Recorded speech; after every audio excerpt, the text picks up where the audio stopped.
let yourself go in the faith that you will arrive back all in one piece. I have a friend who calls her name is Charlotte Selfer, and she does a kind of work for which there is no name. She calls it sensory awareness. And one of her experiments is to get a person to lie on the ground, and simply she says to them, now, it's all right, the ground is going to hold you up. So just lie down, and there's nothing else you need to do, because the ground is firm and it will hold you there. Then she examines the person's body after a while and says, look, do you know what you're doing? You're trying to hold yourself together, as if your skin weren't strong enough to contain you.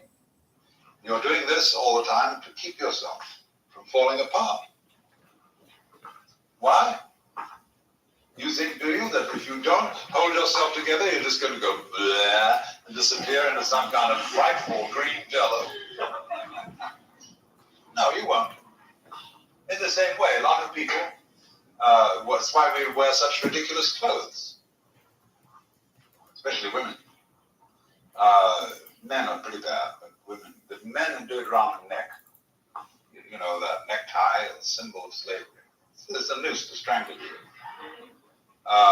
But you feel tight, really held in here, and held in by the belt, and women wear girdles, hold them in like this, and the coat that fits your body, jacket, you know, you put it on, it fits, and you're squeezed, or you get these tight pants that hug you, and you know you're there.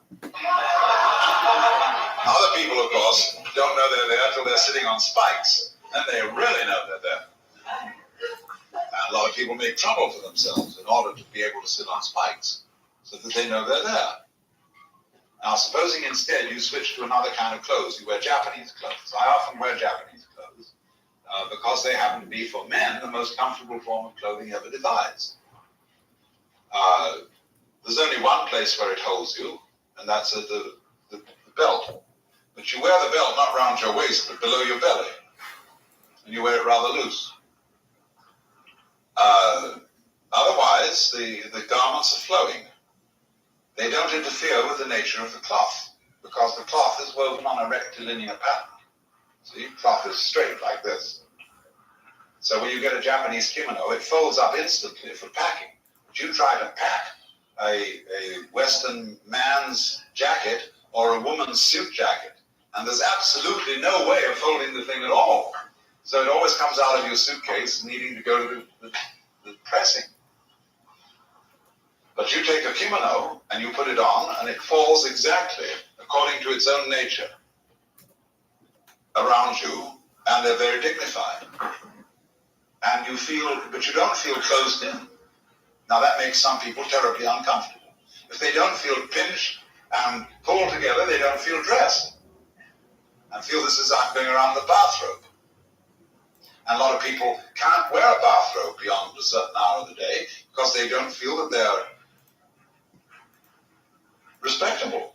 I mean, you can perfectly well get up and put yourself into the most beautiful, any kind of gorgeous bathrobe you want to, and run around and do your work if you don't have to go to the office. Even if you had to go to the office, they ought to allow you to wear interesting robes. And furthermore, I once asked a Japanese why he didn't wear a kimono anymore.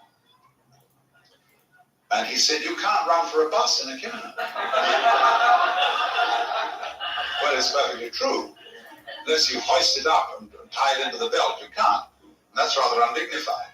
But the thing is that in this age that is now forthcoming, when we're going to cut down the working hours because of automation, people have got to learn to saunter and dawdle. Otherwise, they'll get into mischief. And so, forms of clothing which are supremely comfortable, which require a kind of a sauntering attitude to life, are going to be very important for the future of civilization. This pitch for the kimono. Now, but this is all to do with letting yourself go into the earth, into the darkness, as it were, and trusting the world that lies below you as much as you might trust the world that lies above you. Drop. space. That's a marvelous sensation. It's like floating. That's why people do skydiving. Because just until they pull that parachute, they have the sensation of flying. Even though they're dropping very fast, they get the sensation. Total freedom. Free! See? That's what everybody's looking for. So we get that in a way in sleep. The arms of Morpheus. And the idea of sleep as healing. Some psychiatrists are very keen on the idea of putting their patients by hypnosis and other methods into long, long periods of sleep where they feel completely secure, looked after, nothing to worry about. I have a favorite sleeping place. It's a house on top of the hills in Hollywood. There's a great eucalyptus tree, and underneath this there is a deck. And I like to get a sleeping bag and lie on my back underneath this eucalyptus tree, look up at the stars through the shadows of the leaves, and just go. See, it is a marvelous feeling. Well, now, we come now to the things of sleep, where I will say this one thing about dreaming and about torpor. We know the motto, in vino veritas. In wine, the truth comes out. Of course, it also has a subtle double-take meaning. All popular sayings have many levels of meaning. And it's a Christian saying, in vino veritas, belongs to the Western culture. It also means in the wine is the true blood of Christ, the Catholic Mass. That refers to the fact that life requires death in drinking of blood. But in the sense of in vino veritas, a person reveals himself, lets go of himself, lets his unconscious come out when he is drunk, or also in sleep when the dreams come up and show the inner side of things. You will see in that way that these two states can in a certain sense be creative. They let things come up which are normally put down. Because number 3 spectrum, the waking state of what we will call symbolic consciousness, is highly guarded. It is the most guarded of all these states.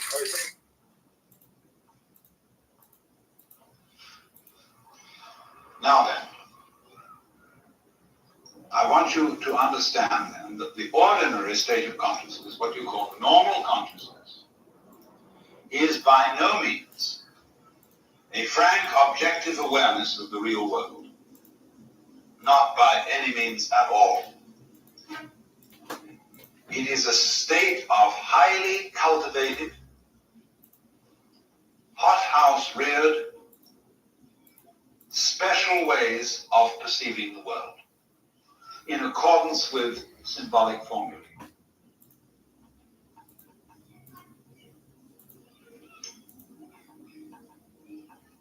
And it all depends on your orientation to the physical world as to what you see in it.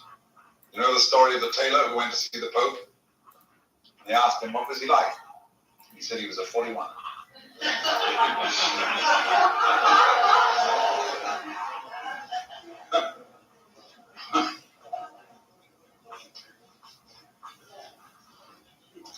Or a woman who says to a man,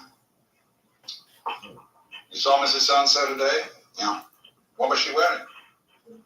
She had no idea. Didn't notice, but you saw it.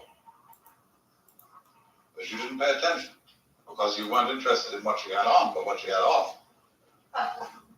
Or whatever it be.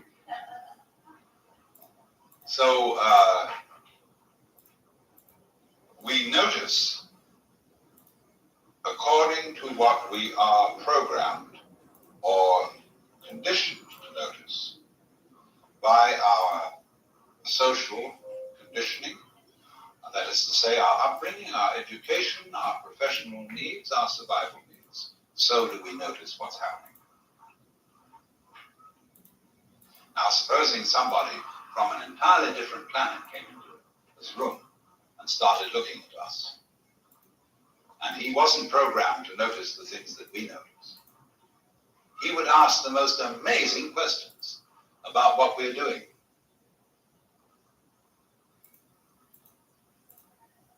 He noticed that most of us have standard ways of holding our hands. Why do some of you sit like this? Why do some of you sit like this? Why do some of you sit like this? Why don't you do this? Wouldn't that be obvious thing to do with your hands? Just let them hang. Very few people ever do that. Because they feel, a funny feeling they get, that they got a couple of wet fish down here. They don't know what to do with it. And then he noticed all sorts of funny things about us that we would never occur to us to think about. And he would notice, for example, you might say, well, what color is a human face? You know, the comic strip artists tell you, pink or brown. They do a black outline, and then they color the whole face pink. Now, for a change, take a real good look at a face, and you'll start seeing that it just doesn't have a particular color. Not only does it depend where the face is in relation to the available light and what it's reflecting, but also it's a patchwork of all kinds of subtle color changes, and it's full of funny hairs and spots and all sorts of things, which we're not supposed to see, especially on ladies. You know, girls, men don't care so much if they have a hair somewhere, but girls carefully pluck hairs out with tweezers and make them disappear so as to get as smooth a texture as possible. The Japanese go so far as for a beauty to cover herself completely with a white paste so that she's got complete pancake makeup, dead white. And when a Japanese photographer takes a picture of you, you'll never recognize yourself because he works out every wrinkle, every shadow, and presents you as a complete mask. Because it's inauspicious to have shadows. When a Westerner first painted one of the emperors with the shadows showing, they said, but you can't paint the emperor that way. His face is not dirty. And besides, it's inauspicious to have a shadow fall on the imperial visage. So, you can see shadows. The artist Rembrandt taught you to see shadows. Leonardo taught you to see shadows. But modern painters have discovered that shadows aren't darkness. Shadows are light. Shadows are color. Shadows are full of vitality. So you begin to get vivid purple shadows. People say, well, but you don't go around with a purple shadow on you, do you? What do you mean? Do you? You think that a shadow is brown because you haven't ever looked at a shadow. You don't realize that shadows are absolutely vibrant with light. We'll go more into that later when we come to this number 7. But there it is, you see, the world that we see or think we see is actually not the world at all, but is a selection of things that are in the world, a selection governed by certain symbolic processes. What a man ought to look like, what a woman ought to look like. And we try ourselves to dress and to behave in such a way as we live up to the symbolic requirements that are expected of us. So then, we think there's a certain kind of work that is worthy of being done. And you ought to be tinker, sailor, soldier, sailor, doctor, lawyer, merchant, chief, or whatever it is. And you ought to fit into one of these roles. Of course, there are innumerable things one might do. Infinite. But we like to get classified. We want to know whether you're a Republican or whether you're a Democrat. Whether you belong to the left wing or to the right wing. Whether you are a Christian, a Jew, Baptist, Methodist, whether you're a Mohammedan or what you are. Just so long as we can get you put into a compartment. That is to say, into a symbolic classification. Now, what is the reason for that? Well, this kind of consciousness here is based on a very peculiar specialization of the human brain, which we call, in everyday life, conscious attention. That is the capacity to focus or concentrate awareness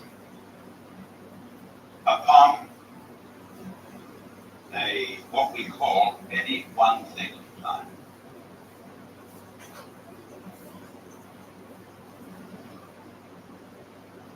It's as if, in other words, conscious attention were a spotlight, and that the rest of awareness were a floodlight. In other words, every nerve end in your body is receiving input all the time, is in that sense energized, is aware of everything that comes to into its periphery. So you are taking in the totality of your surroundings. But conscious attention is flipping from point to point to point to point to point like this, and is making sense out of what it sees by adding it up with memory.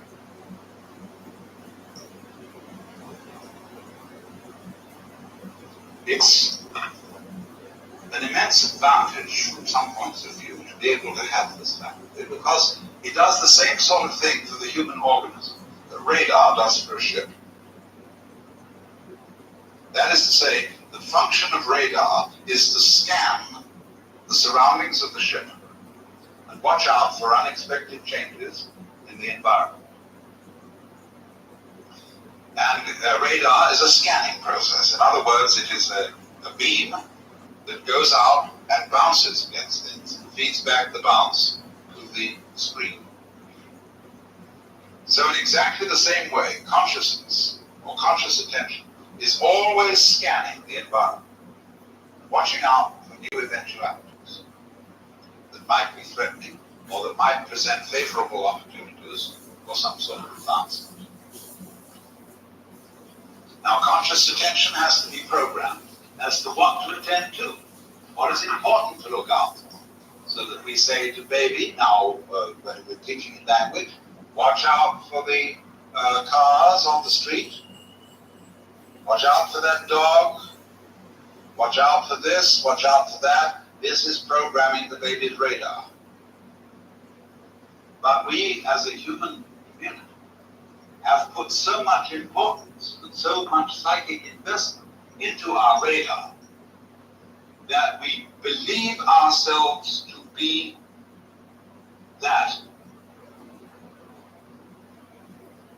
We identify the self with the radar and not with the rest. So that we get this sort of a situation. When I say I say, I do this, I walk, I talk, I think, I run, I hit. But other things, such as the beating of the heart, the breathing of the lungs, the functioning of the glands, the constellation of the shapes of the bones, are all defined not as anything I do, but as something that happens. Just in the same way, when it rains, it happens to me. I don't rain. But I do walk. And so, in other words, what has happened here is that we have identified ourselves with the the point of origination of conscious attention and with the point of voluntary control. That's me. Anything else happens.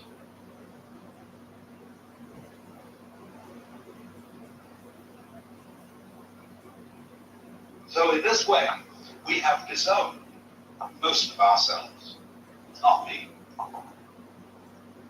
The body you have is merely a vehicle that you go around in like an automobile.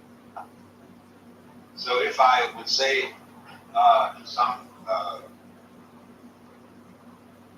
young woman, gee, you're good, she might well reply, if she were highly influenced by our culture, oh, you're so like a man. All you think about is bodies. I may be beautiful, but I got my body from my parents. And I want to be admired for myself. She's a good little chauffeur. That's how she defines herself. She disowned herself. She disowned her body and said, it was given to me by my parents. I'm not responsible for it.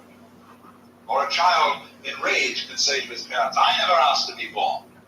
It was you who brought me in. And that child doesn't know when the father is going after the mom, and there was just an evil gleam in his eye. That evil gleam in your father's eye was you. Just as it was you, that was the little spermatozoa that made it. It was you that was that fetus. Just as if your heart is you, all that was you. You see this waking consciousness, body consciousness, because it sets limits and rather arbitrary limits to what you are. You are just that voluntary center. You are that beam of consciousness that sweeps over the environment and sees things in series, one after another. Especially if you use a language which uses an alphabet. Alphabets spell everything out one after another. And you see, in other words, these sort of words strung together into sentences which build up meanings. Whereas on the other hand, if you work in terms of an ideographic language, although it's true that an ideograph has parts like words do, the parts of a word always follow each other in this direction. Whereas the parts of an ideograph may go in an entirely different direction. See? This, which is the Tao in Chinese, I take it in all at once. I need a sentence to translate that word in English. But it's more of a picture than it is like ordinary words. And as you grasp all the elements of the picture simultaneously, you see the form altogether at once. That is nearer to the way nature exists. Nature, things in nature exist all together at once. Everything's happening all together everywhere all at once. No? And you say, well, in words, it won't stop for you to describe it. It'll take too long. By the time you describe it, it's all different. So, we do, you see, luckily for us, have an aspect of our organism which is paying attention to all the things we don't notice. This is how you can walk without stumbling, how you can drive a car downtown and at the same time carry on a conversation with a friend, because it is your subconscious, as it were, or whatever you call it, that is taking care of the driving and is watching out for the red and green lights of the other cars, while your consciousness is preoccupied with the conversation. So, however, in a culture where the value of spotlight consciousness is exalted, and that is you, then do you see you have an exceedingly great need for state number 2.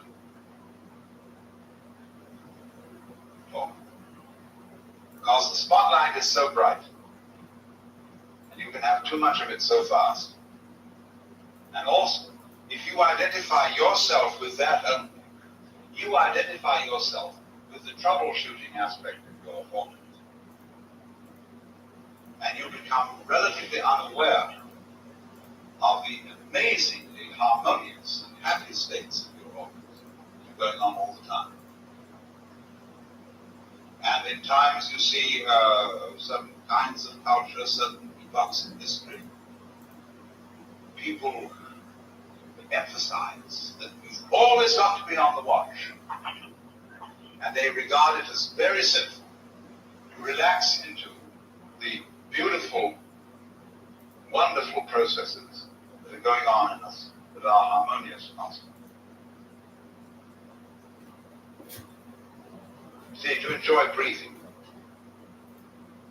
That's a silly thing to do. Most people would say, well, enjoy breathing? What's that going to achieve? This all goes back, you see, to this Christian idea. Brethren, be sober-minded. Your adversary, the devil, is a roaring lion walking about. Resists endlessly. Over him, Christian, dost thou see. How the powers of darkness prowl and prowl around. Christian, not to fight them. And it's going on all the time. See, you're never safe. Just as there are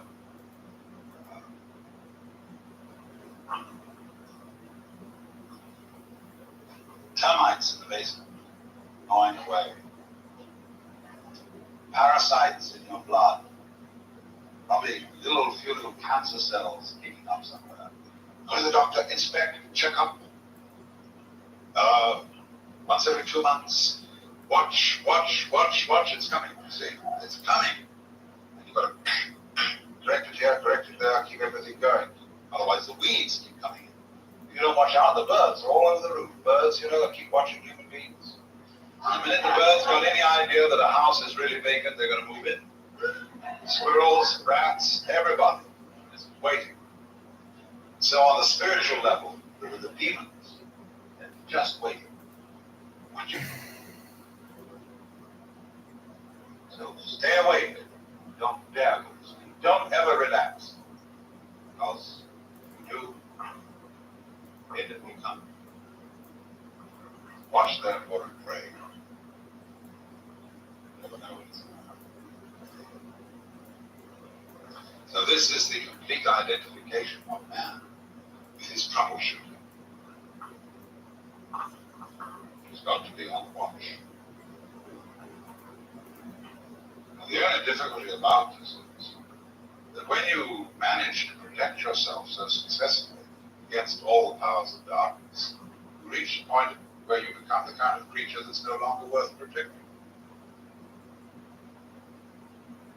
It's the same sort of thing that happens.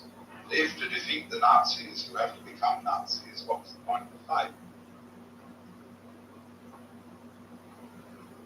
If to defeat the Gestapo, the Secret Service, the Red Chinese, all that plot, we have to have a secret police ourselves. It's going to be just as bad as theirs. What is gained? What are you protecting? See? But the biggest task of all is this. If you want to know the real lowdown on the next war, join the Air Force and be safe. Because the only people who are really going to be protected are the guards. Now you'll be able to have either be way up there, or else you'll be in great, vast basements in Nevada, where they've built under-mountain airports, all sorts of oxygen tanks and supplies, and the last forever. Because what a fast the whole thing has become.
is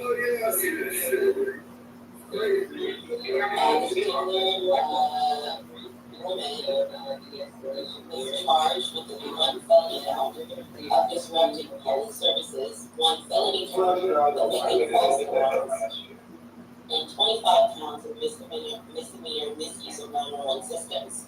Despite having no medical emergencies, the 34-year-old woman allegedly used her Medicaid to ride an ambulance to the hospital over 100 times. So, what is on by the way? There's a take the black woman that's answer to this question.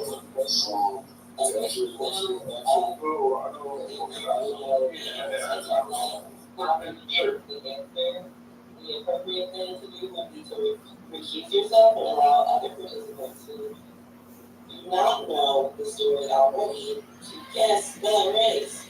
So, why do you want to play this boring game?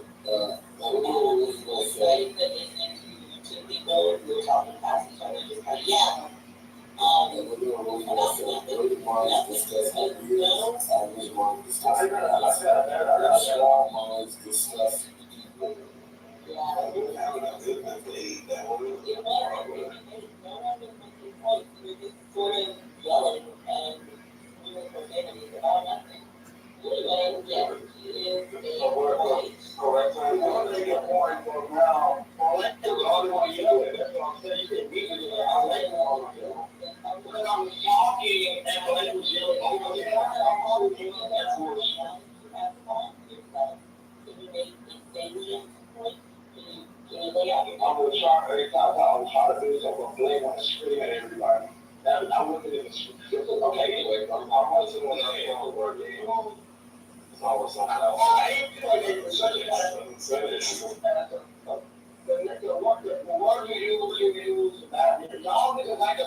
Yeah, but the more a lot of these people, they have infiltrators coming in there, and they keep that writing on walls, and all this shit.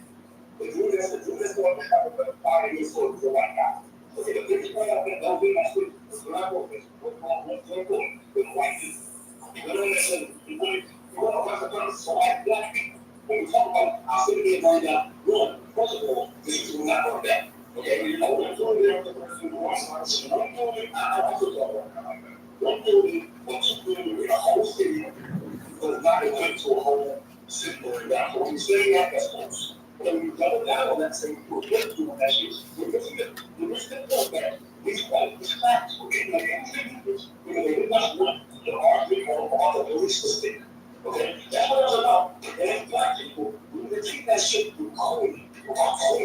The ass baby power. But shut the fuck up and let every book. The time is stupid because it was not taking the state of black perspective. That sounds stupid because it's stupid to us. Yeah, fuck on crackers. I don't take that. Yeah, but you doing it too. You too. You were born on it, man. Oh, you know what I said. You know what I said. Fuck on these crackers. No, we're talking about women. You the main one that's going cool. It's good, yeah. Like people fucking bullshit. That's not cool. It's not. Cool is worse than black.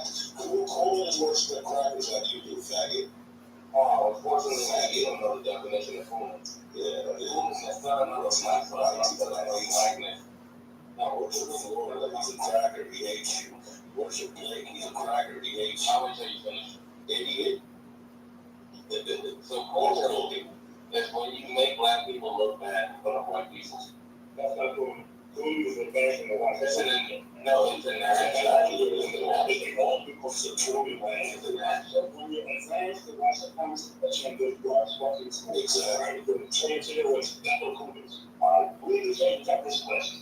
No cool, we do something we want to other places. That was not shit. The old one is a little people that get pussy a cool.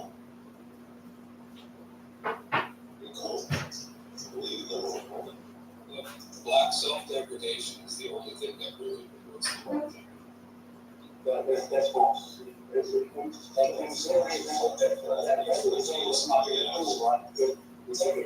responsibility for it. We're doing all that stuff that actually affects people. Like, you're making them all to be a victim. You do that. Yeah, well, look, I think that could be an excellent black American, like Nathan, like Crystal, like Paul, definitely, like Blake, like Louie, like Levi, black American, or you could just be self-deprecating. I said what I said. I bet you won't say it.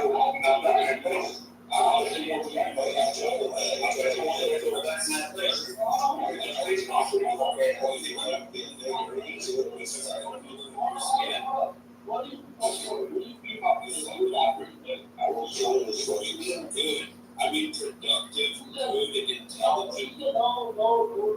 Okay, we're going to say first. Listen, brother, you don't want me to explain what I meant. I said what I told you.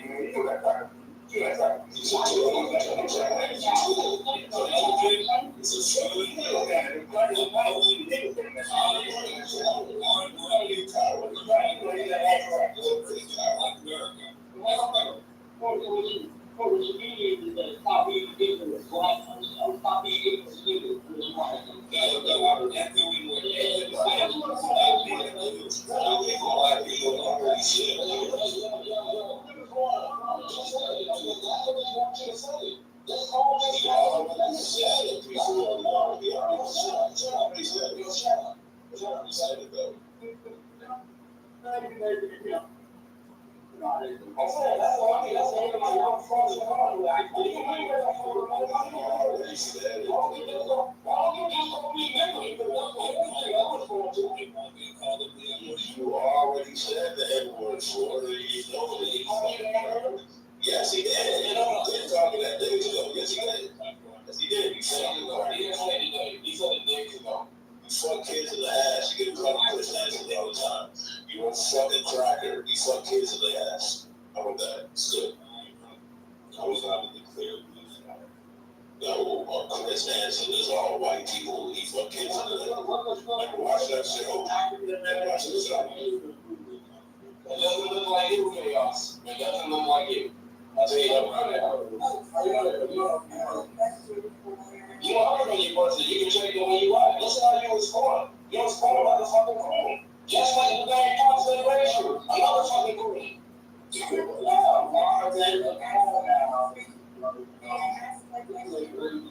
That was running sort of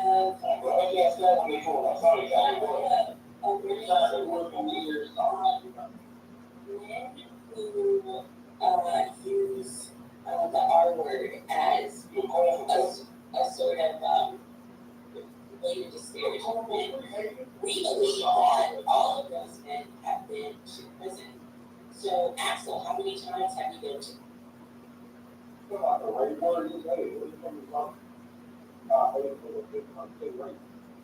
Using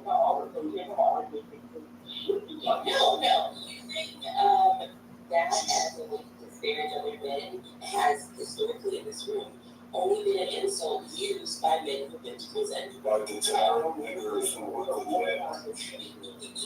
So I just want to know how many times have you been to prison? Yeah, you need a better mic to never. I never get to the husband that's not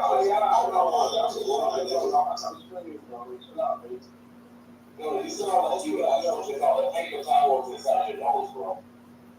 It's also the child abuse aspect. Like all these niggas are always talking about child.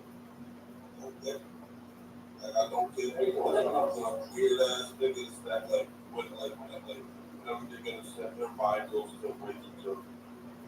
There's a better watch for science and culture predator. It's all white people. That's what I meant. You down in this nigga.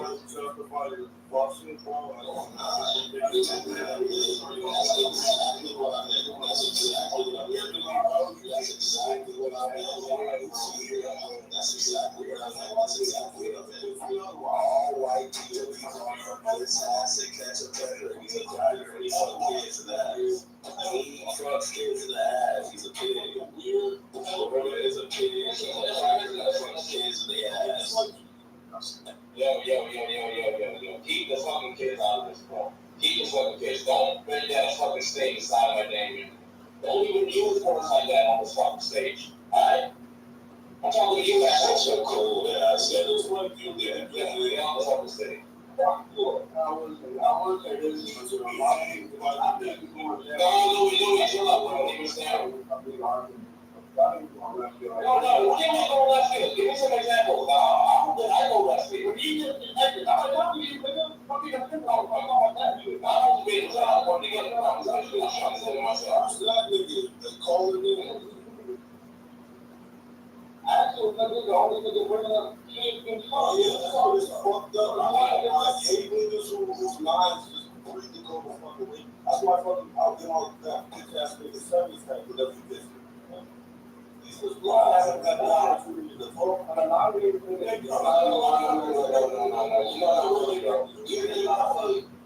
You was in the last time he was talking about raping kids with a broomstick and shit.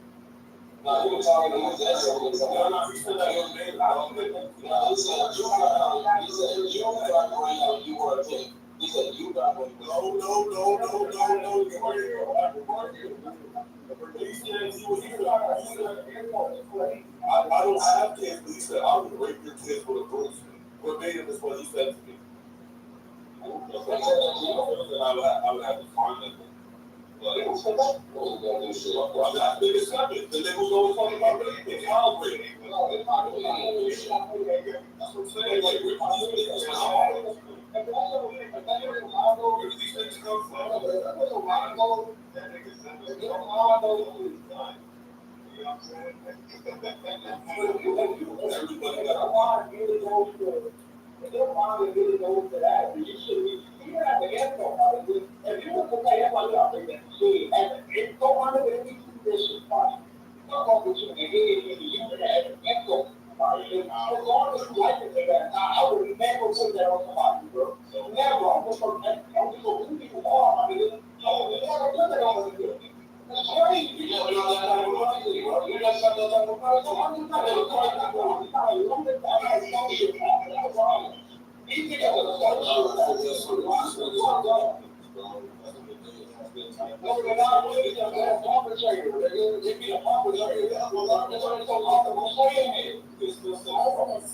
Simon said that shit to me too, and another guy on stage. I remember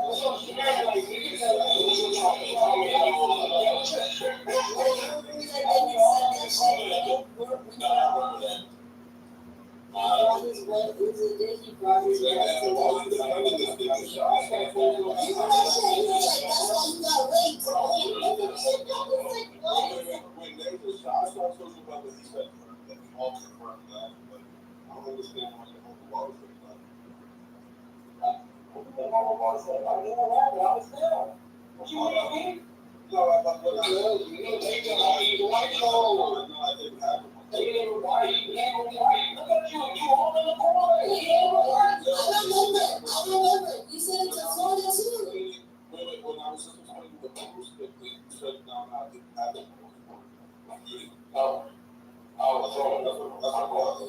said the same shit to Florida and Vietnam. That was crazy. Yeah, Florida got the ball. He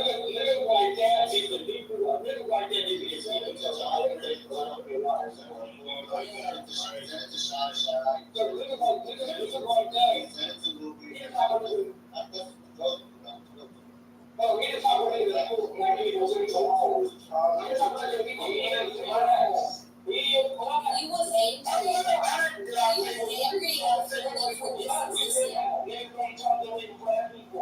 No, but this he was mad that Florida exists in the world. That was the thing. He said, "You're white, and you're just a white man. I don't know you personally, but I hate you."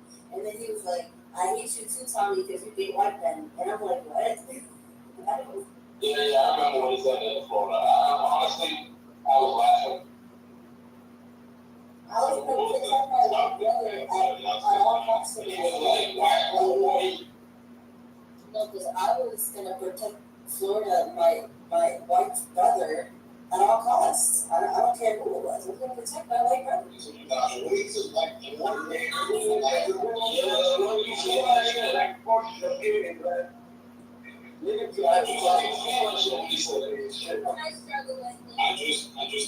I'm at the point where, like, I don't even want to get mad about, like, people being racist anymore. Just, like, let people be racist of all shapes, of all sizes, of all colors. Racists across the spectrum be racist, and there's no reason for me. There's no reason for me to get out of There's no reason for me to get out of because my composure and all that is a piece of shit. That's where I'm at with it at this point. It's just not worth it. It's not worth the stress. That's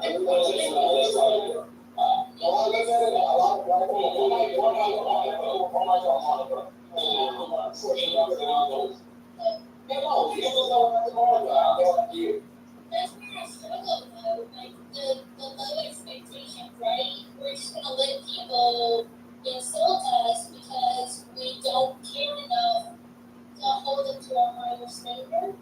That's kind of belief. Yeah, I don't anymore. I don't. It's futile. I want to go. But as Nathan sets the tone of the room, he says, look, this is free speech and harassment. Consistent harassment is wasting our time. I don't know. The way I look at it, Monica, is like it's only harassment if I let it be harassment, right? Like, and the only way it's going to be harassment is if I actually take offense or take person to it, right? Like, if I don't let it get to it, then it's not harassment. That's how I look at it. So you said let's feel the same way about doxing. Doxing is right. Because doxing is not actually a person. You can't separate. It's actual thing correct.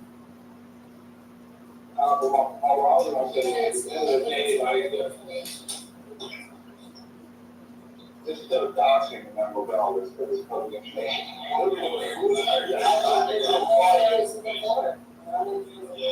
just hit the fight it or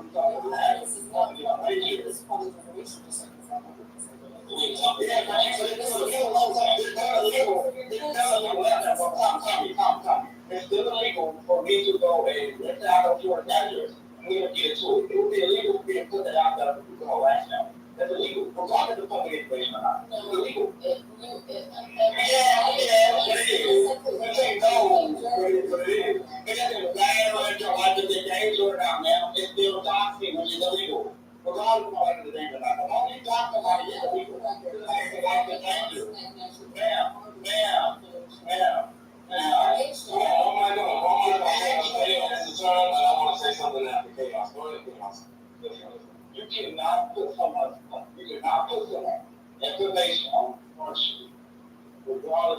situation.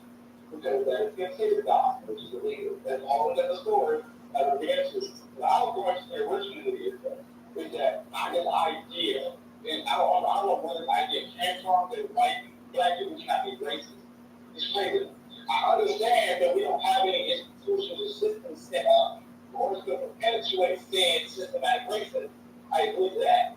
But to say an individual black person cannot be racist, it's crazy. It's crazy. I just say all the time, but that's why a lot of people don't give a fuck or take it seriously. Because we do a lot of degenerate bullshit. We're offended by everything but ashamed of nothing. That's the whole problem. So I just Googled it. It says that no, it's not. So doxing or doxing is not illegal in the United States as a standalone law in all states. However, it could be illegal as a court of another condition, such as stalking, cyberstalking, harassment, things that lead to other crime. Doxing itself is not a crime. Yes. There are things like medical records In Texas, posting an individual's address or number on a publicly accessible website with the intent to cause harm or a threat of harm is a Class B misdemeanor punishable by jail time and a fine. If doxing leads to bodily injury, it becomes a Class A misdemeanor. Harassment includes acts that can encompass doxing, is criminalized under blah blah blah, section 42.07 of the Texas Penal Code. This will be out there. So I wanted to say this one thing I want to say. Just not shout out so you're wrong. So it says there's a very important thing on that sentence. It says with the intent, that's the intent to cause harm or threat of a harm to the individual or member. What's that? Yeah, whether that be violence with somebody talks somebody from the internet. Right? Like there's obviously the intent to cause harm, whether it be physical harm, emotional harm, financial harm. There's going to be the intent to cause some sort of harm, otherwise there's no reason to. The guy was this right past the line. This is retarded. What is it? Sorry. Yeah, you'll be after this. So I wanted to say that one thing I can't stand racism. I don't like when black people are racist towards other people. And I can't stand when black people are wrong people. Right? The thing is, they know how it was for black people in America in the past. They know how tough it was for black people. And then they use the same behavior when they got from white people, of course. They're against other people. You got this fucking fool there absolutely calling black people crackers, knowing that good damn well a white man calling him cracker, that will break his fucking arm. He gonna be crying at every fucking day. Oh, you know, he called me cracker, he called me then we get other forms of disrespect. He had a white man say something like, just simply, hey, you know, like, what do you think of that? Well, why don't you just want to do the biggest thing? I don't get like America sometimes. They can't be anything unpopulated. That's all right. Go ahead. Hey, my name is George. I'm a black American. And I know it's not a liberal thing, Georgia. And I actually came in here, I don't know what you guys were discussing before, but I had a question for my Republican friends, conservative friends. Why is it that all of these black Republicans that get like in the spotlight have criminal records? Can we talk about that? Because the woman that went viral yesterday, come to find out, she has a white record. So I'm just trying to understand, it's just that she got unresponsible. The girl with all the weed. It wasn't Sylvester here with all the weed. There's nothing wrong with weed. There's nothing wrong with weed.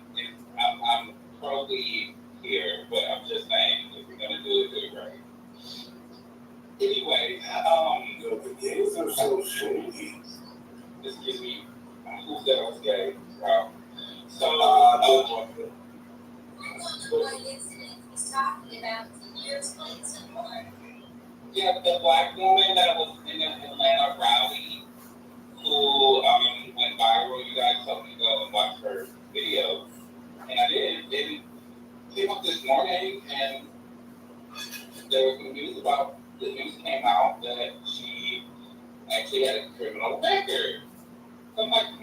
it seems like this is like the third current that's happening. Right? You had Sleepy Hollow, Chef Sheen, the two second-degree murderers on his rally stage that he used to appeal to black people, and now you have Michaela, whatever her name is, whatever her name is. You have this woman, you have a woman with a criminal background. So I can answer that. Let me make it short and simple. You want the answer? Actually, knowledge had an answer for me first. I think I don't know your answer. I was just going to keep it simple. I was just going to teach you. I was going to say the big back and 12% of the population is not smart. So are you saying that black people are responsible for crime? Yeah, was not all black people now for the record. And I said 50% of the population is responsible for 100% of the crime. Implying that black people are the ones committing crime.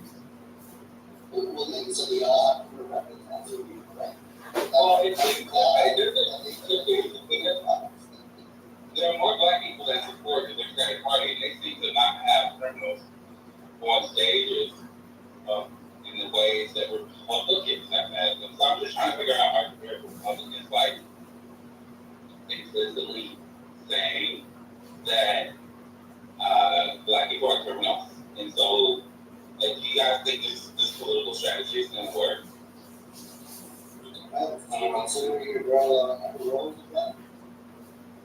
I mean, I do by black Americans and by Americans. I actually don't know. I know he's got this black wall. She doesn't have to do black represent. She represents the black for Buckies. Okay, but that's just I'm giving you three. I'm giving you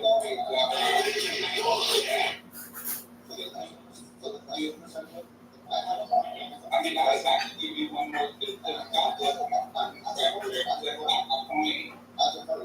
So, for the record, the best representative for the black community and us communities is black. So everyone else is white, you guys are as white. I'm pretty sure that I'm equal G. Does he have a good or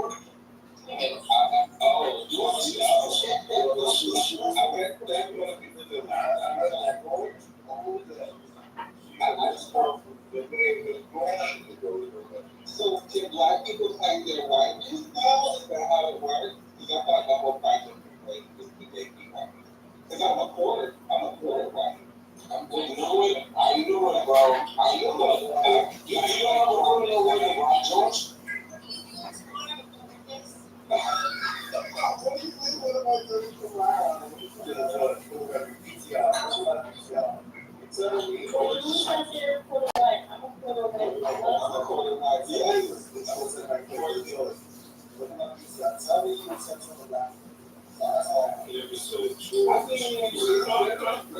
I know it's hard, and I don't blame them because no, I don't blame them. No, I know, but I know some people will probably go against it, but I don't really count too much against them because Republicans gave rank at the bottom of the education line.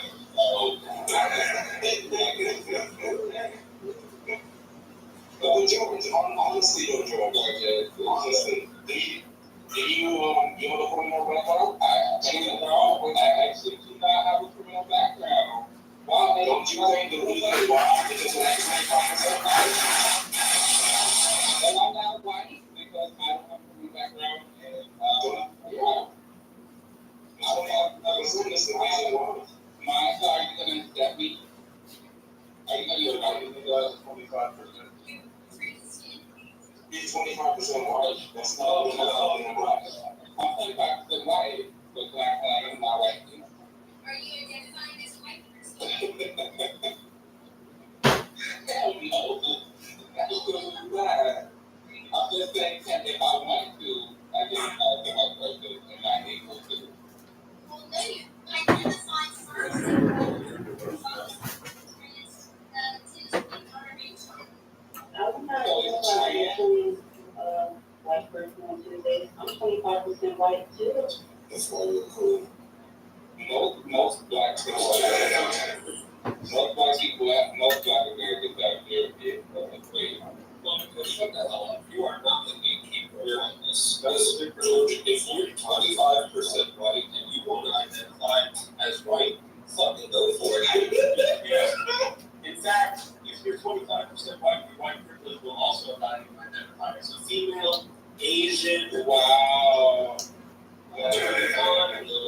can a coon marry a real nigga? Yes or no? And in that union, can it be fruitful?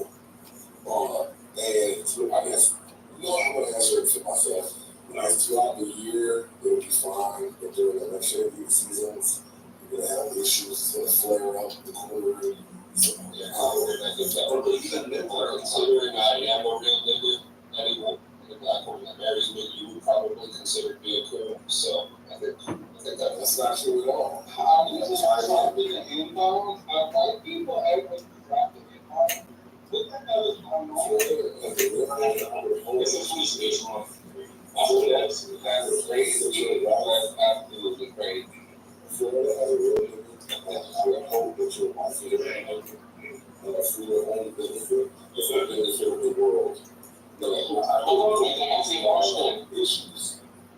Was it Montel Williams, with Kamala? I don't know anything about that. He's a real nigga, and he was political. He said, I don't think the wrong with good things for the future. Montel Williams is a very handsome man, so Kamala has a good place. But also, I want to say that black people cannot be racist. That's not true. Black people cannot be racist. So what do you call it when you got racial bias? You can call it prejudice. No, it's only fucking thing. No, you just don't understand what racism means, so it makes it very difficult. No, I understand what racism means. You're just looking at it from a sociological perspective. I'm looking at it from that's not what your perspective is. Jewish guy that you wait, someone just said the Jewish guy didn't know what racism was? We're not doing that. He doesn't know what he's talking about, in my opinion. Listen, George, I know what you're talking about. You're talking about the sociological definition, where prejudice plus power equals racism. I'm telling you that that's not the only racism that exists. That's just the one that you think is the most oppressive, therefore the one that you can't have. But it's not the only version of racism. You can still be racist. No, it's not liberal. Yes, it is. No, it's created by the white liberals that have black people by cultural to have black people that stop good white people from expressing their cultural Marxism adopted by white more than one definition, brothers. You guys have to learn. You guys have to learn and understand the political spectrum. You guys label things. It's not Georgia. And racial bias. Everyone has racial bias. So I don't know racial bias. I don't even say racial bias is that my racial bias doesn't cause for this life to be in detail. Some people's racial bias is able to cause other harm to other individuals, and that's why politically accurate. Yes,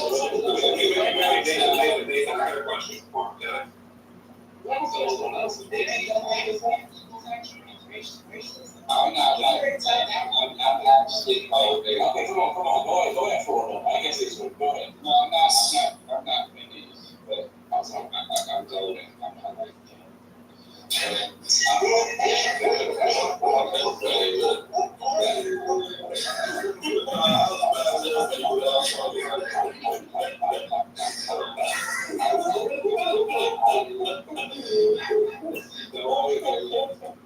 and I think to be able to use this skill that I prefer, I am a gift go to put it totally gorgeous. But anyway, so I just want to say that, I think that there's a lot of debate. While that is true that there's a lot of debate over the definition of racism. When you hear people say that white people cannot be racist, they are in fact discussing the fact that there has to be a system in which people's racial bias causes harm to other individuals. White people are the only this country that are able to do that. So if there was a black mayor, One second. You gotta keep going, but I don't want to go after the floor. The floor is just yeah. So he said he can have a prejudiced view against white people, for example. His prejudiced view isn't going to have an impact on me, but my prejudiced view on black people is going to have an impact on him. Some way, even though not necessarily we have to all okay, so not necessarily. So then I could not be racist. Well, by the same definition. That all white people are racist, it is a fallacy. It's not it's pushed to oversimplify racism. I believe to oversimplify. Okay, so this is a black issue. I'm just gonna say. my question was this simply. You said that that's harm. Is that harm like subjective? Because one could say that you were causing harm by not allowing me to say your words. For example, there's a song, right? And the song is like my reason. And one person says that, hey, I want to sing the song. You say no. A person is saying like you're causing harm on them. You're not allowing them to say a word. Do you agree on that? Isn't that racism? Well, there's other things that happen too, like, No. look at the majority of HBCUs that Come on, let's go again. What is happening? Somebody's singing a new song. They just I want to have another one, like HBCUs that will tell you more about white people discrimination. no white HBCUs do not include white people because they are. Just wait 1 second. Let me just ask that right quick. I just want to have an opinion on that. Oh my God! Did you repeat the question? My question was that one can say that you're causing harm by not allowing them to say words. So by you as a black person causing harm to another individual that's white, right? By you feeding into some type of race. Yeah, you know I know exactly what you're saying. There's a difference between bullying and there's a difference between racism, right? So racism means that I, as a newly white man, can see Florida, a black man, and call the police on Florida. And as a result of me calling the police, it's likely that they're going to take me at my word, not question what I'm saying. And as a result, they're going to do their job with their racial bias, which is going to cause harm on Florida, which continues this cycle of a system that disproportionately impacts people on the basis of race. And you can look at different issues and different topics and see how this cycle continues. It's more than just people's feelings. So we can reduce it to just feelings. You immediately tell people who are more, up on this subject, that you don't really know what racism is. It's not just bias. It's not just that. Just like reverse colorism is not real. Reverse racism is not real. Just like heterophobia is not real. Just like did you get yes, it is. This is about religion. We've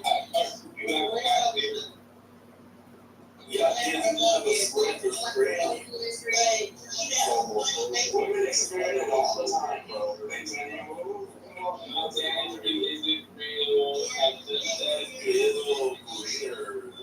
There have been white people that have been repeatedly discriminated against. If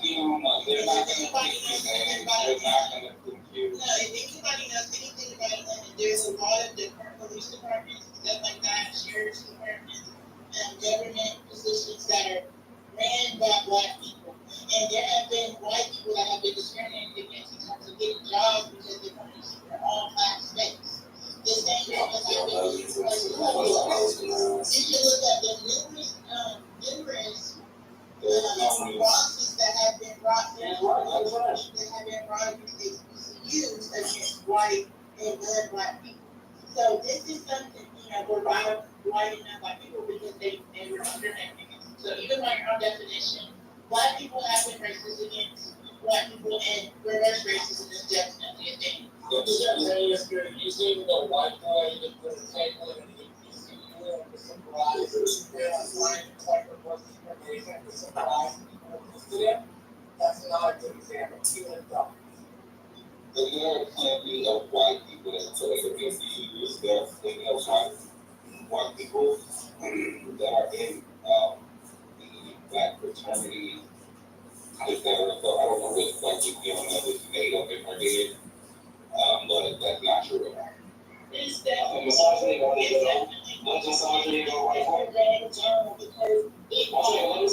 right for is he over? I was going to let her off like she was cooking. So like kind of what she said, listen, it's so like if okay, so you have a black majority municipality, black mayor, black police chief, majority of the council is black, the black homeowners association, black majority neighborhoods in said cities with black principals and superintendents in school districts. Are you going to tell me that in this situation, blacks still can't be racist? Oh, absolutely they can. And you know what a great example of that is? You know when everything was all black, Tulsa, right? And guess what happened? Those cities were burned down. You say kids? Excuse me. I think absolutely that can't happen because of the larger scale of the system that we it doesn't matter if you have a whole bunch of black people in the police department or a whole bunch of black people as a judge or this black person, whatever you name it, you know, you can still, the system does not reinforce black racism. That would be you telling me that I'm a place where black power is actually it's still there has to be a way to talk with each other.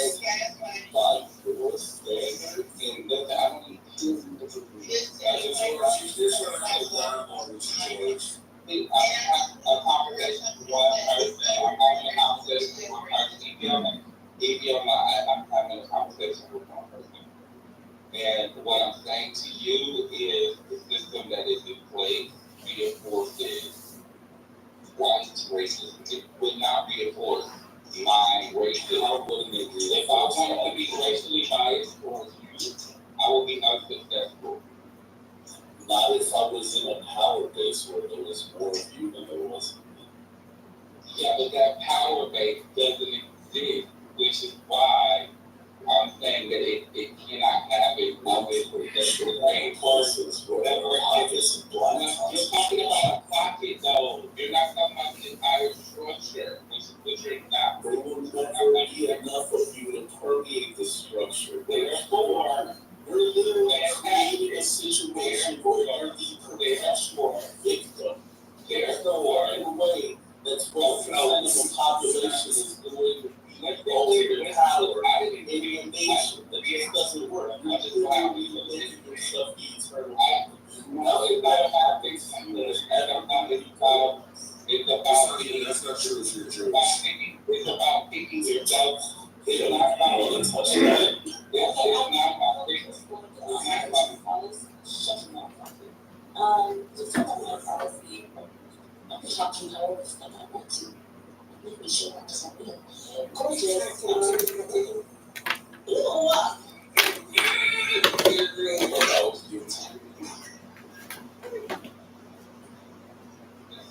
yeah, so here.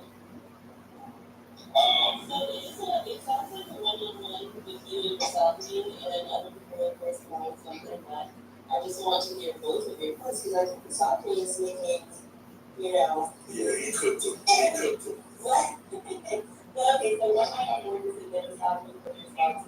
You know what happening? Thank you. It's not just about pocket of people with a small amount of power. It's about the entire. So it's really ridiculous for him to even frame it in that way because he's obviously proving my point. My point is that black people can now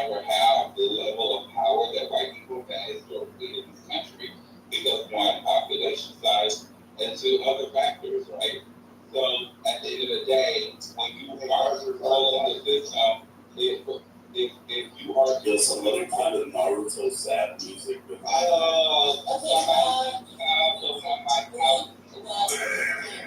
if you can't hear me speaking, then you have to exit the app and come back because there is a conversation right now. But if you can't hear, you probably can hear that. So, right now we're hearing from Gorgeous, who will have a moment to make a submission, and then Misogyny will respond, and then we're just gonna open the floor back up for feedback. Hi, Coco. Yes, please. So thank you so much for allowing me to speak. And I just wanted to say that I was saying that because white people have created this system that we live in currently, and because white people are the majority in this country, it is virtually impossible for black people to, even if I did have a racial bias and I did want to discriminate against white people, in which I don't, right? I wouldn't be successful at that attempt. And I just want to land by saying this isn't about the victimhood thing. This isn't about that at all. It's about being aware. It's about awareness. It's about knowing what type of state people live in. It's about not being naive when you go into certain places.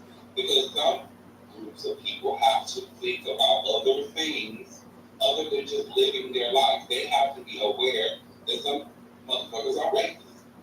And as a result of their racism, bad things can happen to you. So it's not about victimhood. And I just hate this framing that just because you talk about racism, I think you're superior. I actually don't think any of you are superior than me. I see you as my equal. The issue is that some people do not see me as their equal, and I need to be aware of that. Thank you, and God bless you. I just want to say this. I think that guy was right. White people don't want to be accepted by white people. That's that. But go ahead and solve it. I don't know. All I heard was this is the reason why we're just always going to be victims, and there's no solution, no kind of like way to solve the problem. That like even if you were to gain some measure of political power, which you definitely do have the ability to in these United States, that no matter what, you're always never going to be racist. You're always going to be the aggrieved party. You're never going to have the ability to be on par with other racial majorities. That's all I heard.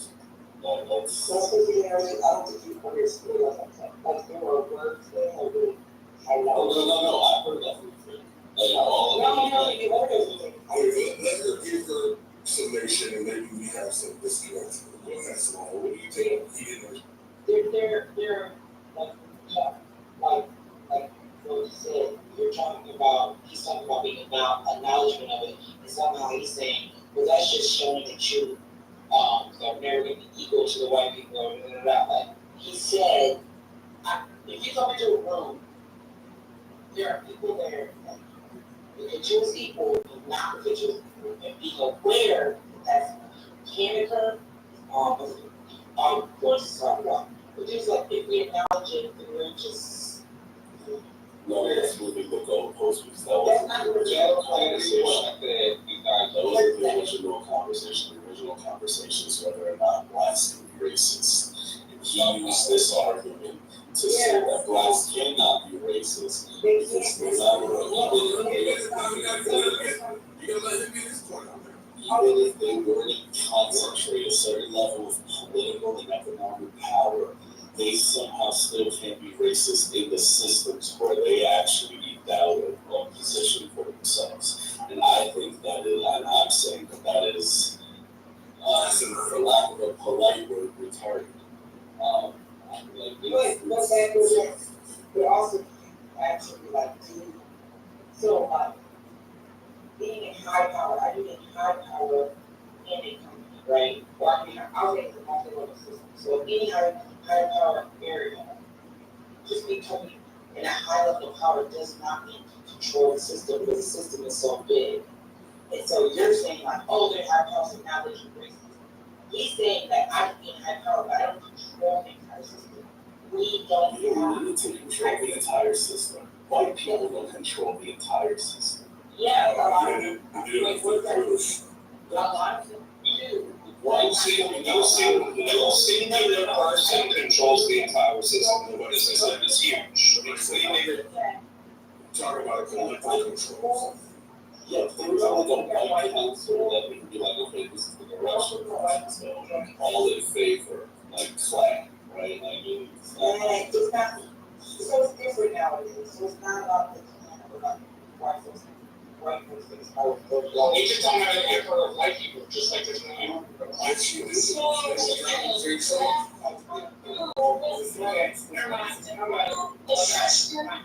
racist. The system is racist. You have to prove that versus individuals. So how is one to prove the system is racist? They don't want historical events. Please don't have historical events. Wait, I just want to say this. Please don't put historical events that happen. Right? We're talking about now. Go ahead, Brian. Gorgeous, would you say that in an African country where blacks are the majority and in power, and whites are the minority, that blacks can be racist in that country against whites? Against white, I'm sure. I'm sure. Yes. Okay, so what you mean then is that in America, blacks cannot be racist. You're not saying blacks in Africa or in that situation I described, blacks can be racist. I do think that black people, if given the opportunity with the racial biases that exist within the black community, I do think it could happen if black people, if the roles were reversed. The issue is we can't speak in hypotheticals, but if the roles were reversed, if the system the same system was in place, I do think you would see something similar. Well, George, let me ask this question real quick. I don't know if this real quick. Just one quick statement. Another question, another call. No, it's not. Wait. Once it's gone, I'll say it.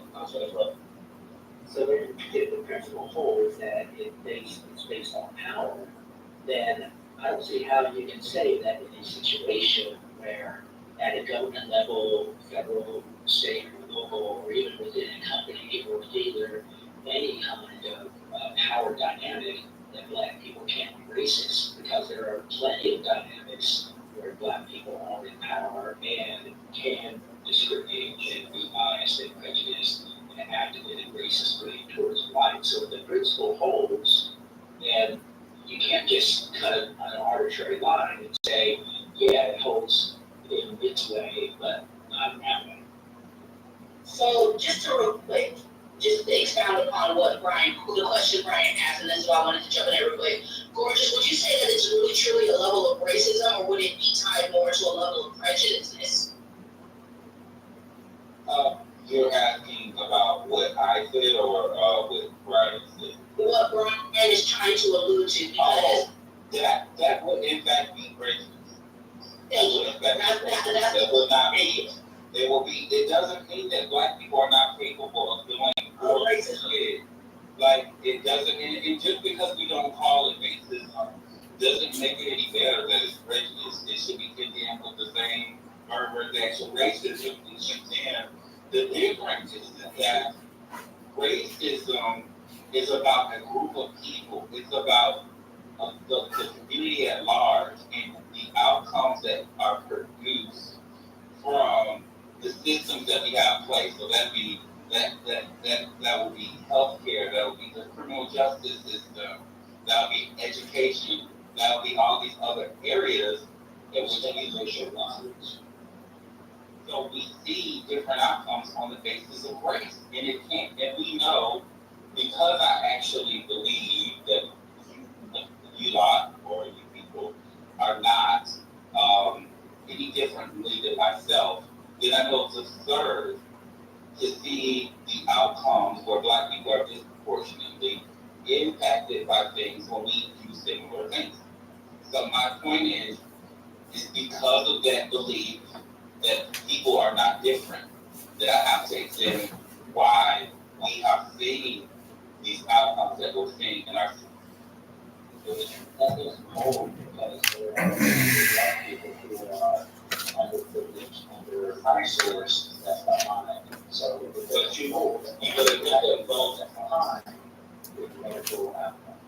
it's not about anything, and that's where you guys get it's about victim, but it's about why is it that we do have black people that are disadvantaged, and those people should be addressed, right? Those people should be helped. But it's more about why is it that on average, even though we know white people are disadvantaged, that they still do better than black people on average, without doing the whole racist stuff of black people are disadvantaged because of this stuff that black people are not. Well said, let's not appeal to those things that got fixed. What are you talking about? These things are still persisting to this day. No, they can't. The chains have been unleashed of black people unlatched. They're free. They're not on the plantation anymore. They don't have all these problems over in the family. I'm not so sure about that. Give you an example. There are two counties. I know one state center. This is Dallas. This is Northeast Dallas. There's Collin County. Look at it first. Lots of. Yeah, it's a good example. Collin County, Hunt County, Ramsey County. Now, under Ramsey County, South Carolina, my candidate was an African American Muslim, Shia Muslim Idaho. And I personally couldn't fully of this group by any times, meaning 8 feet long and 4 feet tall. I personally put them up. Within 24 hours, when they had 30 of these signs in Hunt County, they all had the import painted on them, and they had to get fixed. Like, so you saw this dude, the prejudice in racism isn't gone, it's less, it's not like what you keep growing at. And you say that it doesn't have an effect, I think it's important to just point not as seriously as a tribute taking. He's pointing out that in his life, he's been in situations where this is matter. And again, there's not going to be everybody in the whole wide world like in Hunt County, Texas. The fact that that's just the way a section of America thinks about that, I still think that anyone was saying that racism doesn't exist. I didn't say nobody said that. I was saying it's still active today. Was saying that the fact that this Like we're saying that racism doesn't exist.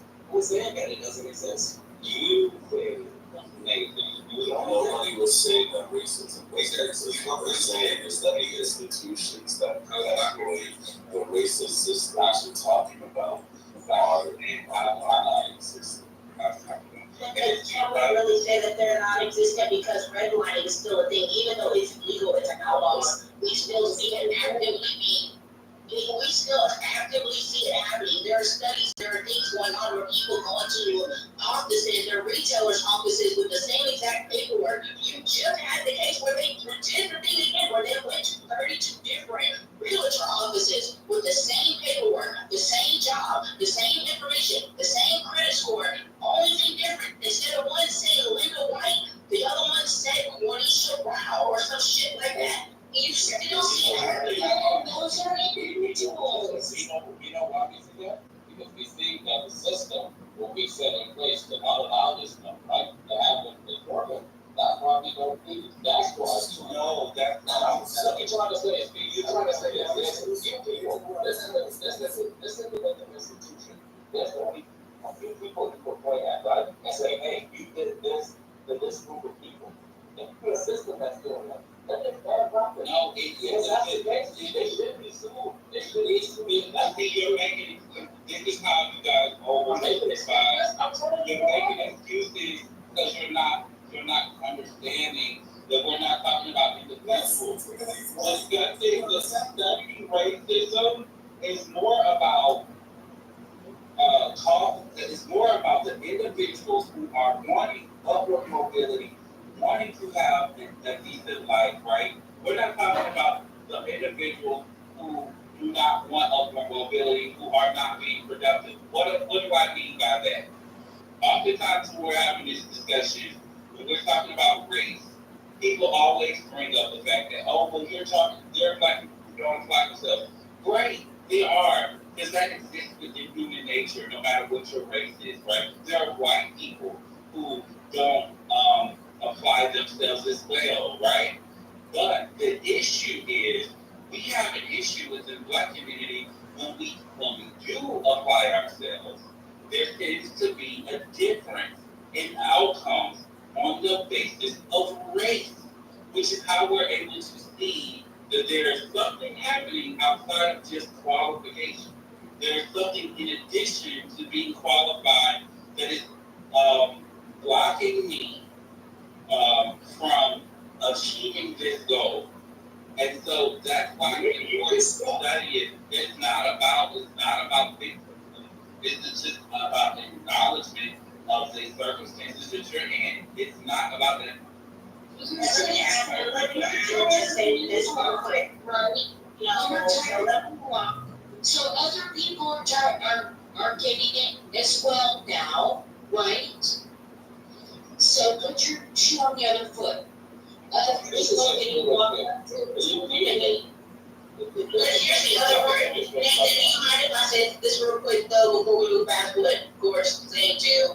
And I want to insert this in here because I don't think that y'all realize that you guys are talking about an individual level as if individual numbers don't accumulate up to a certain type of value. It doesn't matter if you say, oh, well, that's only those 32. Yeah, in this area, and another 32 here, and another 48 there, and another 23 here, and another 11 there. Even though, yes, I get it. What you're saying is it's not on the books, i.e. written in the law saying, hey, realtors, you can discriminate against black people and place them here.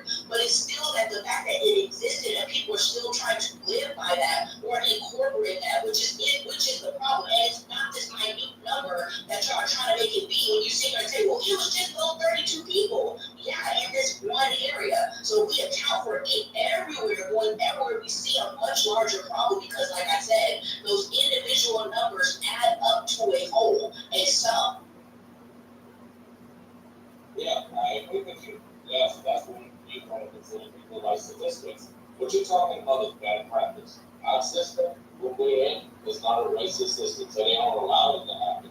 And if we figure out that there are people who practice those type of practice, we go after them. Fix the problem. We're not talking about a perfect system. That doesn't exist. What you have said about is black people just on the front end of all of their illegal practices. And you know why that is? Because they aren't properly educated. That's why. They don't want to get the means to educate themselves and their kids to grow them up so they can be successful. They want to stay within that situation. You know why? You know why? Because the white man has defeated you guys. Especially people like Gorgeous, people who got out of the system by doing the right thing. And then he's going to look at us and look, he was in school. He wasn't out there trying to save his friend. He was recognition. Because he knew that he had a reason not to stay in the same situation he was in. And he looked at those other kids and he standing there, that's you. If you don't want to learn, that's you. Same as far as these fuckers. Well, that's not how I looked at it. I looked at it as when I'm in the spaces that I'm in, I realize that I'm the only one there. And it's not comfortable feeling like I'm an exceptional person. It's not comfortable. Because at the end of the day, I know there are people who are way more qualified than me, who are more qualified than I am. They are more than qualified to use things that I use.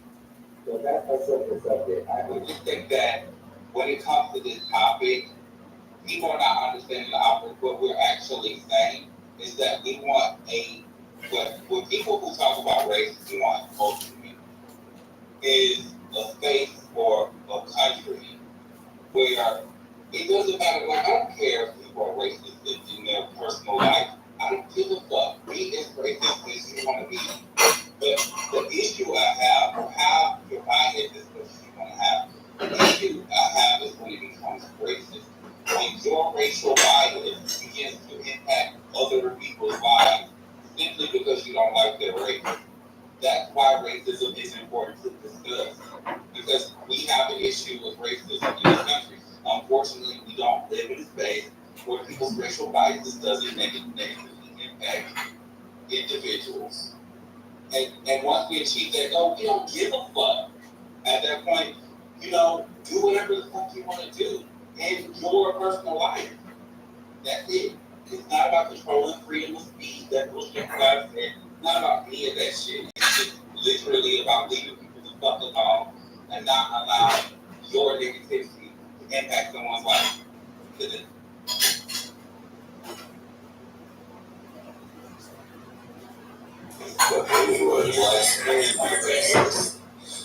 I want to say this, baby, you got me.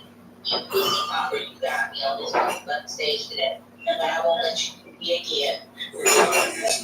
I'll get you out of it. How do you get you? Go ahead, tell me how you got you out of it. He was popping pussy on stage. That's what he was doing. And he's in control. Yeah, he gave me that. And he was popping pussy on stage. He called me Chaos. Got me right in the chat, though. Thank you, Chaos.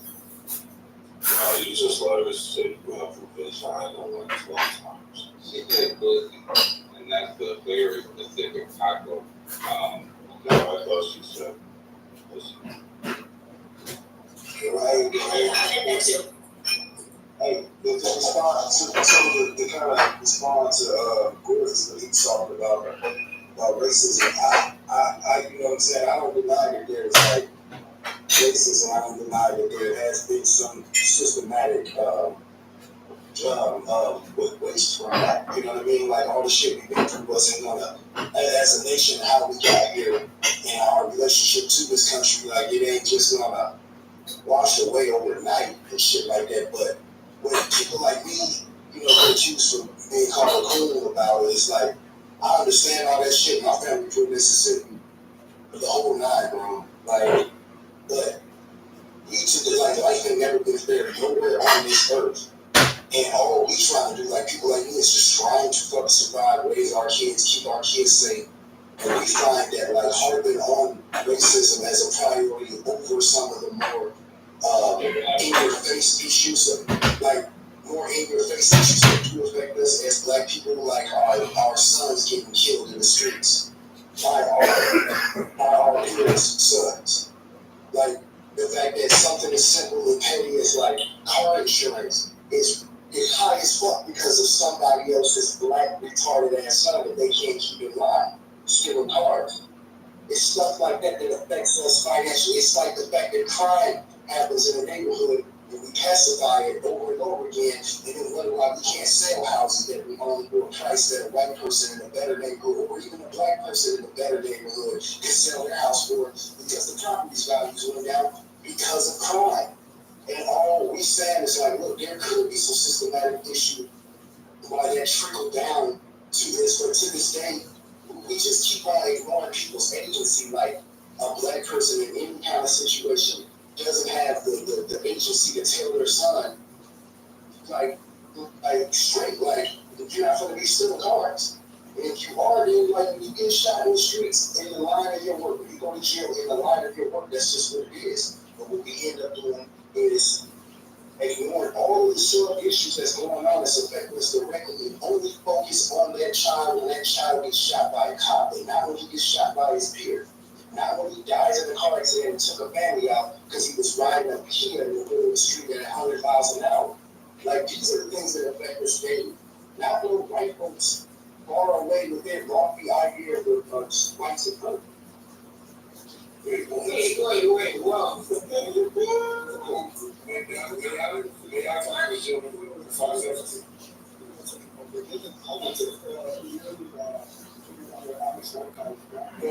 come on, bro. Let me talk to you. So, sir, understand this, sir. Some of the conscientious, serious about his community. So, the conscientious, man, that's serious about the community. Really serious. Now, the issue is there's only certain factors that are built into the cake that are what we call human nature. And it's something that exists, and we can mitigate against the majority of it. And one of those things is the recklessness. And that, sir, is the ubiquitous quality of small youth across all of the world. Now, one way to mitigate against that is that we say, hey, youth person, we're going to keep an eye on you, we're going to do 2 million right? You gotta get a house at a certain time, you can't drive cars until a certain age, and after a certain level of testing and competency testing and skill training. So we're doing the best we can as a community. Now there's really limitations to what you can do. You gotta at some point allow that person, like you said, to have their own autonomy and their own decision making. So you think that Black parents don't love their children enough to give them these rules and give them these concerns such that they don't engage in a behavior that could kill them, paralyze them, kill somebody else? Do you think that's what's happening in the Black community? That we're not concerned enough about these issues? That's what you, what's his name? I believe Blake, sorry, yeah, that's what you got. Blake, my question was for you. Did you hear what I said? Yeah. It's on me right away. Okay. I want to say something, but I feel like it's going to be very controversial. Hey, I'm trying to use my mic, my kids, my kids running around. So I'm going to get breakfast strapped up. But no, I was saying, like, dude, like, bro, man, if you said a whole lot, I said a whole lot, but I think it's really simple, man. People that raise their kids right, their kids aren't stealing cars. The ones that are raising their kids right and have that 1%, that child that's just an outlier, just does what you want to do. We of all races have that one stubborn ass kid. But for the most part, raising your kids right, the kids are not out stealing and robbing. It's just point blank. You know what I'm saying? It's a point blank thing. And what I'm saying is, I'm saying that, look, I understand that there is racism. I understand that there's a whole lot going against us. I'm saying at the very same time that's going on, we do things that we can't afford given the circumstance. Given the circumstance that racism, systemic racism, history of slavery, all of that. With all that being said, we do things that are not conducive to us even breaking past that. We're fighting advantage. Because we can't. You know what I'm saying? And I'm saying that's the biggest thing. That's the fire in the house. I want to build off this. So I understand that we're all like extra activity that God should be doing. I agree with you. Now, when we talk about raising kids right, we understand after studies, after experience in life, we know what are the main factors in having children who are impacted. And I think people already know, was that that would be the presence of a father. Do you believe that there is no other factor in terms of raising a family or raising children that is more important than having a presence of a father? Do you agree that that's the most important factor in your children? Just be a healthy thing. Do you agree with yes or no?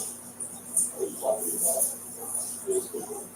But anyway, so since the case that we know that the father is the most important factor, based on study, our own studies, and our own. Just one second, Joe. You don't want to get interrupted. Studies have been my point of view for that. Okay? So, since that's the most important factor, and we know what it takes for the father in the house, that's going to be the father to be employed, and for the father to have a healthy partner, right? And so, since it's the case that employment is going to be a factor that is, of course, in their control to an extent, but not in their control to another extent, then that is a reality that exists. And then again, having a healthy partner, that's in your control to an extent, and how you're controlling them to an extent.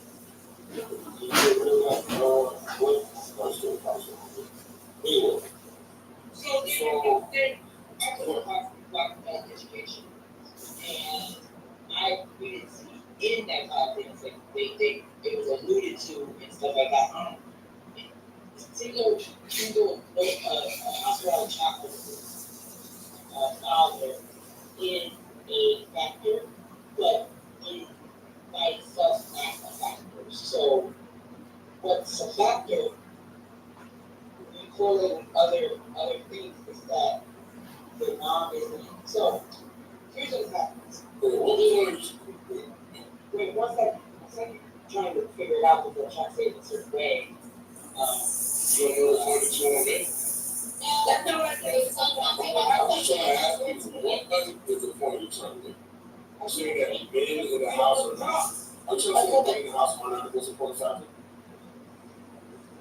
Not necessarily, but not necessarily. I'm sorry, that's my story, sir. Oh, that's nice. That's not what I'm telling you. Okay, great. What is the most important factor? So, actually, they're having a job and not having a job. You said it's about college, but they have to have a job and they have to have something to do.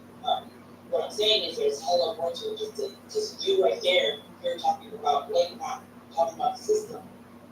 That's just using the system. So the problem is it's not just like, oh, you have a job. The problem is that economic issues going on now is the mom and the dad have a job, have up to many jobs, stuff like that. What's making it a factor if kids are staying at home or staying out of trouble, usually is if the kids, and I was a youth organizer too, if the kids have a parent that's 9 to 5 job and there's a parent at home at all times. If the parent, it doesn't matter if they have 2 parents, it doesn't matter if I was at home, if both parents have to be out of working all the time and there's no one there to have the kids. Same thing is like if it was a single parent and they had mother, uncle, their grandmother, other people taking care of the kids, and she's working, then it's still the village. It's the whole thing of village raising a child. So it's still about the system. So if we're talking about supporting a child, make sure we don't get into shit.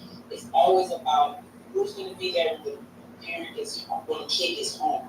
If there's nobody when the kid gets home, help with homework and stuff like that, those are factors in their life, but it's not negating value being home. But what I'm saying is that we have to look at the bigger system of income, of having to work so much, having to be around the type of jobs parents have, and the involvement of the extended family. So there's just a lot more to it. So I'm just saying, look at the whole system, not just the father home. Well, the point was, the point that I was making was going straight to the most important factor, and it has shown that single parents have better outcomes with children than single mothers. If you extrapolate that to Wait, repeat that.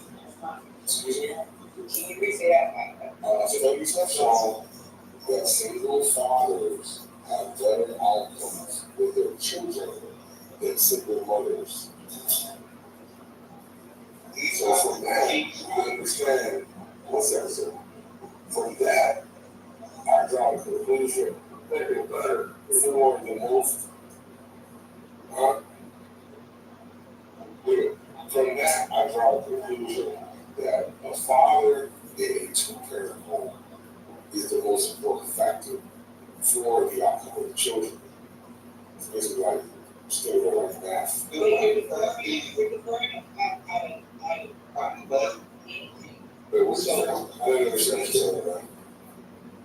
different in fact from someone saying that you're inferring that's a fact. You just said that based on this, I'm thinking this. I made an influence. Yeah. There are a lot of studies and statistics that show better outcomes for children raised by single parents than single mothers. Yeah, there's so much. Yeah, unless you But I did research. You have access to your phone, you have access to your and now we're going to start having a conversation because you're in there telling me about So it's an inferring. So my father did informing because when any of the, I hate any of the studies that just say it's single parents, it's this and that, they don't pull in jobs, extended family. Also, I listed a lot of studies don't not talk about that, and it took a while to keep doing research and really see something's missing because the people around does not correlate with these studies, right? And you notice how much data is missing. So that's what I'm saying. Learning it to me is just kind of weird because with single mothers or single fathers, people have already said, I'm not being on the stage, but we have single fathers. A lot of times they get extra help from folks because people are also willing to keep their kids in school. Help, that's what Christmas do. But they'll get extra help. On the other hand, women will get extra help in some areas, but not others. It's assumed that they should be doing certain things and all that kind of stuff. So unless there's certain factors grow, it's really hard to just say it's because they're the father. It has to be a lot more data points control for me to make that same connection. It's certainly true that in higher socioeconomic classes, the lack of a father in the home is going to have less overall impact. But the fact still remains that single-parent households, especially when they're missing a father, suffer on average regardless of socioeconomic class. It's certainly more common in lower socioeconomic classes to have single-parent families, and that they suffer greater financial stresses, right? If you come from a higher class and a parent either decides to no longer participate or a parent is lost due to death or something like that, the socioeconomic impact doesn't multiply the lack of parent care, but it's still a large factor in the outcome. How are we measuring outcomes into? How do you know how you want to do the right shot? That's trying to look for the figure. Like that, it's fine. It's fine. It's fine. I know a few of them are. A few of those metrics that they use are things like education, the likelihood of ending up in prison or committing crime, the likelihood of having healthy relationships with others and spouses, the likelihood of getting good jobs, things of that nature, right? The things that you consider to be like what decent people are able to achieve. Fair enough. So my follow up to that would be, what the hell does that have to do with having a dick between your legs? Excuse me, what the hell does that have to do with having a dick between your legs? Well, that is purely socioeconomic. That's all. That is purely socioeconomic. If you have a child that has a single parent, but that single parent is well off, it's not going to matter if that person has a dick between their legs. That child is going to do better on that. Let me deal with Gordon's for a second here. So Gordon, I know you're not work that true, but it's just possible. Gordon,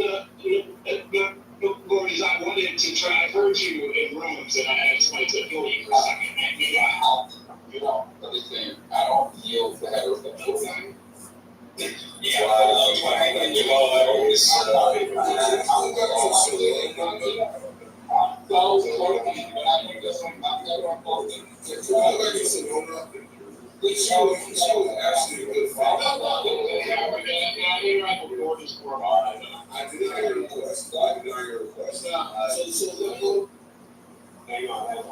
Gorgeous was speaking, but Gorgeous is and we changed for the sake of just trying to get the conversation back on track, let's at least let him finish. This last final time will be the last final time he's going to cut anybody off. Vice versa, anybody should cut anybody off. And then CEO, if you can possibly engage with him in good faith and Gorgeous, if you're going to at least not cut him off. You don't have to listen, you don't have to respond, but at least let him speak to you whatever what's fair enough. And thank you. And I just wanted to say it's purely socioeconomic. If you have a child who has a single parent, and a single parent is doing better on average, right, than the average person. And you compare that child to a married man who consists of a man and a woman, and they aren't doing as well financially, the child with the single parent is going to do better on average. On average is the key phrase there. Then the child compared to the child in the married family, in the married couple. So we can look at things like that to determine that it's not just about gender. Talking about gender oversimplifies the dynamics at play. And that's what's annoying. Basically, I was just going to suggest that within the black community, it's the sort of man who's going to take on the role of being a single father and being into that is typically a different caliber man than those who aren't. And I think that we should acknowledge that. So I could see how the outcomes would be more significant because what the type of man does that's very different. I think women in general lean into it more, so there's not as much differentiation amongst others as there are among men related to being a single father. So what is your comment? Listen, even if you look at men on average make more than women, it doesn't matter if it's a single man or a single woman. It doesn't matter how it's going to go. It's more about financial. I hear what you're saying about men. If you feel like a man,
If they're really, they need to hold their country together. You know, the last thing they want is to be attacked. If they're holding on to power. So you're saying that they're not going to respond to nothing?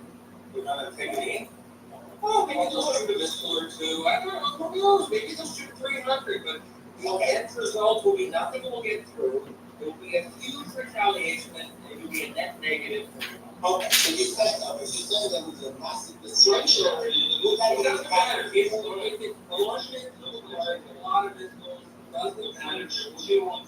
Let's keep it as the there will be a lot of missiles. Maybe they get some casualties. And I don't know if they're on battlefield, right? What's going to be the Israeli response to that?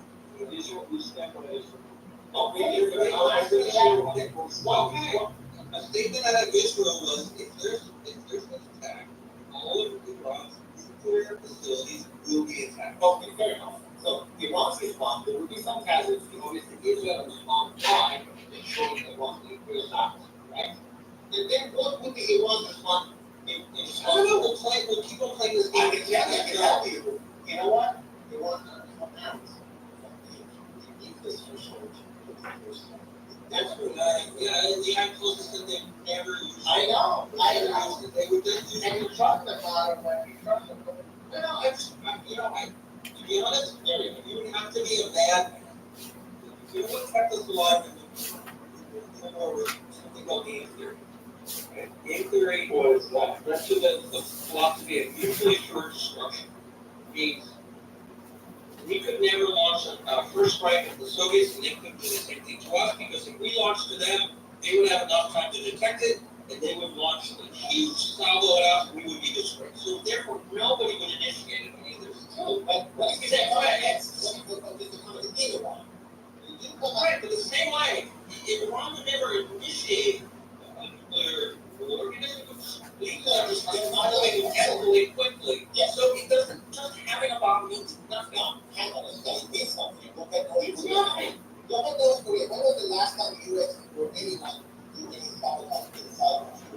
We don't care about them. They're what I'm saying is that yes, does not mean that you're willing to war on some great points. We're not just worried about North Korea.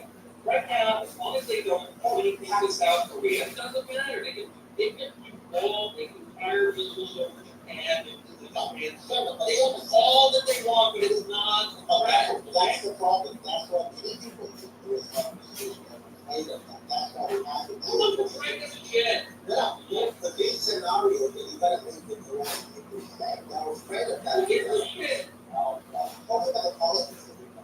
If everything wrong with the law there, they have to come out from it.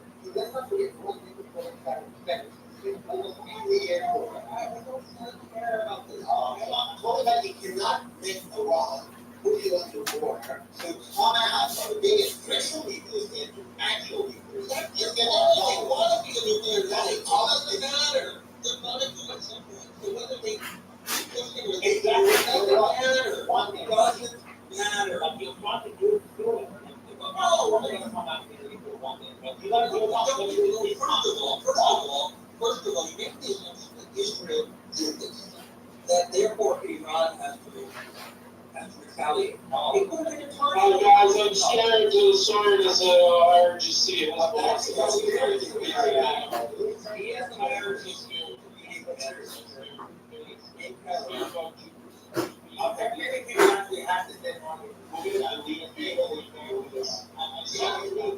Yeah, a lot of people say it's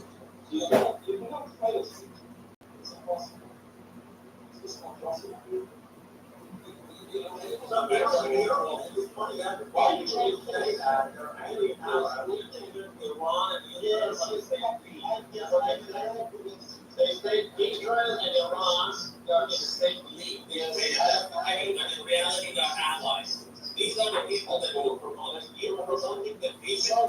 So it's being supported by the Arabs. We think that, they're Persians, they're Arabs. And they say Israel are not Arabs. So these two nations are actually together. They say they're actually but in reality they're together. That's what they do.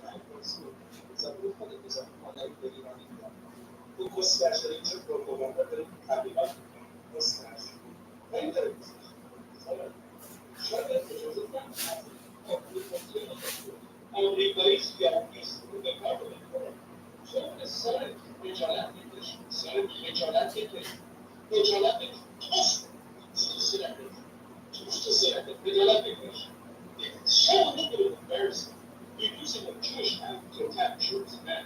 You have no shame. You have no shame. God is our witness. Elon will punish you so hard. What are you doing with that? I believe.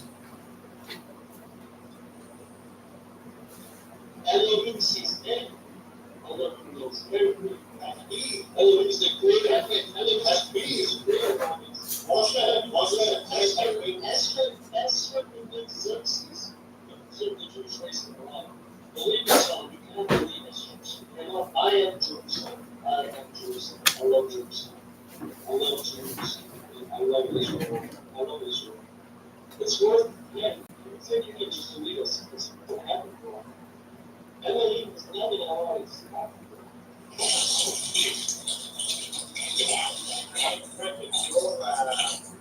That is over, and you want to have a credit card or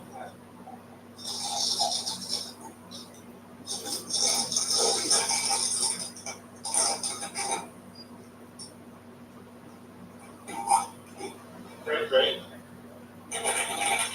Your confidence session is over, my friend. You want to take it back to like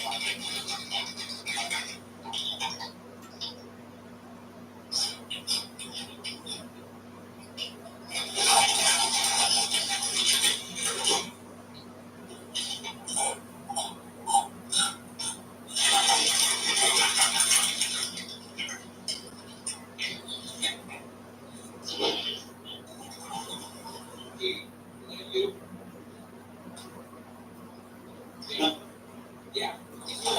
It's me crunching. I know. I thought it was a guy doing that. I got honestly cannot believe it. You know what I mean? Well, the conscientious little. It was the effect. It was the American. Well, American, not hello. They're So you cheated. I love you, T. You're great. You're very funny. You're witty. I guess it's really because they don't have any. No, I love listen here. You go to those fields. I'm about to eat those fields. I thought you were work those fields and like who's kind of over. You kind of bring us to be more to Cheetos. Well, that's what it is. Yes. Yes. You Cheetos eat your kid after me.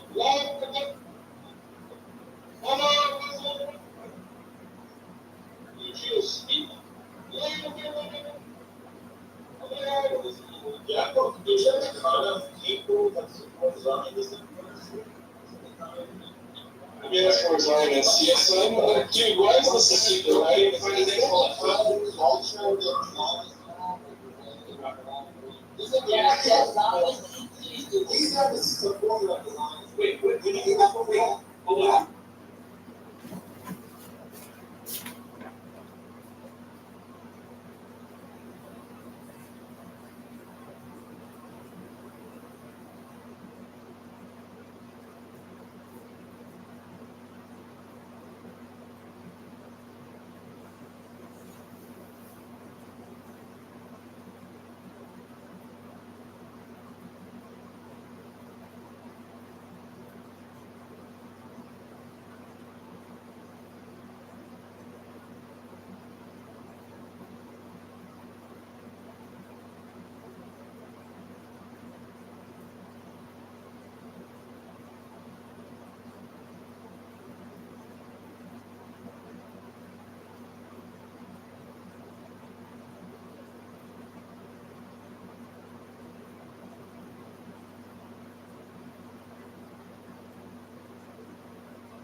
It guarantees rights to all citizens, regardless of race, religion, ethnicity. So that's already there.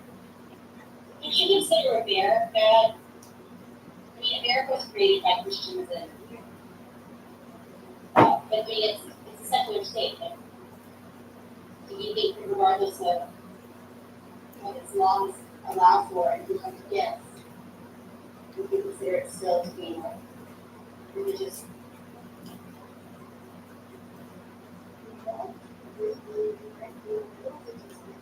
Religious state. There's a lot of people where there's some minorities. They're going to come to where I'm thinking. It is the laws of a little bit different from Christianity.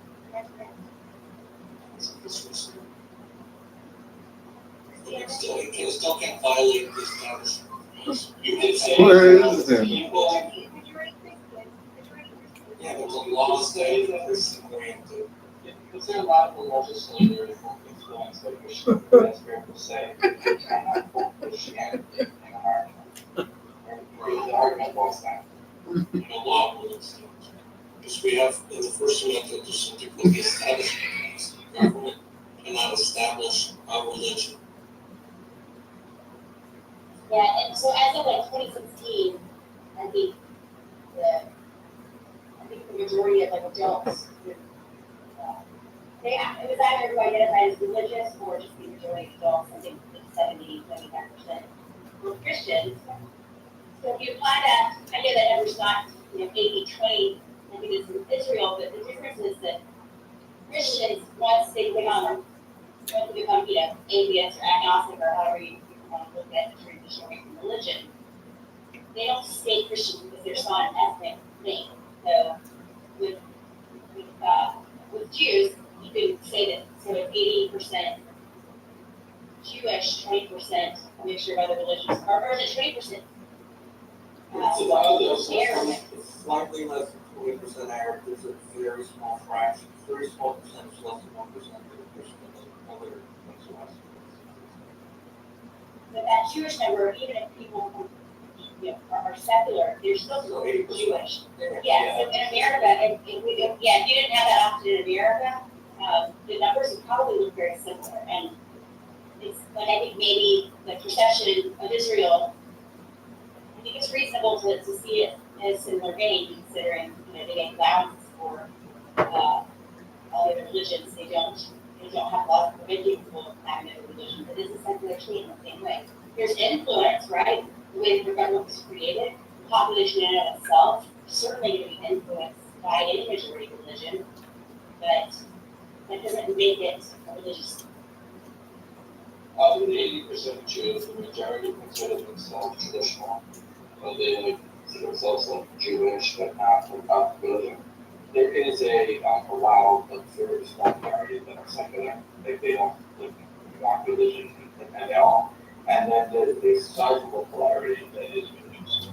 So it's Well, Basha, I just saw in the chat wanted to speak, and I thought that would be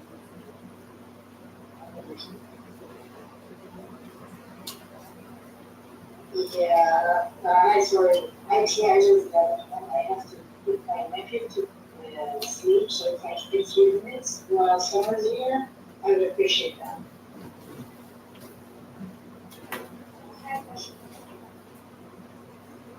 Thank you. Hi, Sandra. I saw you on yesterday, and I've been listening to you a little bit. I think it's so interesting that you are here and you are trying. It's not like that I agree with everything that you say, and I think maybe we can have a dialogue with you because we somehow think it doesn't collaborate or you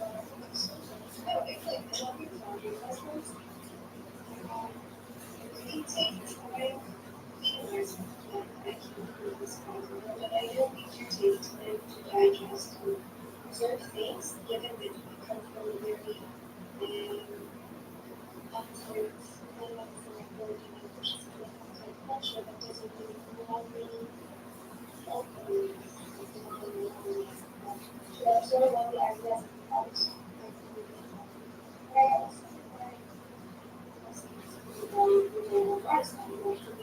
It's been there because it can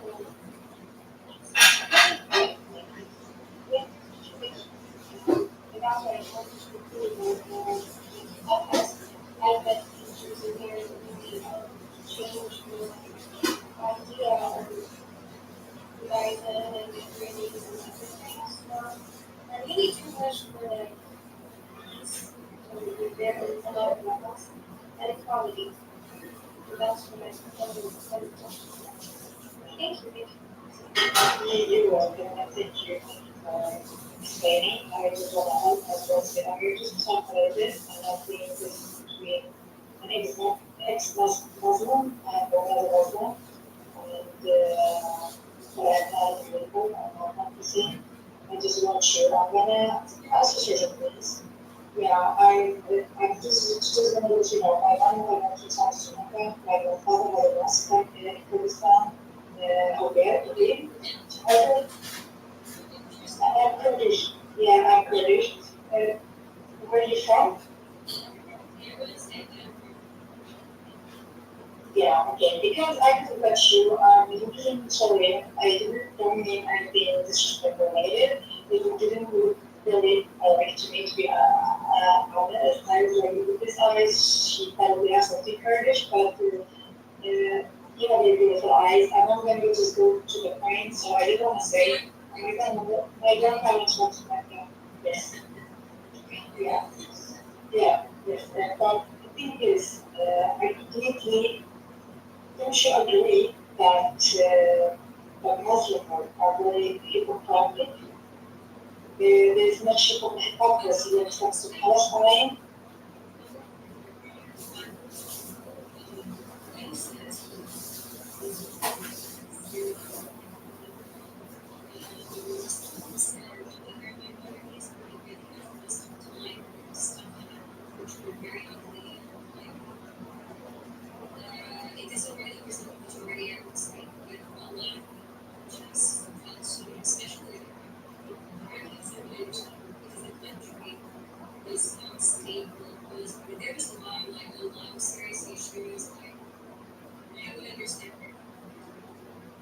Yes.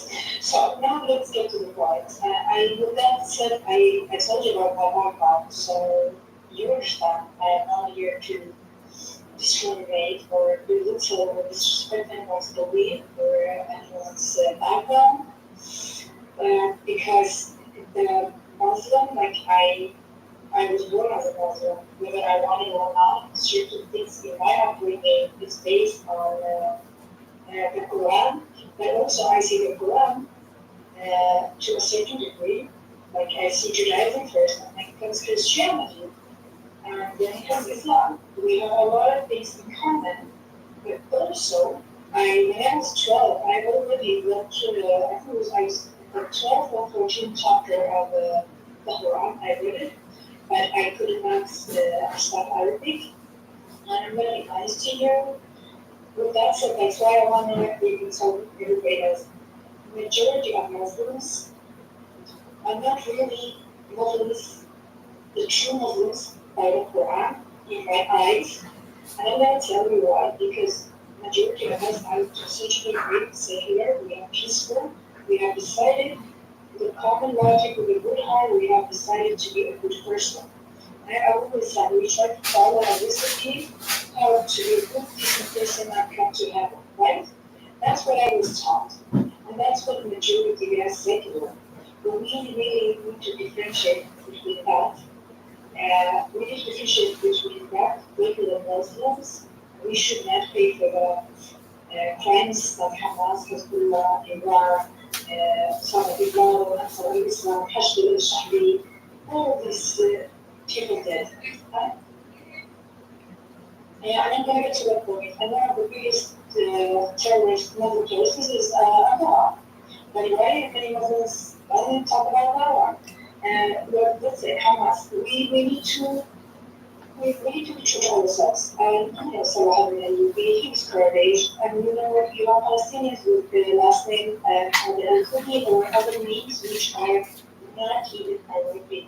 It's not Arabic, so we need to be very, very, I think the solution in the Muslim world, we need to recognize and accept that the Jewish people are indigenous to the land, and that whether they are blue-eyed or not, they're not European. I'm going to tell you something. If you're a good person, I see there's something good in you, so I try to reach out to that part of you. We need to understand. Kirkuk is Kurdistan. It doesn't matter if it takes 1,000 years. My refuse, my ID card should belong to Kirkuk, but it belongs to Kirkuk because already, even before Saddam, we were driven out of villages because they found oil fields. Okay, even today, the Arabs come back. My father's village was the same thing. So that doesn't mean, even if it takes 100 generations, for me, it's Kurdistan. And if I get a chance, I keep the Arabs that have taken my land. Whether if they are poor or not, I don't care. They came there because the government brought them there. They were willing to take over somebody's home and kill somebody or make somebody homeless, okay? So for me, that's Kurdistan. It doesn't matter. If it takes 1,000 years, it's going to be Kurdistan. And the same goes for Afrin. Afrin in Syria and Rojava, Kurdistan. Right now, do you know all these Palestine Muslims? We have a provider. Do you know that the Palestinians, supported by Qatar and Iran, they are paying themselves illegal settlers in Kurdistan? Did you know that some Kurdish people, they get heart attack, they get beaten, they get killed, they are forcibly removed. They do a demographic change. And we need to learn from that history. That's why I connect this one to Judaism, to Israel. We need to understand that Islam has a part in it. I tell you something, I promise you. My mom was not even trained. I was 6 years old. Until I was 20, I used to fast, okay? From 6 years old, I don't know, because we were living close to Muslim, so when they were speaking about Muslim, I liked it. That's why I went to the mosque, okay? But when I grew up, when I came to Europe, I understood. We put fear and negative thoughts in my head about Jews. Okay, they told me that I should never go. I can trust a Christian so much and go sleep in their house, but never trust a Jew. In all this, I think in the world, a lot of work, when you want to tell somebody you are rich, basically tell them you have as much as a Jew. Or they see Jews as cheap. There's a lot of prejudice, a lot of things. So I want to tell you, political Islam, it's not that you believe it is and you practice it. Let's be honest. Two of the most indigenous nations in the area are the Kurds and the Jews.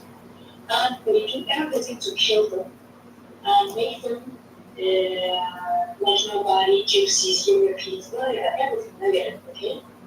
That is not right. That is not right. And we need to recognize that actually the Palestinian people are, some of them, they went there with Islam. They are not indigenous, more than the Jews are. And that the Jews and their ancestors who actually were driven out, even if it is not everything that Muslims call, that there are certain things it's because of Muslim Islam, they were driven out, okay? Driven out is not always killing them, to make life Muslim people weak, okay? And we also need to recognize that actually during the Holocaust, was responsible in Palestine went to met with Hitler, okay? We need to also understand that Palestinians, okay, some of them maybe have some indigenous roots as much as Jews, that's fine, but many of them, they have Jordanian other groups, they are mixed nations. And actually, a lot of people who speak Arabic today, even the Iraqis, they are not completely Arabs. They are Arabic speaking people with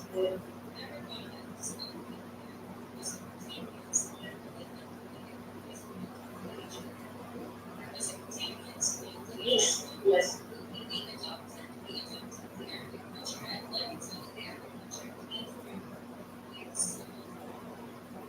So it's like a mixture of Arabic and Hebrew at one time, and it was like also like there was the kingdom, and it was also Constantine, the man was like it was like their kingdom. It also came from a lot of places. It came from Islam, and also a lot of people also from these places. Yes. And the people that this adopted the culture, but that culture Muslims, yes. whether it's perfect by leaders that are for sure because it's not that. Yes, I'm really sure. Like the Yazidis, yes. Yeah, yeah. Yeah. This is this thing. This is the way of the world. People how do they spread their ideas? And even in my eyes, I refer to this as even. Okay, so let's have a dialogue here. I just got a question. I wish you could take one. But okay, what happened like so many years ago with Islam's expansion and everything? Anything. It goes with today's world when I still have Hamas group.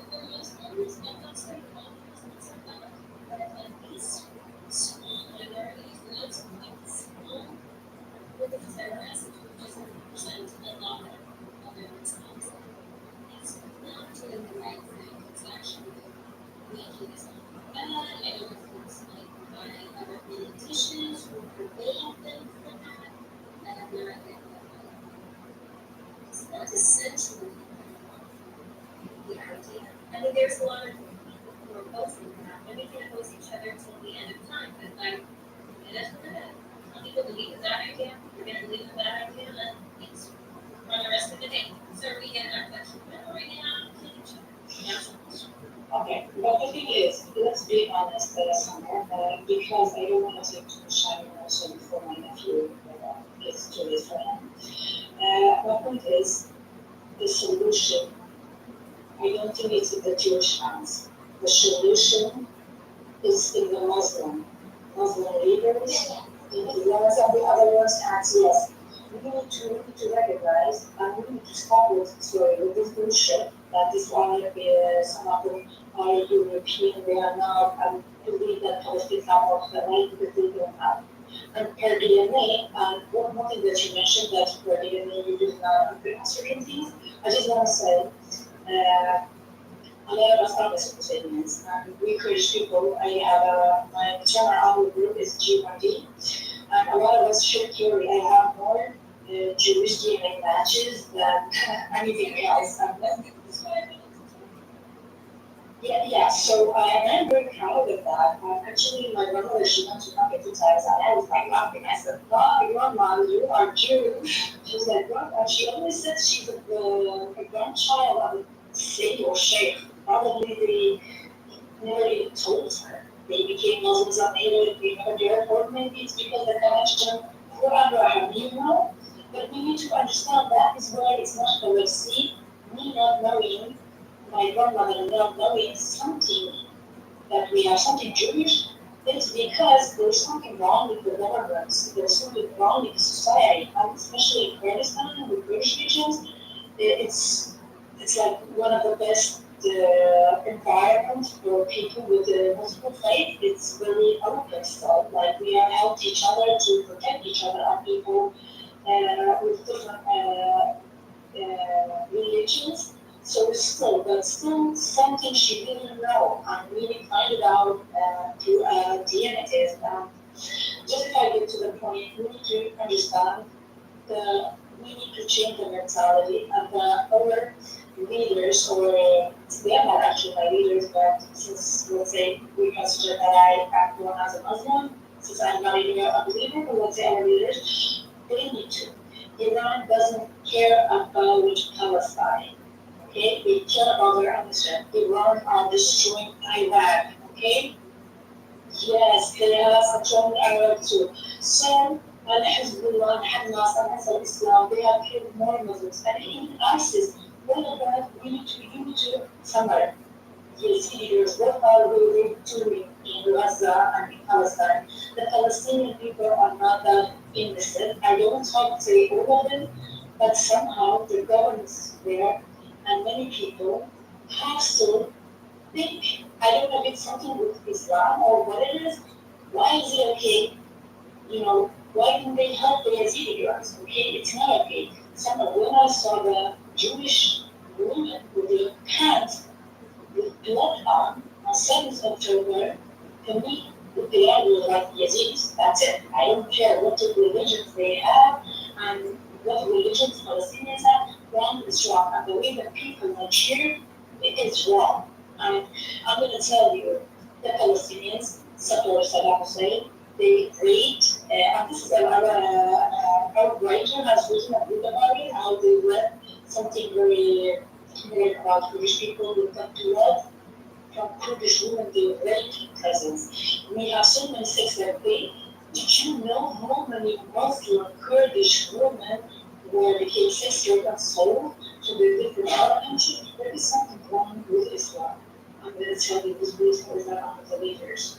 And there's something wrong with this Arab Muslim culture about the acceptance ones, or they think it's okay with the taking Yazidis or Jewish women as sex slaves and make them force them to marry them and pregnant. It's wrong. It doesn't matter. I don't care. It is wrong. When the Muslim people know this is wrong. But it's not okay. If they're not interested, Quran gives permission to that, then there is something wrong with the Quran. I am sorry, but that is, and we need to understand. We need to understand and recognize that the Jewish people have a right to exist.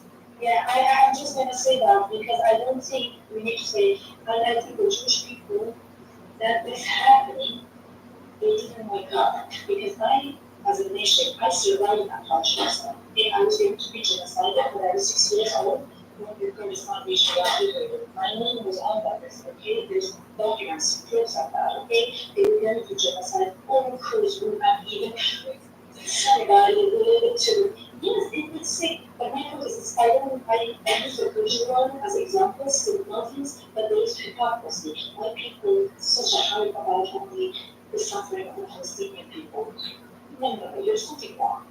So the point is, the solution is that we Muslims recognize and actually pay respect that the Jewish people have been also suffering on the hands of Islam or political Islam, whatever you call it, the Muslim regions, okay? And we need to recognize them as indigenous. Yeah, if I'm just going to I'm going to listen to you. Okay, I will come. And then we need to also accept that start with the roots of European, because if we're going to talk about the European, then we can turn to the majority of Palestinians outside of the region of Israel and Palestine. If we would do that, okay? And they have the right to walk. And when they came back, many of the children came off the land and showed someone that that is what happened. And when the Arab Muslim world resisted Israel, okay, they had a good chance. There was two-state solution on the area, but they decided whether to proceed. This is the Muslims and the Houthis, and they did not accept it from the war. So when a nation like the Jewish people survived Holocaust, you say never again. And I myself, my father was a handmaker out there. I, I had like 95, 96, 99, and 100 in my grades in Kurdistan in Arabic. And I refused to speak Arabic. I just did that because I had a good grade, right? But I said, they killed my father. I was a child. I tried to learn Arabic there. My point is, we need to recognize this stuff. And we need to accept the Jewish people. And to be honest, we need to stop with this bullshit. And the Palestinian people, but there was so much chance for the Muslim Arab Palestinian world to accept they did it. So the more. And I know how it is that I'm indigenous. That's why I told you, to a certain degree, I relate to the mind of Muslims. But as a Kurd, I relate also, I see that way, maybe I'm wrong, but I feel like as an indigenous and as a Kurd, I relate to the Jewish people as well. Okay? And they say, you know what?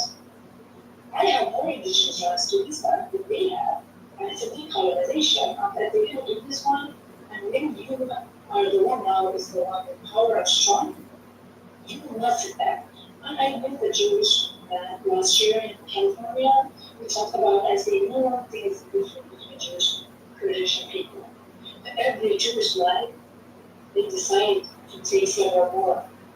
The ones, when you come to their hand, they catch maybe one hand, the whole hand, or maybe goes in your hands, okay? And they have the right to defend themselves. I really, it hurts me. I am not like to see the Palestinians and even to something like that we cannot blame the Muslim world, the Muslim leaders, the political Islam, Hamas, Iran, or all those things. Thank you. When you said that you actually said a very response. Exactly. So we cannot do. And even today, see the media and everything. They are supporting more Muslims on Palestine than the Jewish. The Jewish people are not the strong ones. And I think the only losers were the Palestinians. I'm sorry. Yeah, sorry. It's like, you kind of look at it, Israel has no problem. If they give a lot of solution to that problem, more than this one, which is causing a lot of lives in the living thing. That's what I think. I think if they didn't even give him, I think if they took the whole country and regulate it's terrible what's wrong with the leaders. But they also have an issue there, and that issue is like very evident in what you see what's happening. I'm not saying that Iran is good and like Israel is good. Iran's terrible. Yes. It is. It's horrible. They're more shitty. They're more shitty than They shoot anyone. So it's like, I'm just saying that I don't think either parties, the Israeli government or Iran, but I think Iran is more shitty than Israel, honestly, because Israel doesn't go about, it does go about, in a way, it doesn't go about like trying to expand, trying to give militia weapons and like drones, but we didn't see that, let's be honest. But the problem, we have a problem with the Arabs, and this problem is actually like migrating to Lebanon, to Syria. They do have a problem with these areas. I do understand from the perspective. Couldn't they intentionally make a better solution as to take the whole plate? And why is this problem? And this is the main problem in the whole Middle East. And I don't know why it's like inflated, it's accountability, and all of that. In my eyes, like, they could have taken the whole place and then claim it for themselves, and everyone can live happy and be cool and all of that. But in my eyes, I see that there is, in a way, like Jewish supremacy. And I don't think it's It's the right way to go about it. I give you the one that I said, Irish. Which you want Israel to conquer Syria and Lebanon, Well, give it back. if they take Israel, so in 2005, if they give Gaza to Hamas, if Israel took those whole place, as it did to the Arabs in the 80s, and this whole place becomes like people coexisting, having normal rights as Israel, and this probably So you think it's years better, ago, especially. and also one states as, you're saying instead of, yeah, let's give it a specific, Exactly. instead of Israel, this agent from us in 2005, but I know, but those are something, instead of Israel, this agent in 2005, they should have annexed. That's right. And And that's it's why about I, that. excuse me, but I think that's not right with the just and the other Because that's annexed.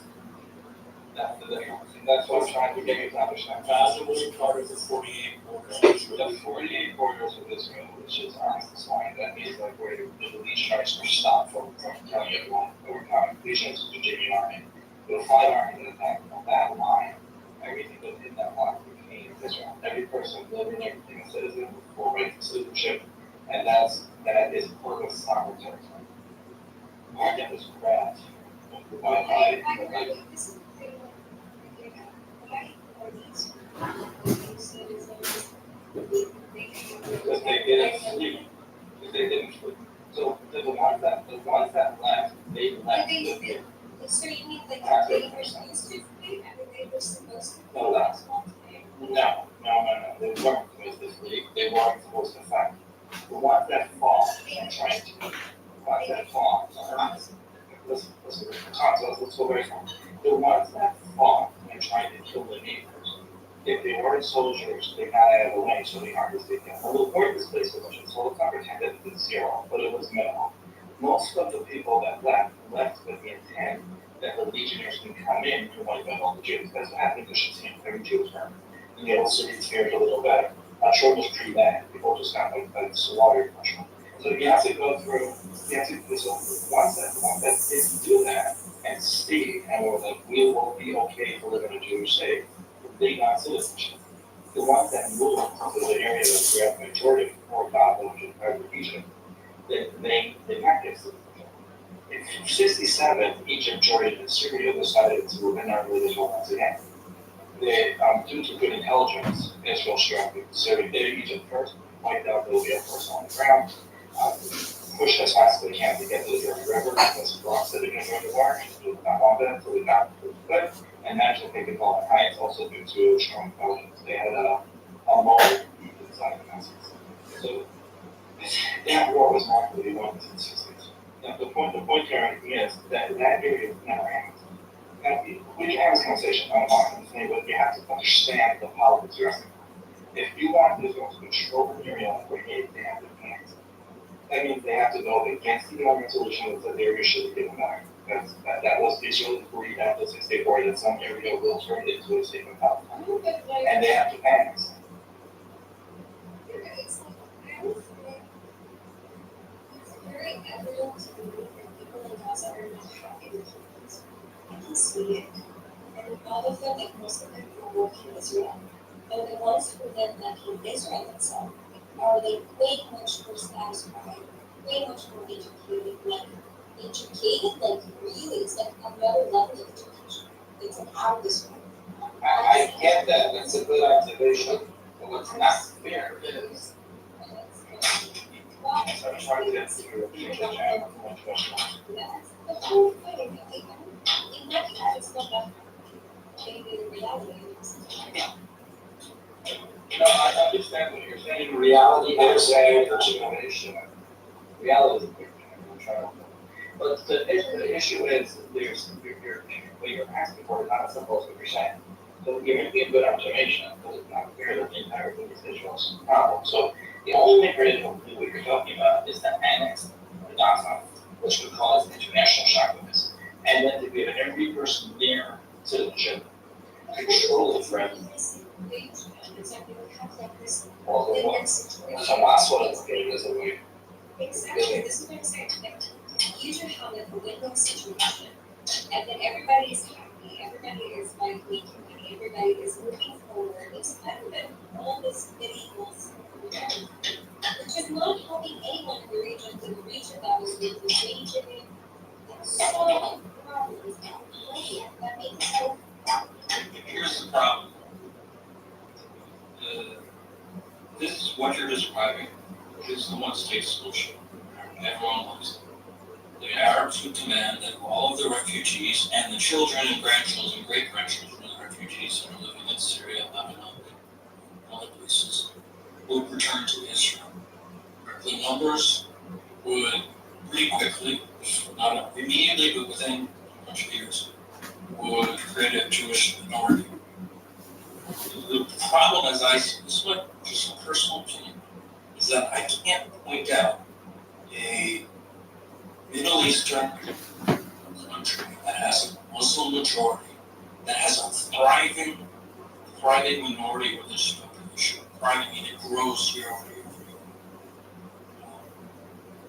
Israel would cease to be a Jewish nation, which at its core was created to be a land for the Jewish people. People else who live there were given the full same rights, the Immediate Declaration of Independence, but that would cease to exist. And no one's going to say, sure, that's what we want to do. We want to create a plan that creates the destruction of the country. It just is. Sounds nice, but it isn't going to happen in anyone's mind. It isn't. And put, for example, you asked why is Gaza, not part of Israel. Take a look at the partition plan created by the UN in 1947. Look at where Gaza is. It's in light orange color. It was to be the Arab. It was two states. One Arabic. They didn't say Muslim. One is Arabic. The blue. The blue color is Israel, and the Arabic color is light orange. When the war broke out, Jordan and a bunch of other countries, Egypt and other countries, invaded and controlled those areas until 1967. Now, Jordan did exactly what you're talking about. When they controlled the West Bank, they annexed it and gave citizenship to the people living there. So they did that, but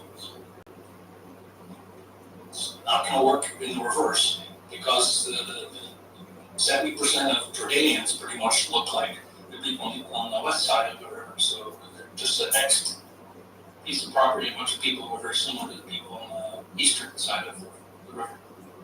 So, but it's very different when you talk about different ethnic groups or tribal groups. Can't mix it. We tried hundreds of years of living together. It hasn't worked out well for us.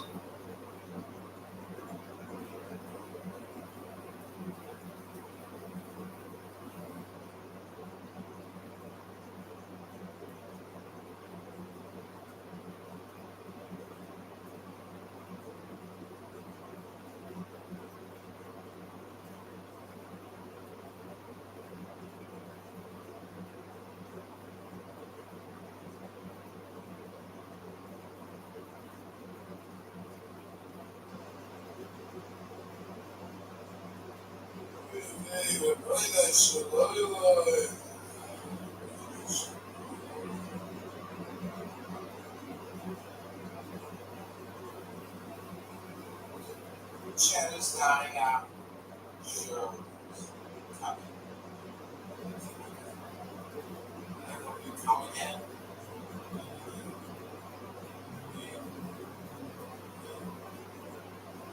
No doctors. Doctors. My doctors. Yeah. My eyes infected. Doctors.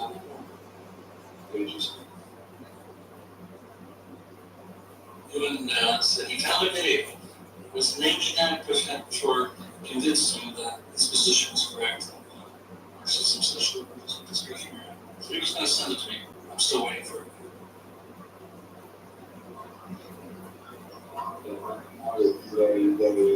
Very dumb discussion. But it was interesting discussion. His position was grounded in facts. I guess he was just essentially incorrectly using the word built upon when he should have been a critique of. And I would have, if he used that critique of, I would have bought his argument with climate change.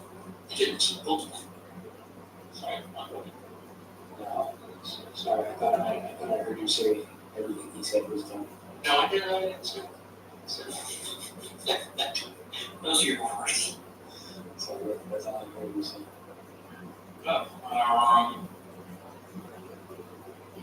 Sorry.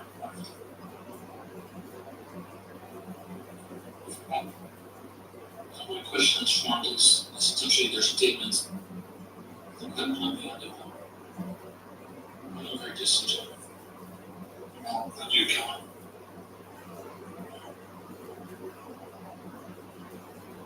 Yeah, generally, I do think that we have been arguing in good faith from position of recognition. Not that hard. I think it's that. Yeah, no, I appreciate that. We'll do that.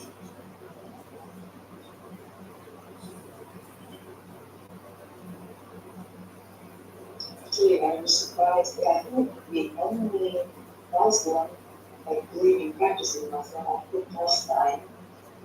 I don't know if she's from Fridman, I assume. I might be wrong, sorry. I thought that we could have a dialogue with. It's even impossible with my friends, even one of my friends that I have known for years. They have some blockages, but nothing was it. Like usually they're not bad people, but they just really get bad fed. And I think it's really good if we get some people like Summer to reconsider recognize some other things, and maybe their own way and find affect others. I don't know, but I think the majority are so brainwashed. That's one of the I think root cause of this whole thing, because they see Jewish people. I'm not saying that there's no other thing, but I think where the biggest obstacle is that they see Jewish people as something that you should not trust, or Europeans, like these two, and then there's like a blockage, like you cannot reach them. I have tried with people, like this using logic and historical documents, but I hope, to be honest, I don't know about Middle East, but this happens with Iran and the other, some of them seems to be secular, but they need to understand that this is the reason they don't take Palestinians or that they don't accept Israel. It's not about that Jewish people are not indigenous. It is about colonization, to keeping this area colonized. To be honest, I see that. With that said, I don't intend to mean or say that all Palestinians are colonizers, or that our offsprings are colonizers, because there is a high chance that some of them are indigenous roots as well. But we know many people were there with Islam and all that. It was actually a good, I think, conversation somehow, and I think clearly you did a good job. I did hear some of your questions, asking her, and I about you as well, but I think it was good to ask a different question, and I know that she was genuine. But I would love to have more people like this, and I would suggest that sometimes we feel ex-Muslims. I know a lot of Iranians are active as well. But I think sometimes it's good with some people that we have approached instead of attacking them. I know some of them deserve that, like there was one yesterday, but I think to have dialogue with them, to really make them see the other side. Sometimes you have ex-Muslims, so you also, question them and have a conversation. Thank you for giving me the space. I would love to, yeah. It didn't sound like you were attacking her. I mean, that was just objecting at times. She was factually incorrect. No. Yeah, Ask her questions. I think she would say, I think she would say the opposite. Oh. Yes, I mean, because, we had, I don't know if it was not able to go back on the law. And I heard some people say only something, because some of them, they do not have a dialogue with them, so you just need to, be very strict and raise your voice on them. I have, but not attacking, but it's like, so it's like attacking because nothing goes in, and they just kind of like certain things that you have to respond. But as Kelly said, I said the opposite. I didn't see that, and I think also it had to do with Senate having this some openness. But I think you guys also, as a moderator, did a great job with the questions and having patience to let her, reflect on some questions. I know she's back, but I will need to go. But I think it's good to have people like Senate here and have a dialogue. Yes, sorry? So you're saying, what did you say? She was complimenting you. I think I said It's actually talking about that human relational conversation. It's just, I mean, as a person, I feel like I want to make the world a better place. Everyone healthy, it just, it's not. It happens. You used my name, so what is your critique? Just not here. It's just somebody said like Jordan enough, or it's not just like the regardless of who's making it. It's Not really. It's done up a double standard. Which one Jordan next is the place. This one, if Fairfield does the same thing with Elon next, that's a different thing. Very different. It's it can't. There's a phenomenon to pay attention to. It's interesting how people who want so much to make the world a better place and often feel devastated. I mean, talking about wanting to make the world a better place and actually adjusting one's thoughts, emotions, and behavior to do so are two different aspects of how we live. So a lot of people like to just talk about making the world a better place. They might like to try to be sympathetic or feel sorry for other people. But there are people that are actually like holding themselves accountable for their thoughts, emotions, and behaviors, and how they treat others. And they're also grounded in reality to know that what comes out of their mouth is just words. That how they behave in the world, that's what actually matters. And a lot of times you just like to say nice things. It's not necessarily that their behavior is always in line with what they say. And so cognitive dissonance actually creates a lot of double standards.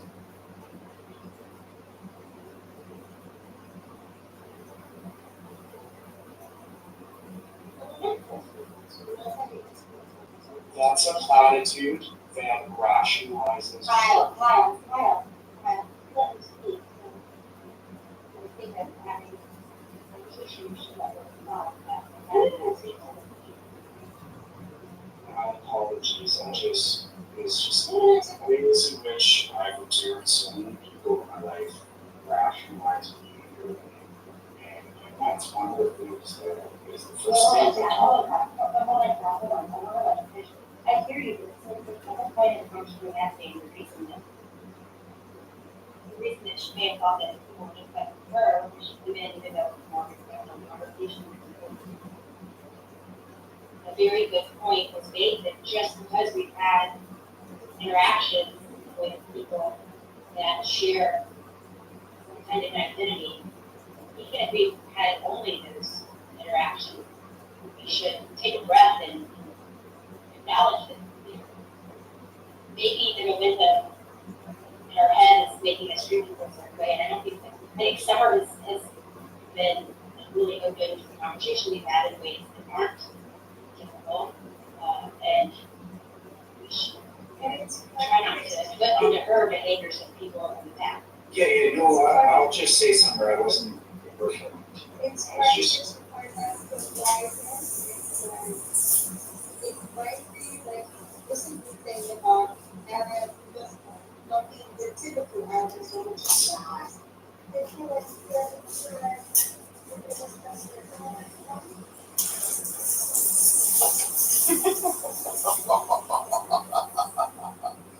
Returning to the scene of the crime.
Security cameras in use.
I'm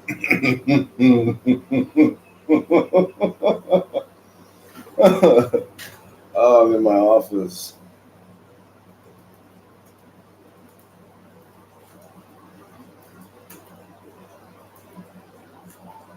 I'm in my office looking at the chat.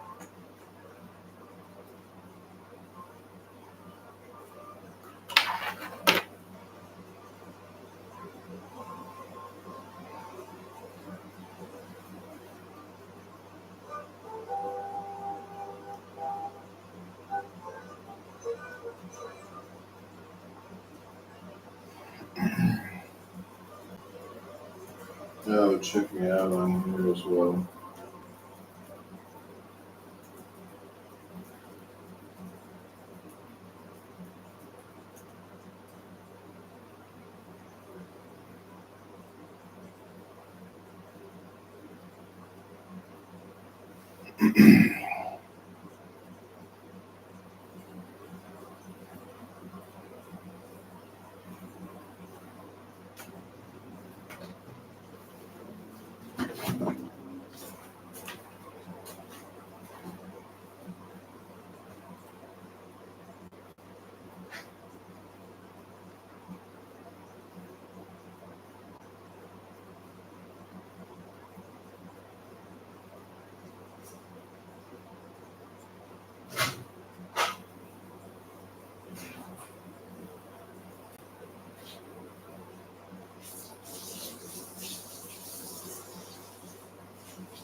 whole treatises and try to devour them.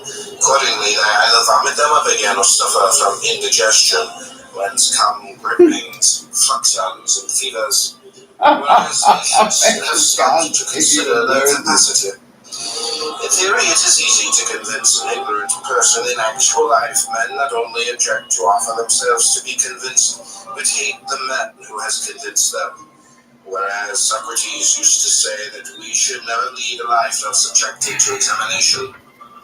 This is the reason why Socrates, when reminded that he should prepare for his trial, answered, "Thinkest thou not that I have been preparing for it all my life? In what way I've maintained it which in me lay? How so? I have never secretly, openly done wrong unto any. In what character dost thou now come come thou, saith God, and testify for me, for thou art worthy of being brought forward as a witness by me. Is aught that is outside thy will, either good or bad? Do I hurt any man? Have I placed the good of each in the power of any other than herself? What witness dost thou bear to God? I am in evil state, master, I am undone. None careth for me, none giveth me aught. All men blame, all speak evil of me. Is this the witness thou wilt bear in to the calling wherewith he hath called thee? Because he hath done thee so great honour, and deemed thee worthy of being summoned to bear witness in so great a cause, which thou have men speak good of thee, speak good of them. And when thou hast learned to speak good of them, try to do good unto them, and thus thou wilt reap in return their speaking good of thee. When thou goest into any of the great, remember that another from above sees what is passing, and that thou shouldest please him rather than man. He therefore asks thee, in the schools, what didst thou call exile, imprisonment, bonds, death, and shame? I call them different things, and I call them things indifferent. What then dost thou call them now? Are they at all changed? No. It is then thou that art changed? No. Say then, what are things indifferent? Things that are not in our power. Say then what follows, that things which are not in our power are nothing to me. Say also what things you hold to be good, a will such as it ought to be, and a right use of the things of sense. And what is the end? To follow thee. That Socrates should ever have been so treated by the Athenians, slave. Why say Socrates? Speak of the thing as it is. That Socrates should have been dragged away and haled by main force to prison. That ever Hemlock should. Is it for this that you accuse God? Yet Socrates no compensation for this. Where then for him was the ideal good? Whom shall we hearken to, you or him? And what says he? Anytus, Letus, may put me to death, to injure me is beyond their power. And again, if such be the will of God, so let it be. Nay, young man, for heaven's sake, when once thou hast heard these words, go home and say to thyself, it is not Epictetus that has told me these things, how indeed he. No, it is some gracious God through him, else it would never have entered his head to tell them. He that is not used to speak to anyone thus. Well then, let us not lie under the wrath of God, but be obedient unto him. Nay, indeed, but if a raven by its croaking bears thee any sign, it is not the raven, but God that sends the sign through the raven. And if he signifies anything to thee through human voice, will he not cause the man to say these words to thee, that thou mayest know the power of the divine? How he sends a sign to some in one way, and to others in another, and on the greatest and highest matters of all signifies his will through the noblest messenger. What else does the poet mean? I spake unto him erst myself, and sent Hermes in the shining, one to check and warn him, the husband not to slay, nor woo the wife. In the same way, my friend Heraclitus, who had a trifling suit about a petty farm at Rhodes, first showed the judges that his cause was just, and then at the finish cried, I will not entreat you, nor do I care what sentence you pass. It is you who are on your trial, not I. And so he ended the case. As for us, we behave like a herd of deer. When they flee from the huntsman's feathers in affright, which way do they turn? What haven of safety do they make for? Why, they rush upon the nets. Thus they perish by confounding what they should fear with that wherein no danger lies. Not death or pain is to be feared, but the fear of death or pain. Well said the poet, therefore, death has no terror, yet death of shame. How is it then that certain external things are said to be natural, and others contrary to nature? Why, just as it might be said, if we stood alone and apart from others, a foot, for instance, I will allow it is natural should be clean, but if you take it as a foot, it is a thing which does not stand by itself, it will beseem it, if need be, to walk in the mud, to tread on thorns, and sometimes even to be cut off, for the benefit of the whole body. Else it is no longer a foot, and some such way we should conceive of ourselves also. What art thou, man? Be looked at as standing by thyself and separate. It is natural for thee in health and wealth long to live, but looked at as a man and only as a part or whole. It is for that whole's sake that thou shouldst at one time fall sick, at another brave the perils of the sea again. Know the meaning of wanted, perhaps die an earthly death, an early death. Why then repine? Knowest thou not that as the foot is normative detached from the body, so thou in like case art no longer a man? For what is a man? A part of a city. First of the city of God's out of man, next of that which ranks nearest it, a miniature of the universal city. In such a body, in such a world enveloping us, among lives like these, such things must happen to one or another. A part then being there is to speak of these things as is meet, to order them as befits the matter. That was a good reply which Diogenes made to a man who asked him for letters of recommendation. That you are a man, he will know when he sees you whether a good or a bad one. He will know if he has any skill in discerning the good and the bad. But if he has none, he will never know, though I write to him 1,000 times. It is as though a piece of silver money desired to be recommended to someone to be tested. If the man be a good judge of silver, he will know the coin will tell its own tale. Even as the traveler asks his way of him that he meets inclined in no wise to bear to the right rather than to the left, for he desires only the way leading whither he would go, so should we come unto God as to a guide, even as we use our eyes without admonishing them, to show us some things rather than others, but content to receive the images of such things as they present unto us. But as it is, we stand anxiously watching the victim, and with the voice of supplication call upon the augur, Master, have mercy on me, vouchsafe unto me a way of escape. Slave, would you then have aught else than what is best? Is there anything better than what is God's good pleasure? Why, as far as in you lies, would you corrupt your judge and lead your counselor astray? God is beneficent, but the good also is beneficent. It should seem then that where the real nature of God is, there too is to be found the real nature of the good. What then is the real nature of God? Intelligence, knowledge, right, reason. Here then, without more ado, seek the real nature of the good, for surely thou dost not seek it in a plant or in an animal that reasoneth not. Seek then the real nature of the good in that without whose presence thou wilt not admit the good to exist in aught else. What then? Are not these other things also works of God? They are, but not preferred to honor, nor are they portions of God. But thou art a thing preferred to honor, thou art thyself a fragment torn from God. Thou hast a portion of him within thyself. How is it then that thou dost not know thy high descent, dost not know whence thou comest? Dost not know whence thou comest?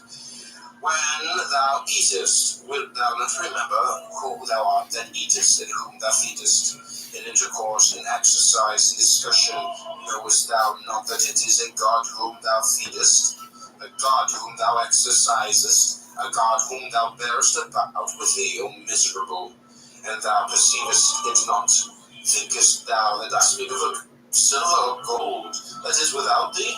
Nay, thou bearest it within thee, all unconscious of polluting him with thoughts impure and unclean deeds, were an image of God present. Thou wouldst not dare to act as thou dost, yet when God himself is present within thee, beholding and hearing, thou dost not blush to think that such thoughts induce deeds. O thou that art insensible of thine own nature, and liest under the wrath of God, why then are we afraid when we send a young man from the schools into active life, lest he should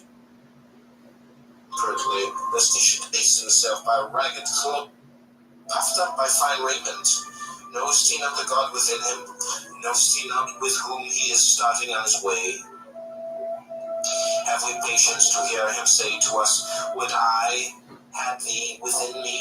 Hast thou not God where thou art, and having him dost thou still seek for any other?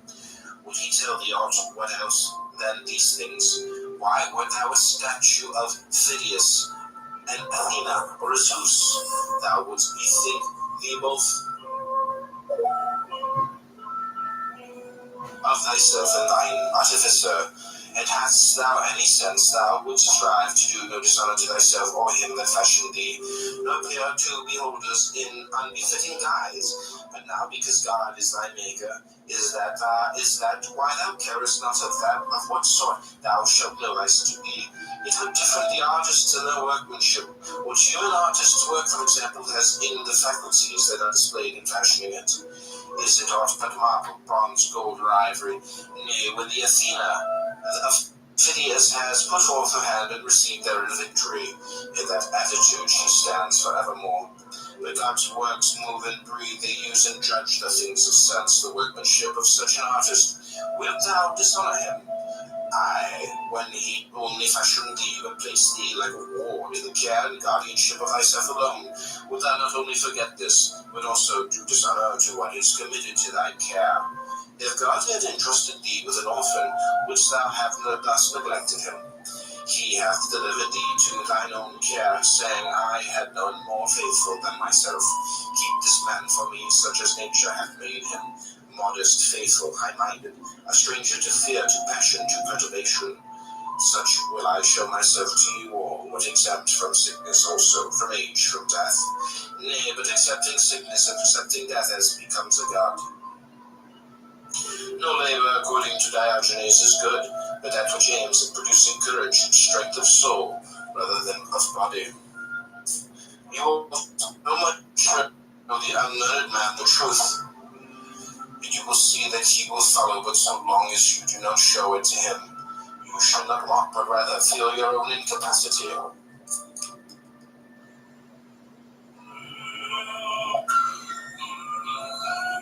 It was the first and most striking characteristic of Socrates never to become heated in discourse, never to utter an injurious or insulting word. On the contrary, he persistently bore insult from others, and thus put an end to the fray. If you care to know the extent of his power in this direction, read Xenophon's Banquet, and you will see how many quarrels he put an end to. That is why the poets are right in so highly commending this faculty. Quickly and wisely, with all, even bitter feuds, would he settle. Nevertheless, the practice is not very safe at present, especially in Rome. One who adopts it, I need not say, ought not to carry it out in an obscure corner, but boldly accost. The occasion serves some personage of rank or wealth. Can you tell me, sir, to whose care you trust your horses? I can. Is it to the first comer who knows nothing about them? Certainly not. Well, one of the men who takes care of your gold, your silver, or your raiment, he must be experienced also. And your body? Have you ever considered about entrusting it to anyone's care? Of course I have. And no doubt a person of experience as a trainer, a physician, surely. Are these things the best you possess, or have you anything more precious? What can you mean? I mean, that which employs thee, which weighs all things, which takes counsel and resolve. Oh, you mean the soul. You take me rightly, I do mean the soul. By heaven, I held that far more precious than all else I possess. Can you show me then what care you bestow on the soul? For it can scarcely be thought that a man of your wisdom and consideration in the city would suffer your most precious possession to go to ruin through carelessness and neglect. Certainly not. Well, do you take care of it yourself? Did anyone teach you the right method, or did you discover it yourself? Now here comes the danger. First, the great man may answer, what is it that to you, my good fellow? Are you my master? And then, if you persist in troubling him, may raise his hand to strike you. It is a practice of which I was myself warm admirer until such experiences as these befell me. When the youth was giving himself airs in the theatre and saying, I am wise, for I have conversed with many wise, Epictetus replied, I too have conversed with many rich men, that I am not rich. We see that a carpenter becomes a carpenter by learning certain things, like that of a pilot, by learning certain things becomes a pilot. Possibly also in the present case, the mere desire to be wise and good is not enough. It is necessary to learn certain things, is then the object of our search. The philosophers would have us first learn that there is a God, and that his providence directs the universe further. That to hide from him not only one's acts, but even one's thoughts and intentions is impossible. Secondly, what the nature of God is, whatever the nature is discovered to be, them at ease, and his might to made lightened to him. If the divine is faithful, he also must be faithful. If free, he also must be free. If beneficent, he also must be beneficent. If magnanimous, he also must be magnanimous. Thus, as an imitator of God, must he follow him in every deed and word. If I show you that you lack just what is most important and necessary to happiness, that hitherto your attention has been bestowed on everything rather than that which claims it most, and to crown all that you know neither what God nor man is, neither what God nor evil is, why? That you are ignorant of everything else, perhaps you may bear to be told, but to hear that you know nothing of yourself, how could you submit to that? How could you stand your ground and suffer that to be proved? Clearly not at all. You instantly turn away in wrath. Yet what harm have I done you? Unless indeed the mirror harms the ill-favored man by showing him to himself just as he is, unless the physician can be thought to insult his patient when he... Do you suppose there is nothing? Why, you have a few, eat nothing today and drink only water. Yet no one says what an infused sufferer, man. Your desires are inflamed, your intellect are weak and low, your aims are inconsistent, your impulses are not in harmony with nature, your opinions are wrong, rash and false. He forthwith goes away and complains that you have insulted him. The way of life resembles a fair. Fox and herds are passed along to be sold, and the greater part of the crowd to buy and sell. But there are some few who come only to look at the fair, to inquire how and why it is being held, on what authority and with what object. So too, in this great fair of life, some, like the cattle, trouble themselves about nothing but the fodder. Know all of you are busied about land, slaves, and public posts, that there are nothing but fodder. Some few things are in the fair who would love to contemplate what world is, what he that administers it. Can there be no administrator? Is it possible that while neither city nor household could endure even for a moment without one to administer and see to its welfare, this fabric so fair, so vast, should be administered in order so harmonious, without a purpose, and by blind chance? There is therefore an administrator. What is his nature, and how much and how does he administer? Who are we that are his children, and what work were we born to perform? Have we any close connection or relation with him or not? Such are the impressions of the few of whom I speak, and further they apply themselves solely to considering and examining the great assembly before they depart. Whether they are derided by the multitude, so are the lookers-on by the traders. Aye, and if the beast had any sense, they would deride those who thought much of anything but fodder. I think I know now, but I never knew before. The meaning of the common saying, a fool you can neither bend nor break. Pray heaven I may never have a wise fool for my friend. There is nothing more intractable, my resolve is fixed. Why, so madmen say too, but the more firmly they believe in the delusions, the more they stand in need of treatment. Oh, what shall I see Athens and its Acropolis again? Miserable man, art thou not contented with the daily sights and canst thou behold aught greater or nobler than the sun, moon, and stars? They outspread earth and sea. If indeed thou apprehendest him who administers the universe, if thou bearest him about within thee, canst thou still hanker after the mere fragments of stone and a fine rock? When thou art about to bid farewell to the sun and moon itself, wilt thou sit down and cry like a child? Why, what didst thou hear? What didst thou learn? Why didst thou write thyself down philosopher, when thou mightest have written what was the fact, namely, I have made one or two compendiums, I have read some works of Chrysippus, and I have not even touched the hem of philosophy's robe. Friend, lay hold with the desperate grasp, ere it is too late, on freedom, on tranquility, on greatness of soul. Lift up thy thread, lift up thy head, as one escaped from slavery. Dare to look up to God and say, deal with me henceforth as thou wilt. Thou and I are one of one mind. I am thine, I refuse nothing that seemeth good to thee. Be done whether thou wilt clothe me in what garb thou pleasest. Wilt thou have me a ruler or a subject, at home or an exit, poor or rich? All these things will I justify unto men for thee. I will show the true nature of each. Who would Hercules have been had he loitered at home? No Hercules, but Eurystheus. And in his wanderings through the world, how many friends and comrades did he find, but nothing dearer to him than God? Wherefore he was believed to be God's son, as indeed he was. So then, in obedience to him, he went about delivering the earth from injustice and lawlessness. But thou art not Hercules, thou sayest, and canst not deliver others from their Attica from its monsters. But what known? Guess forth thence. From thine own mind, doth robbers and monsters but fear, desire, envy, malignity, avarice, effeminacy, intemperance. And these may not be cast out except by looking to God alone, by fixing thy affections on him only, and by consecrating thyself to his commands. If thou choosest aught else with sighs and groans, thou wilt be forced to follow a mind greater than thine own. Ever seeking tranquility without, and never able to attain unto her, for thou seekest her where she is not to be found, and where she is, there thou seekest her not.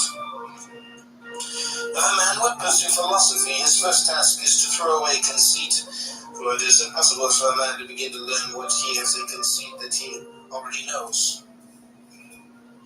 For it is impossible for a man to begin to learn what he has a conceit, to learn what he has a conceit that he already knows. Give me but one young man that has come to the school with this intention, who stands forth a champion of this cause, and says, all else I renounce. Content if I am but able to pass my life free from hindrance and trouble, to raise my head aloft and face all things as a freed man, to look up to heaven and as a friend of God fearing. Nothing that may come to pass. Point out such a one to me, that I may say, enter, young man, into possession of that which is thine own. For thy lot is to adorn philosophy. Thine are these possessions, thine these books, these discourses. When our champion has duly exercised himself in this part of the subject, I hope he will come back to me and say, what I desire is to be free from passion and from perturbation. As one who grudges no pains in the pursuit of piety and philosophy, what I desire is to know my duty to the gods, my duty to my parents, to my brothers, to my country, to my strangers. Enter then on the second part of the subject. It is thine also, but I have already mattered the second part. Only I wish to stand firm and unshaken. Not only I wish to stand firm and unshaken. As firm when asleep as when awake. As firm when elated as with wine, as in despondency and dejection. Friend, you are verily a God. You cherish great designs. The question that stakes at Epictetus is no common one. It is this: are we in our senses, or are we not? If you have given way to anger, be sure that over and above the evil involved therein, you have strengthened the habit and added fuel to the fire. Overcome by a temptation of the flesh, do not work you into secret defeat, but that you have also strengthened your resolute habits. Habits of being in our senses, or are we not? If you have given way to anger, be sure that over and above the evil involved therein, you have strengthened the habit and added fuel to the fire.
It's really insane. I like that. Yeah, this is cute. It's not very artificial, like, it's very quick. It's straight to the point. There's a lot of people, it takes a long time to read, but this is like the Chronicles. It's not fun. It's like, Yeah, I like her art. It's all going and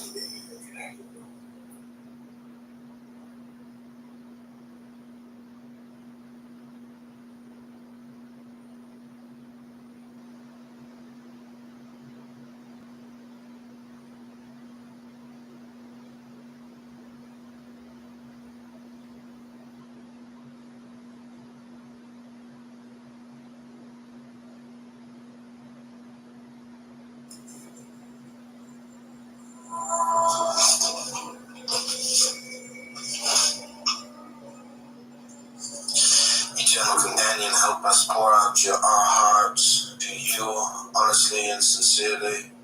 With these prayers and a guide, help us feel close to you, dear God. Life makes warriors of us all. To emerge the victors, we must arm ourselves with the most potent of weapons. That weapon is prayer.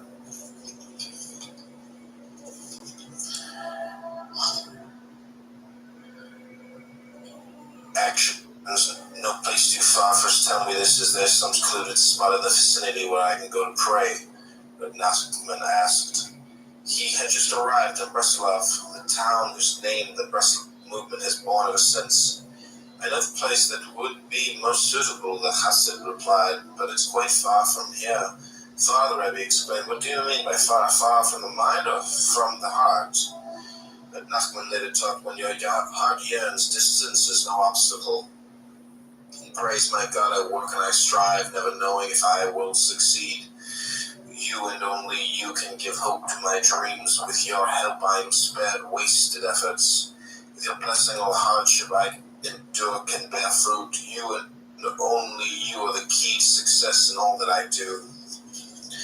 Courage to grow, Almighty God, source of all the energy of life. Without you I am helpless. Give me the courage, the physical drive, the emotional energy, and the spiritual will to risk in order to grow, to welcome every challenge as my life unfolds.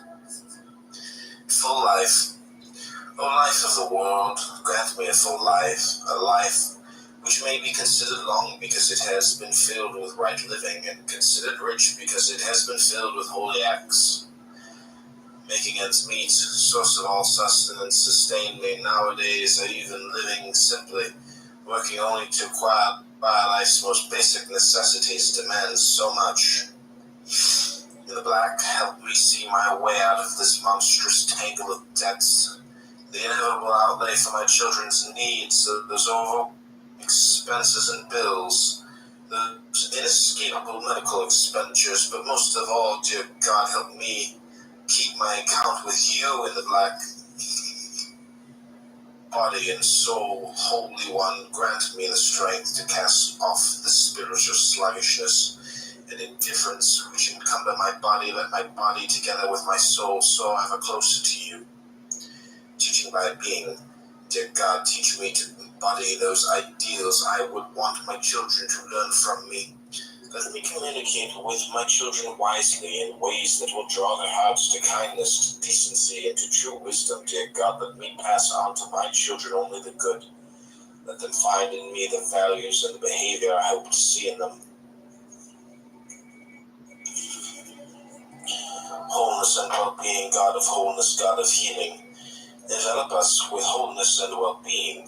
Heal us in body and soul. Let all the elements of our bodies work together in perfect symmetry and in peaceful harmony. Remove every trace of illness, every hint of infirmity. Send the healing which you alone can bring. Sincerity, O you who are eternally deep, yet also profoundly simple. Help me walk this simple path. Free me from any facade of sophistication, which will only hinder my endless quest to come closer to you. Help me live my life with faith, with sincerity, and with perfect simplicity. Giving, my God, help me become a giver. Help me give and go on giving. You've called on us to be charitable. Show me how. Show me how to give with a pure heart, with an open heart, with a heart filled with joy, and let me lead me to those who are truly deserving, for giving is so holy an act. Help me find the truly needy and help them find me.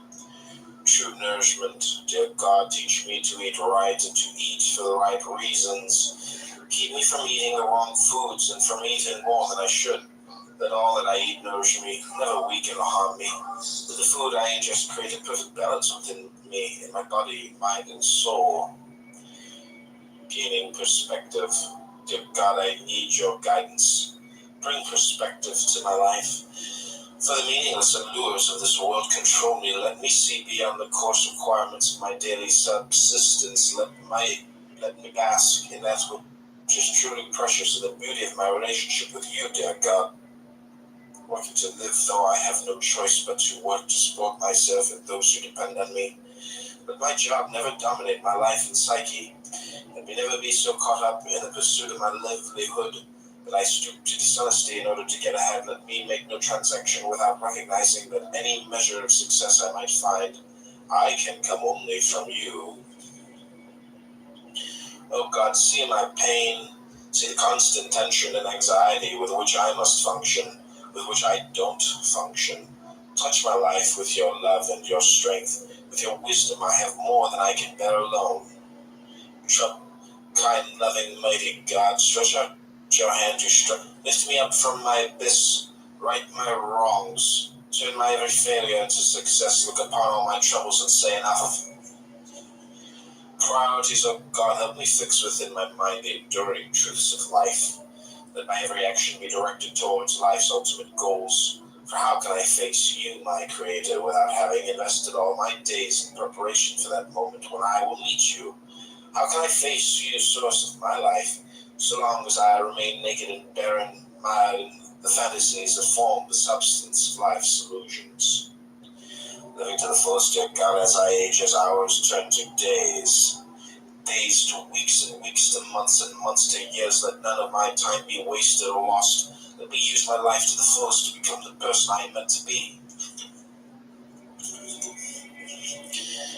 And thanks, dear God, all the good I can do in this world will never match all the good you've done for me. All my acts of kindness will never equal the kindness you've shown me. Even all the gratitude I can muster will never suffice to express my appreciation. And thanks to you, my God. Words, Reb Nachman's mantra. I want to pray to tell God everything I'm going through and to ask for help. Hassan explained to Reb Nachman. When I'm finally alone and trying to pray, the words don't come.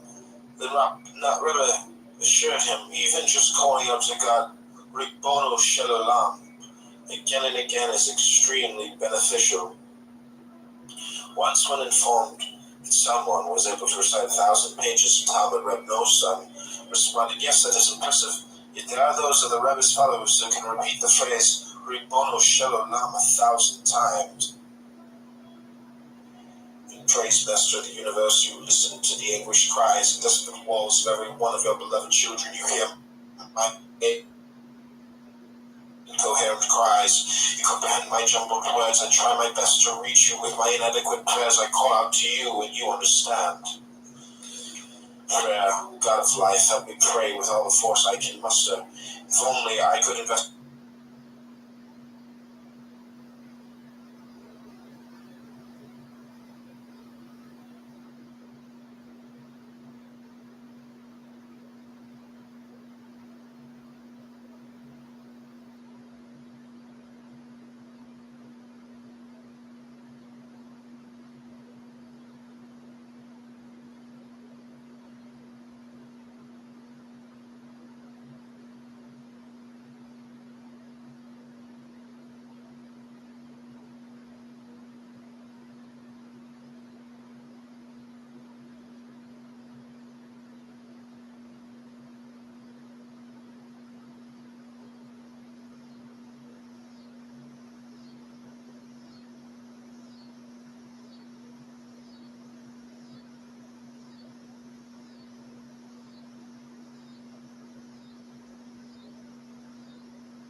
Okay, this is the Adrian Dittmann podcast. Thanks for being here. Go to adriandittmann.com.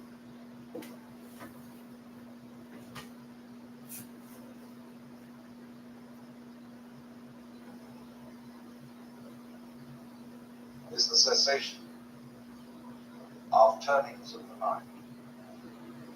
Vritti means to turn, to be turbulent.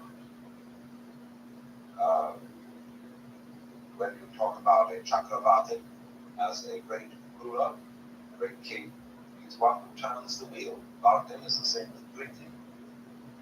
And Vartin is one who turns, and Vritti is a turning, a wave. Right? Like a wave rolls over and splashes. Chitta means approximately consciousness.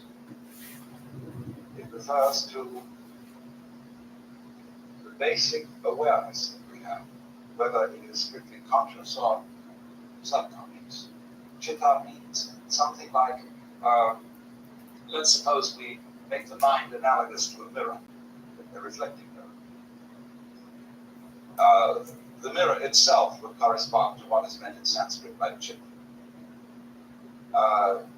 You see, we're not aware of the color of the lens of our eye. And so we just name that color transparent. If it had a color, we wouldn't know it. And so we don't. But you can't really altogether ignore the background of vision, because it's very important, even though you never see it. It's basic to all that you see, just as the diaphragm in the speaker of the radio. It's basic to all that you hear on the radio. But so in the same way, there is something basic to all our sensations, and that is chitta. So now there are two schools of thought. One who say that yoga, the chitta vritti nirodha, the cessation of the turnings in the chitta, is the elimination of all sense experience and all thought and all feeling whatsoever from consciousness. And when one speaks then of the goal of yoga as being samadhi, and particularly what is called a samprajnata samadhi, which means samadhi without a seed in it, or nirvikalpa samadhi. Nirvikalpa is a moot word. Some people think that that means this total elimination of all contents from consciousness. It's like when you get into a sensory deprivation chamber and you learn to relax the muscles of your tongue, the muscles of your eyes, and you really go blank. But I think that is a false interpretation. It's a very interesting experience to go through. I recommend it if you want to make it as an adventure. I was just in a sensory deprivation chamber a day or two ago. Fascinating. But, it's real quiet. It's just nice as nice can be, and I recommend that everyone, small one, your compartment. But nirvikalpa means strictly without concept. Vikalpa means a concept. Having an idea, that's a symbolic thing.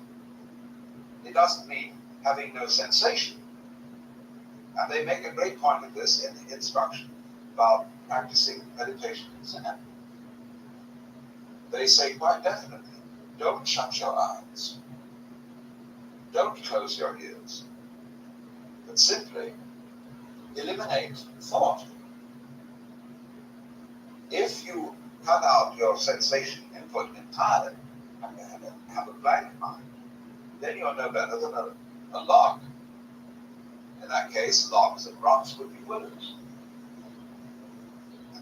The point then is, in other words, they have various poetic phrases in Zen to indicate the nature of samadhi. One is the moon in the water. You see, there's a verse which says, all waters contain the moon. Not a mountain, but the clouds, etc. So all waters contain the moon means that whenever the moon rises, instantly it is in all waters. They didn't know, of course, in those days anything about the speed of light. But they felt that the moon comes into the water when the moon is in the sky in exactly the same way as when the hands are clapped, the sound issues without a moment's hesitation. So another verse says, the geese do not intend to cast their reflection. Water has no mind to receive their reflection. It's like that.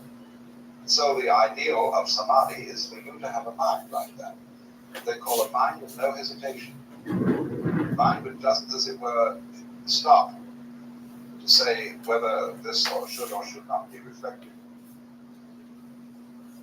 And so they will go on to explain the basic nature of your mind is like that from the beginning. That's what it is to have a mind. That's what the Zen master Bankei would call the unborn mind, or the Buddha mind in every one of us, that we all have as a natural gift. And so he says, when you hear a crow go, ah, you know immediately it's a crow. I am a crow for the moment. And so in the same way, when Bankei was once giving a talk, there was a Nichiren priest, those Nichirens kind of Buddhist Jehovah's Witnesses. And this priest was heckling him in the back. And he said, I don't understand anything you're saying. Bankei said, come closer, and I'll explain. This man began to weave his way through the crowd. Bankei said, come closer still. Still closer. Come right here. He came right up. Bankei said, you see, you understand me perfectly.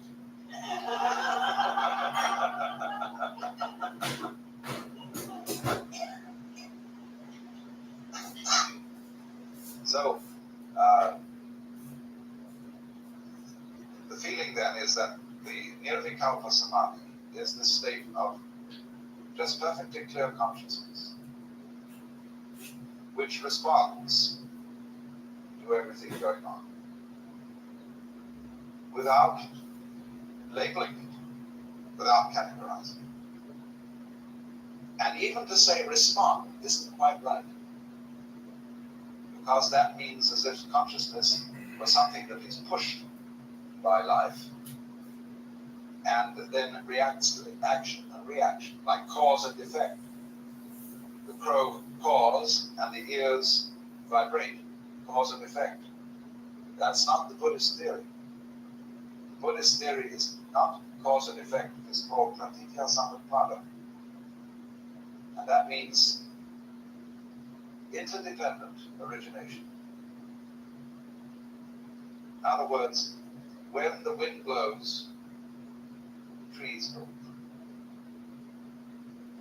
This is not two events but one. Wind blowing and trees waving are all the same process. And so the verse says, the tree displays the bodily power of the wind, manifests. Because nobody would know if there was any wind blowing. unless the trees were waving. Nobody would know there was any light shining unless there was something with them. They really go together. So the tree displays the bodily power of the wind. The water exhibits the spiritual nature. As you see, where the water flows and ripples, it breaks the moon into thousands of pieces. So that is the spiritual power. The one becomes many.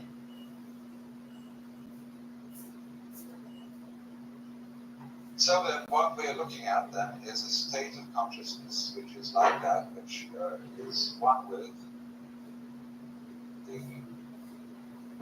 whole thing going on. And this is saying the same thing as Krishnamurti says when he tries to explain that there really is no feeler separate from our feelings and no thinker separate from our thoughts. There is simply a process going on.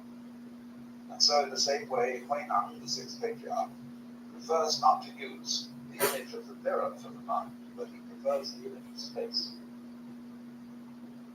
That's why when his rival, or the patriarchy, made up a poem which explained that the mind is a mirror and we must wipe it to keep off the dust, Huineng countered this by saying, well, isn't that a mirror?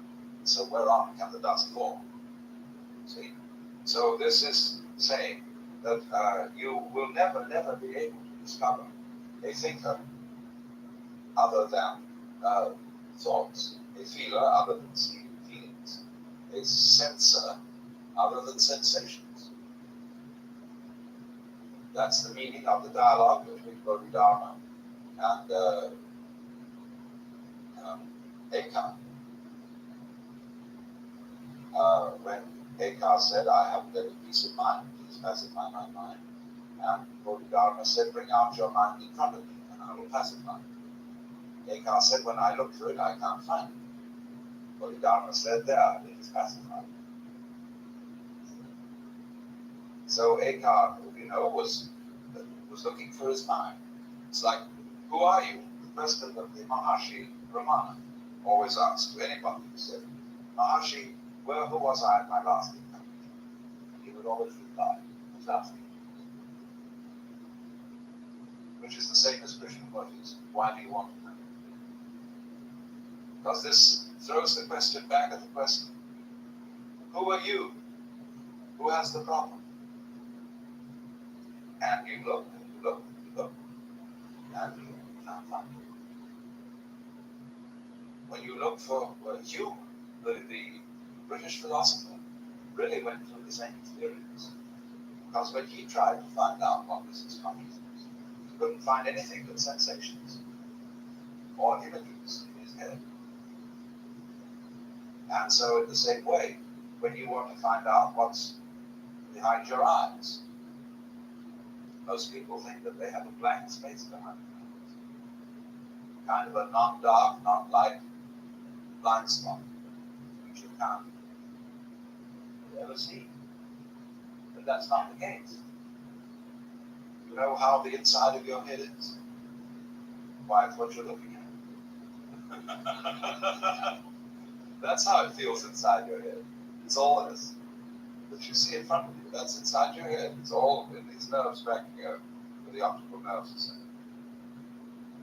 And so this is saying that our conscious relationship with the world is a transactional relationship, in which you can't speak about the subjective standpoint and the objective standpoint, but that really got one continuum in which these two standpoints are simply opposite ends of a diameter. You go with it, it goes with you, and vice versa.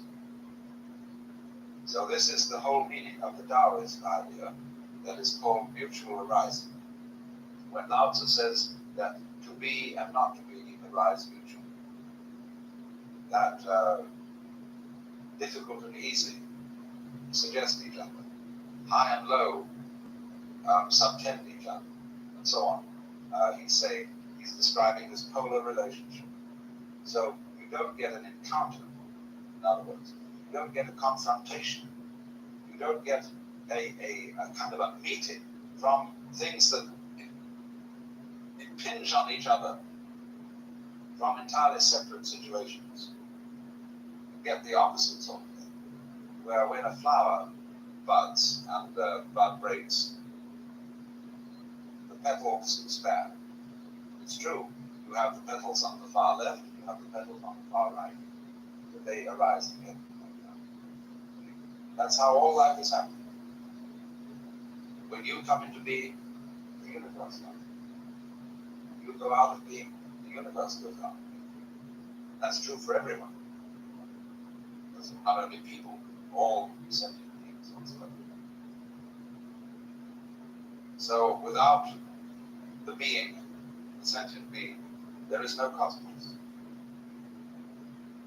All we are saying in talking about a cosmos that existed before any sentient beings existed is basically describing what would have happened if there had been any sentient beings around. It's a kind of extrapolation. So that relativity of the sentient being of the universe is basic to Buddhistic philosophy, and is saying then that the one implies the other, because this is the philosophy called Jiji Muge, that between thing event and thing event there is no barrier.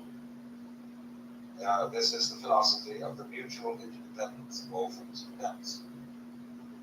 That the moment there is anything at all, it implies everything else.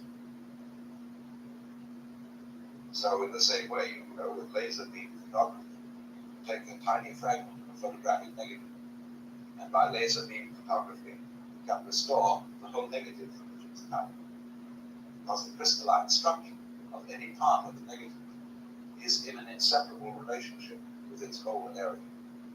So you can imply it. You'll get a picture which is around the area that you have taken out, very clearly definite. And as it moves away from it, the outlines will become a little vaguer, but you'll be able to see everything that's there. It's fantastic. So in the same way, every hair on your head, this is the real meaning of the saying that the hairs of your head are all numbered. That every hair on your head implies all galaxies, because it wouldn't exist without all galaxies, nor would all galaxies exist without the hair having it. It doesn't make any difference. So then, this state of complete unity of mind and nature, what's going on, without the intervention, first of all, without the intervention of thought, is the state of meditation. It may be called jhana, it may be called samadhi, and it may make some subtle difference between these two states. Okay. Now, the way of arriving at this is, of course, there is no way, because that's the way your mind is working anyway. But you have to find that out. You have to find out that you don't need to accept yourself by trying to accept yourself. It doesn't mean anything to accept yourself, because who accepts what? But you don't know that at first. You think there is a who has to accept what. And you can only do this by trying to do the impossible. This is the method of reductio ad absurdum. So then, in the beginning of meditation, there are alternative methods you can use. You can use the questioning method. Who am I? Who is it that wants to know? Who is asking? Who it is that is asking? That's the method of interiorization. Look within, thou art Buddha. Then there's the method of concentration, the method of banishing the interior stream of chatter by watching your breathing, or by focusing your attention on a small point of light, or upon a single sound. If you have a tape recorder, all you have to do is you make a loop tape with one sound on it, and you turn your tape recorder on, and that practices meditation. And you just listen to that sound. Or, easier still, you hum a sound, like oh. And you take a long, easy, deep breath, and you hum and just keep it going. And that's a great method. It's one of the best ways if you are an auditor kind of character. Then you can also do it by looking into a crystal ball or by using a mandala. You see, the way a mandala is constructed with a circles, you eventually get the feeling from looking at a mandala that you're dropping into it. You're going into that circle. Always in, and that brings you all together in one place. You go in, the heart. The radii, or whatever they contain, simply have the function of being, as it were, slides, which bring you into the center. You go in that, and you get the same effect visually as you do when you listen into the sound. You go into the sound. You get down to the basic, which everything is. And then when you get that basic, you stay there. See? And you did that. And eventually, you see that that's what there is and always was and always will be. In fact, there isn't any time in meditation. Time completely disappears. You discover there is only the present. And that brings up another form of meditation which you can practice. And it is a good one for practicing while being active. You see, sitting isn't the only way of meditation. There are actually 4 types of meditation. Sitting meditation, or zazen. Walking meditation, standing meditation, and lying down meditation. So it's also good to lie flat on your back for these things. Except that you may easily go to sleep that way. Walking meditation has long been practiced, both by Christian monks and by Buddhist monks. And in the Satipatthana method of meditation that is practiced today in Burma, Thailand, and Ceylon, they do a great deal of it walking. It's a very good way because you certainly don't go to sleep that way. And it's a rhythmic movement. And therefore is peaceful. You just walk slowly up and down. This is the way I use it. Especially if you go out to Jones Beach and it's clear. You go out on the weekend, it's absolutely clear, nobody's there. You go miles and miles along the beach in the walking meditation. So, in that various ways of posture, we'll say, you can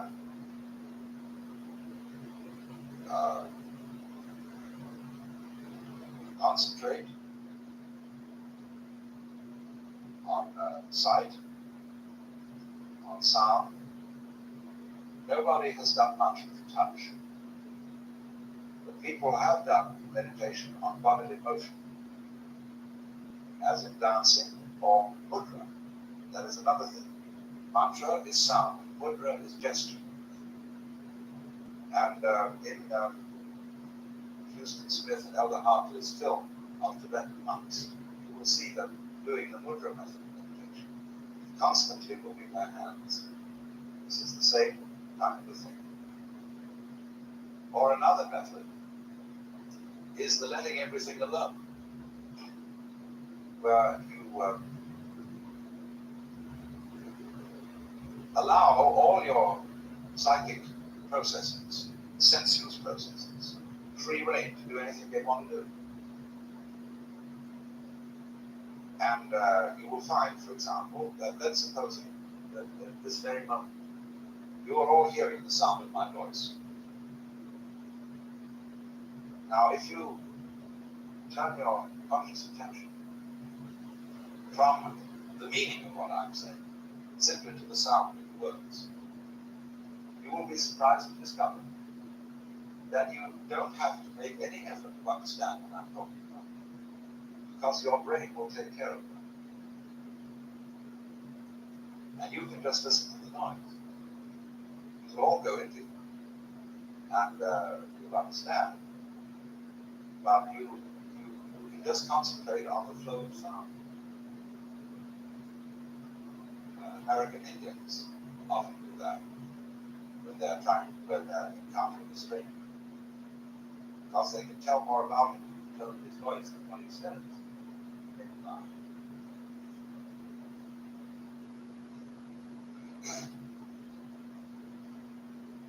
So you can listen to the tone of my voice and find out whether I'm doing something wrong.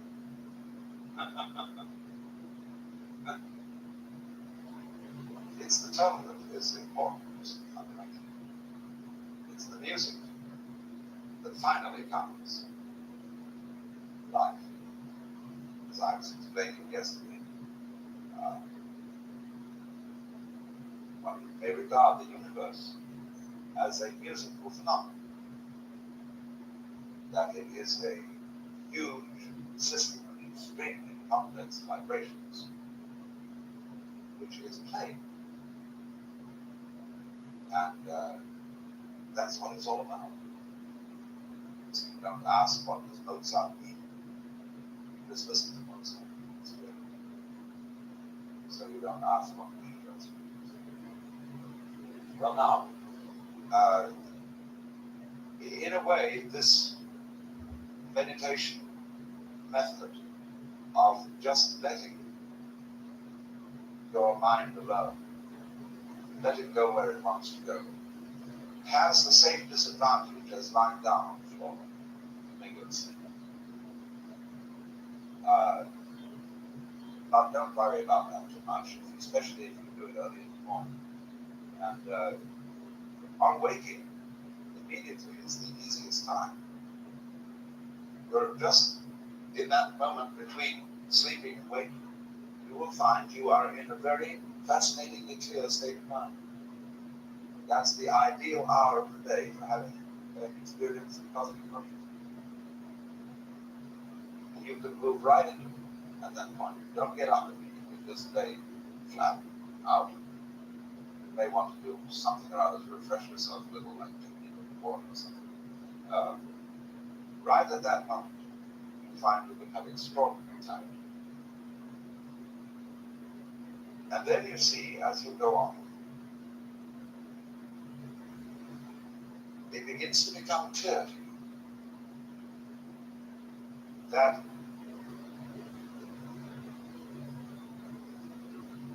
there really is no one separate from this changing stream of feelings who's happening.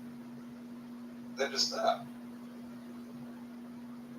And in that moment, the problem of what to do about yourself vanishes, because there is no separate self.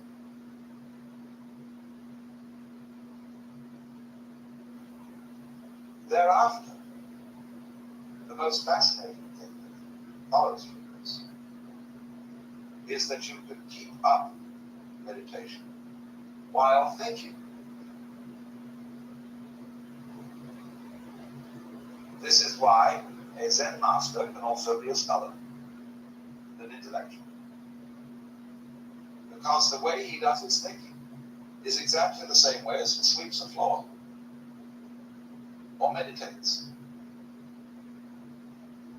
There is no illusion of the thinker doing the thinking. There is just the thinking process. And therefore, he doesn't get misled and bamboozled by his thoughts. So you see, it's very important to emphasize this, because the process of meditation is not anti-intellectual. In fact, it is, I would say, a basic requisite for leading the intellectual life. Because the person who lives the intellectual life is, of all people, the most liable to be bamboozled with words. And that's the besetting danger of all academicians. That's why they get so stuffy and dowdy, and they suffer from intellectual prostitutes. They're always prickly and querulous, and so on. So the reason is they're starved. They don't have anything to think about except thoughts. And they write books about books. And that they don't therefore have any first-hand experience of life to use to think about. So, of all places in a university is the place where meditation should be practiced. Of getting out of thought for some time of the day. This refreshes the intellectual life. This gives it a zip and a quality, so that this, as you begin, like Suzuki, old D.T. Suzuki, he was a great intellectual, and but he practiced scholarship in the same natural way that one would sail a boat or watch clouds, so that he was never, in his pursuit of scholarship, cantankerous. He was never pedantic. And of course, in the field of sinology today, in the United States, you will find some of the most pedantic people in existence. It's represented by the Journal of the American Oriental Society, which is a testy, quarrelsome, bitchy journal, where everybody with everybody else. And when, a scholar doesn't always have to be a scholar. You can write a scholarly book. I wrote a book called The Way of Zen, which is rather scholarly. And, but then I can do a movie called The Mood of Zen, which isn't scholarly at all, which is just creating an atmosphere. Boy, do the scholars hate it. They say this is of no value at all. They call you a popularizer. Then they call Suzuki a popularizer because he didn't put in the right kind of footnotes. He was a little vague about some things, and but he had forgotten more than most of the men.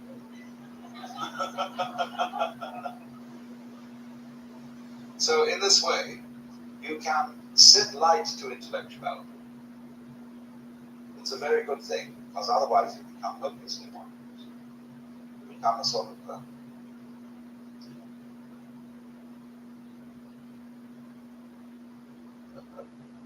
mechanical tick-tock being that is full of, it's like you put the fish in your mouth and the whole thing are very small bones. With no meat on them at all. That's the sort of feeling you find again about being over-intellectual.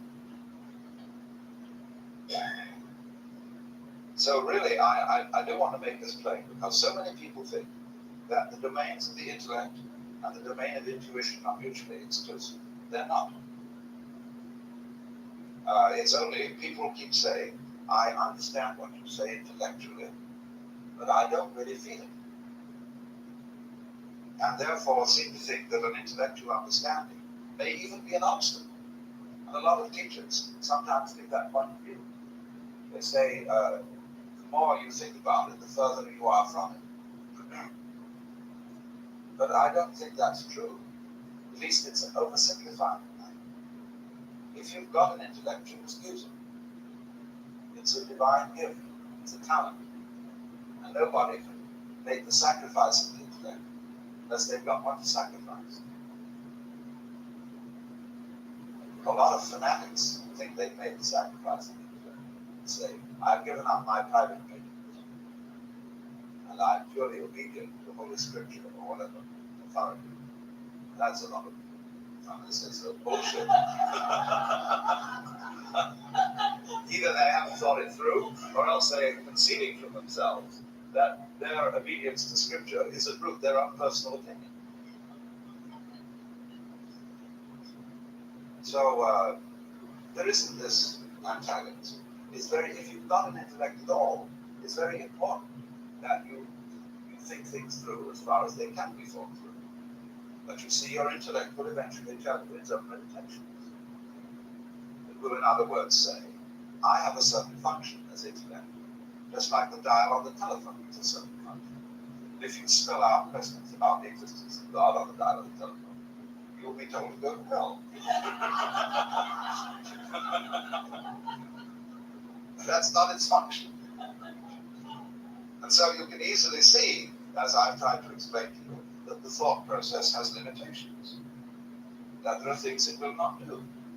It is the symbolizing of the world, but it is not the real world, except insofar as thoughts are themselves vibrations. That's how I was discussing yesterday, that you can say words and listen to the words simply as sounds.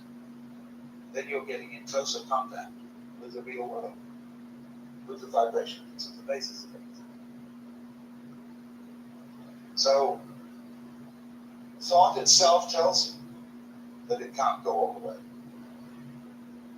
And then when you understand that, thought naturally gives up. And you become quiet. Let it go.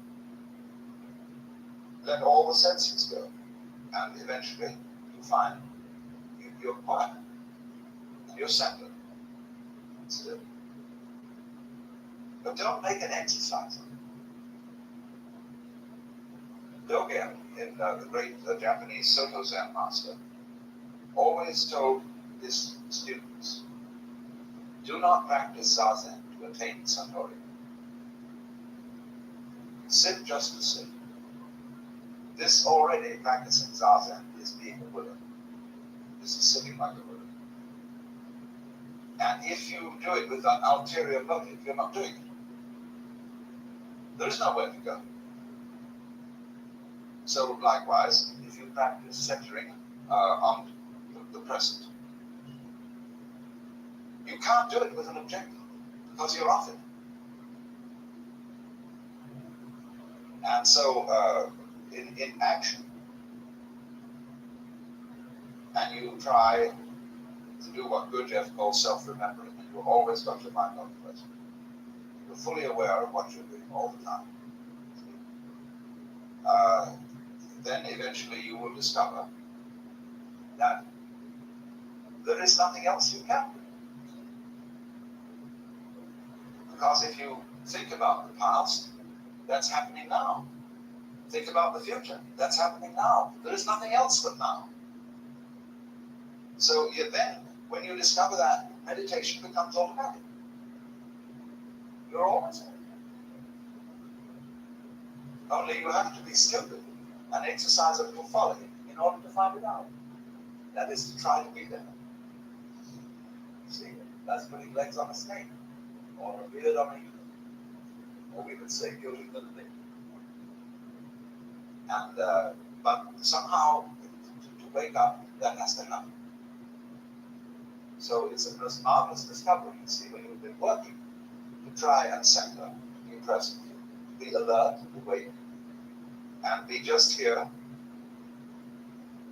And you work at it and work at it. One day you go, boing.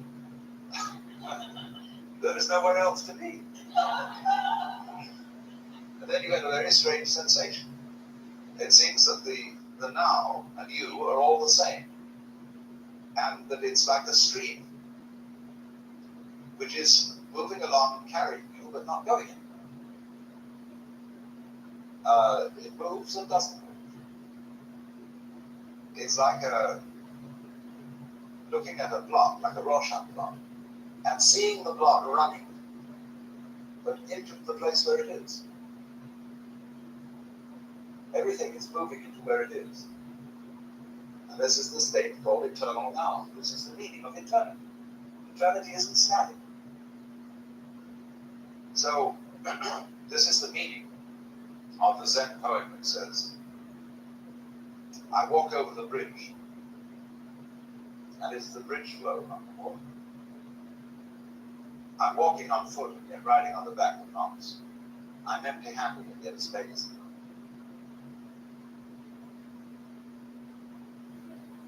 So we'll have an intermission.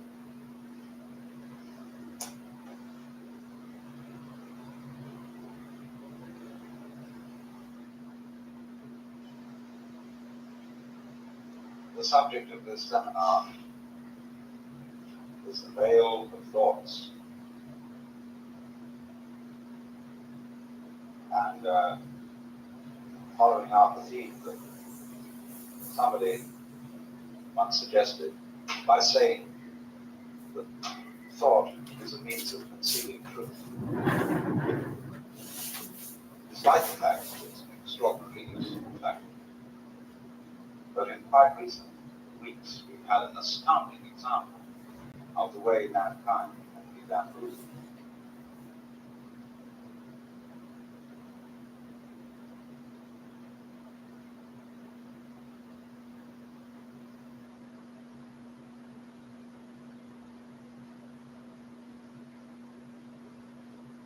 They're attacking overtime pay, from attacking overtime pay, student loans, and reproductive rights to allow more discrimination, pollution, and price gouging. Those behind Project 2025 are preparing to go to incredible lengths to create a country only for some and not for others. If these plans are enacted, which Project 2025's office claim can happen without congressional approval, but they claim that 400 million people could lose overtime protections, 40 million people could have their food assistance reduced, 220,000 American jobs could be lost, and much, much more. The stakes are higher than ever for the 5% of poor people. These threats aren't hypothetical, these are real plans. The Heritage Foundation and the 100+ organizations that make up the Project 2025 Advisory Board have mapped out exactly how they will achieve their extreme things. They aim to try and carry out many of the most troubling proposals through an anti-democratic president and political loyalists installed in the executive branch without waiting for congressional action. And while many of these plans are unlawful, winning in courts is not guaranteed, given that the same pro-right movement that is behind Project 2025 has helped shape our current court system. To combat the threats posed by Project 2025, we have to first understand them. What follows are some of the most dangerous proposals that make up Project 2025, specifically those that they plan to implement through federal agencies and far-right executive branch. The majority of Americans share the same values and priorities. The Project 2025 wants to push an extreme, out of touch agenda on all of us. By reading this guide and sharing it, we can begin to address these threats and go on offense towards building a bold, inclusive democracy for all people. All right, so what? It actually seems like when we use the rules, it's tight. When they Yes, this is not fair balance. What I'm trying to create is something more fair balance by actually reading it. Like what would be more helpful for me is for them to have gone point by point. Like they structure theirs as a counter to the Project 225. They have the same stuff in the same order. And then they analyze and give a rebuttal. That would have been fair. And then also they should have emphasized quoting it. That would have been a fair and balanced thing to do. That's the kind of thing you do in academia. Then we have to straw man anything. Right here, there's a little concept that cut wages, create unsafe workplaces, and destabilize our economy. Make it harder for Americans to make ends meet. Restrict reproductive rights and access to health care. Enable discrimination across society. Set the looters loose and undo climate action. Make education unaffordable and unwelcoming. Undermine government's ability to deliver for people. So they just kind of distilled their rebuttals. I haven't read this yet, but I'm actually trying to see to what extent they're going to actually quote anything. See how they do it. Stop people from when they overtime Project 2025 wants. So they just tell you what Project 2025 wants. I don't see any quoting of Project 2025.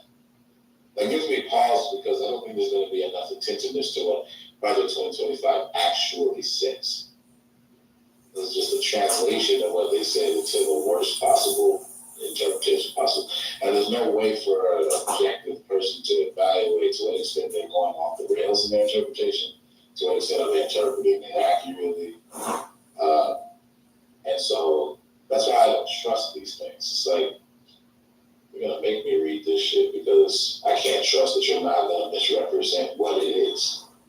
But it would give you a guide so you can go to the 920 pages and look up exactly what is written. It would give you But it doesn't do that. It's not structured that way. It's not even referencing specific passages. It just says, this is in there.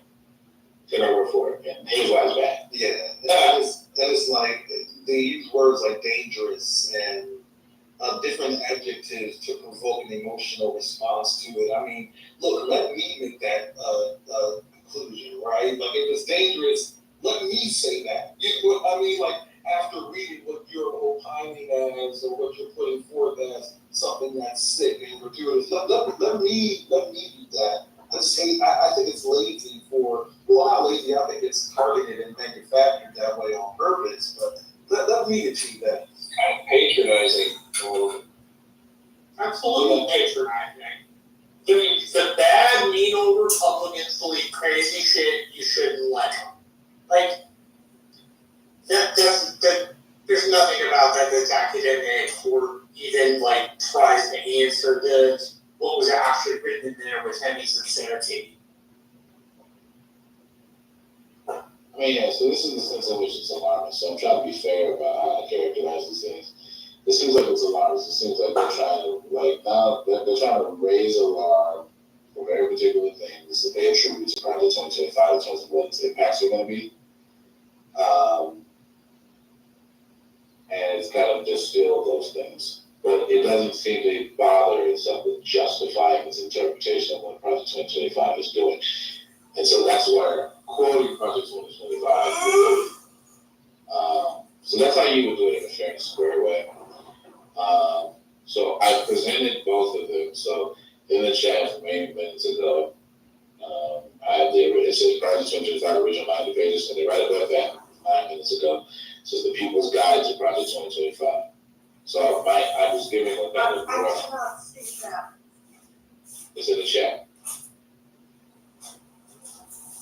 So I was giving a rough kind of critique of the first one, the People's Guide to Project 2025, in that it was a wonderful opportunity to be, objective in its critique of Project 2025. And then you just have like the raw Project 2025, and it's a doozy. It's not as big. It'll take you a while. The democracy docket also has an analysis that is shorter, and so it kind of sums up what's wrong with Project 2025 as well. But it doesn't bother with quoting Project 2025 much either.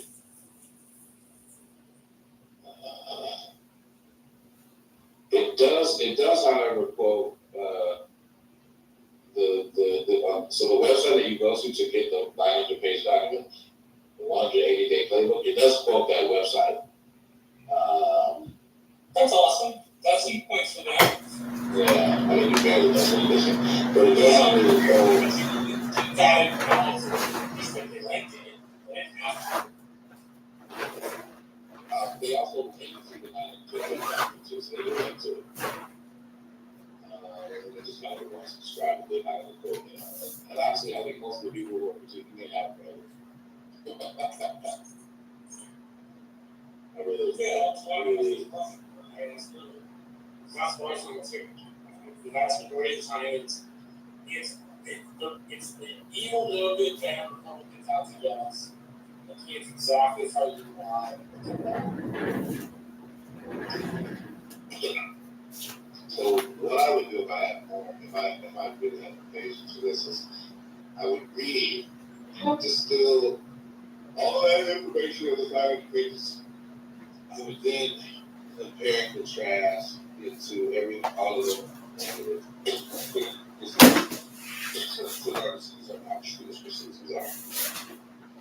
I would try to use it for my own opinion.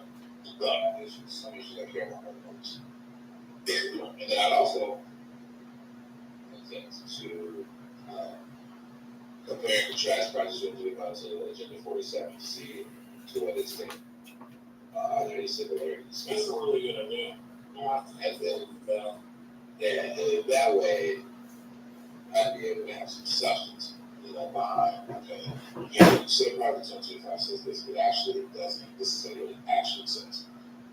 I'll tell you what, I'll do it for meeting the national defense sector, that's the section was at anyway. I'll be back. I'll put like a little one thing together with like dressing system agents for you. So good at it, everybody you can go document it. The Department of Defense section 2. So I read section 1, mostly anyway. So I'll read section 2 in like 4.40. So like I got a little bit of extra time. I can do that. I mean, we could do a 7-part series and add Mondays for the next few weeks, so we can come back, do a different section every day or a different section. Yeah, this is section 2 is I can do a lot. And I like the little gold one that we can all do that. I can do that for my part.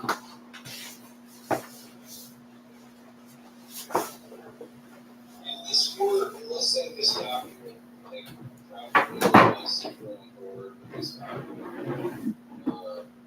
We're not even trying to what would be happen to enact this document? Would that be on board? All Congress have to be on board, or All of them are officials with some of the Democrats, and you have to have both chambers, and you would have to disobey parts of the Republican platform, like the national abortion ban. That is explicitly against the Republican platform. What do you say about national abortion? That's a good place. Yeah, I'm really General welfare, where would that even be? It would be in the compromise. General welfare, so, okay. Under this section. Insurance is the section first, the economy. Federal Reserve, small business, trade, Department of Treasury, it doesn't look like it's in here. Department of Commerce, independent regulatory agencies, those are like that. It might be section 3, general welfare. Department of Agriculture, Department of Education, Department of Energy, commissions. Then you see Department of Health, Human Services, that was you mean? Department of Health and Human Services.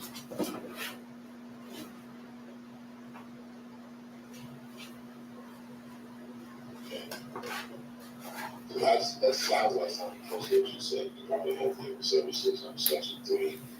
The Common Defense and Military Service, taking rights of government in section. I believe that through 300 pages of the book, so I know most of that. But you know how table of contents works, right? That's how it is. It seems like the Department of Health and Human Services might be referring to a section that will be under because that implicates health, right? It's page 449 is where it starts anyway. Alright, I'm gonna go up check on page 449. See if I can scan through 449, 449.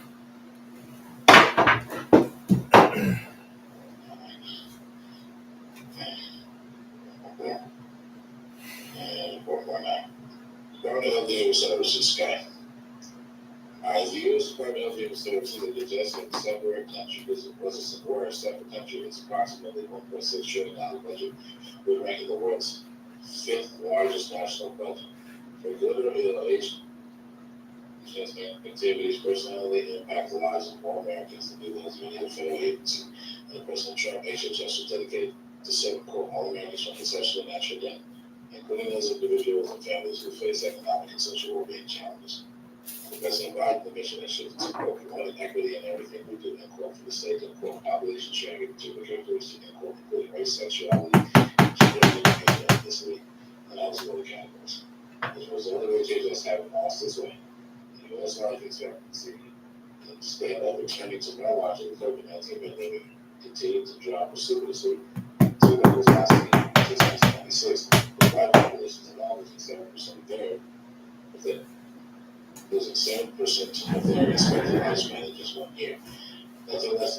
long-term survival is at stake. Accordingly, HHS must return to serving the health and well-being of all Americans in all stages of life instead of using social engineering that leaves us sicker, poorer, and more divided. Here's the overview. Goal 1, protecting life, conscious and bodily integrity. That's overview abortion. Goal 2, empowering patient justice and providing autonomy. Goal 3, promoting stable and flourishing married families. Goal 4, preparing for the next health emergency. Goal 5, facilitating greater transparency, accountability, and oversight. Dashboard.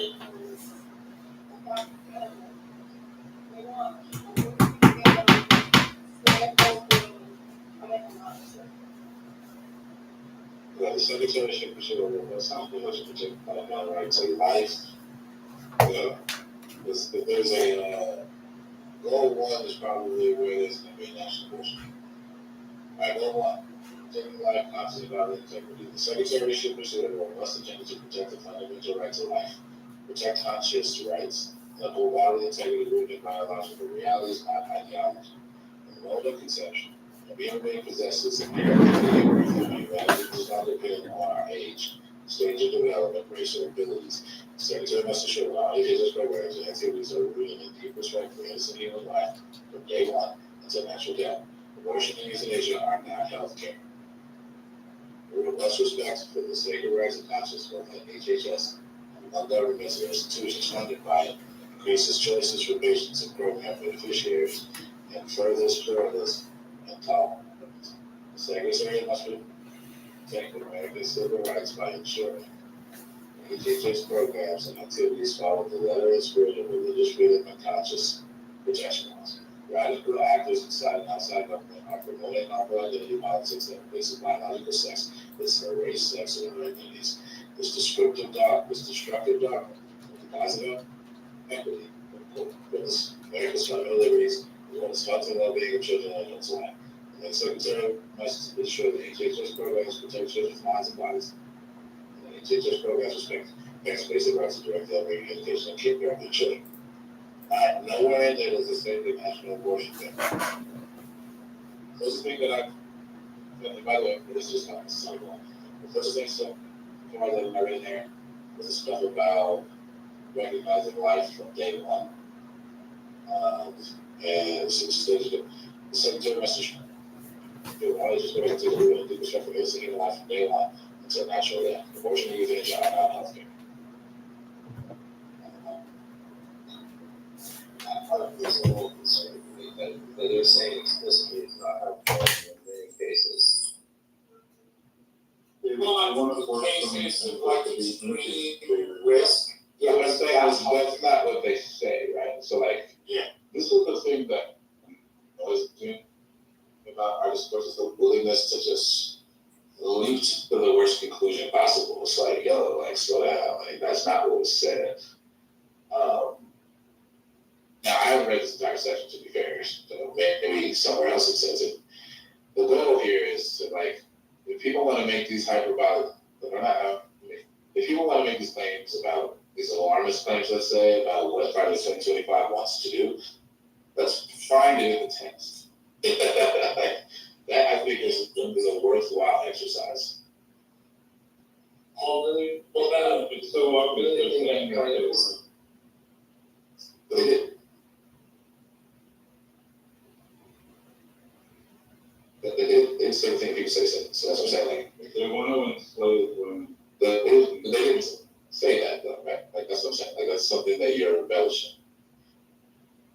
And it's not a lot of people say yes to that. A lot of people do that, right? They say, oh, like, you're actually a Busher, so therefore you want to be babies. So it's like, okay, Fully Republican. Where did you come to that conclusion? There are lots of other reasons to believe in not wanting an abortion other than you want women to be Adrian, here's the thing. If you want to do this thing that you're doing right now, saying find it in the text and prove it, please. That's all I'm asking. Or at least, I don't have a lot of patience today. Now, I'm going to Please look into your Inspiring you're gonna have an ask questions. patient choices and provide autonomy. That's interesting because that's the kind of section I respect the pro-choice people is have some sense. That's kind of cool. Those who are promoting stable and flourishing married families. Okay, I actually want to read that. Families comprised of a married mother, father, and their children are the foundation of a well-ordered nation and healthy society. Unfortunately, family policies and programs under President Biden's HHS are fraught with agenda items focusing on, quote, LGBTQ plus equity, a quote, subsidizing single motherhood, disincentivizing work, and penalizing marriage.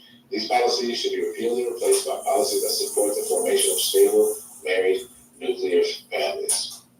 Working fathers are essential to the well-being and development of their children. But the United States is experiencing a crisis of fatherlessness that's ruining our children's futures. In the overwhelming number of cases, fathers insulate children from physical,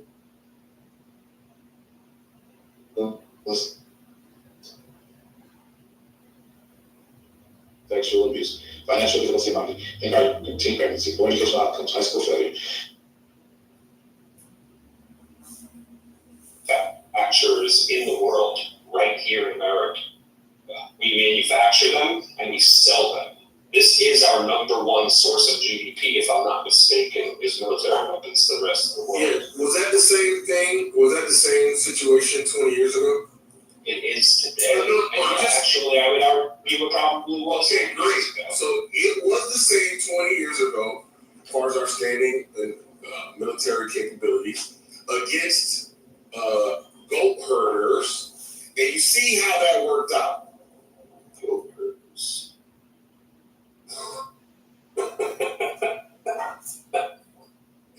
You mean Afghanistan? I don't know, man. We were in Afghanistan for 20 years. If we wanted to, we could have completely taken over. The fact of the matter is, we chose not to because of some sort of like quote unquote honorable duty. Yeah, some sort of honorable duty is the only thing that really prevented us from fully taking over the Afghani government and installing a puppet regime, which we did actually go to legit. Whatever you nothing still deal with the people who were in the mountains with the goats and the AK-47s. I don't think that it's true that China is the only country that can fight a war on two fronts either. I think we have to. I think nobody wants on it. If we really needed to, I'm just saying, if we really needed to, we could probably, and I would like to hear the input of like, really intelligent, anybody else maybe that has some good insights on this, but like, I feel legitimately that we can probably handle Russia, China, and Iran at the exact same time. That is the What was it?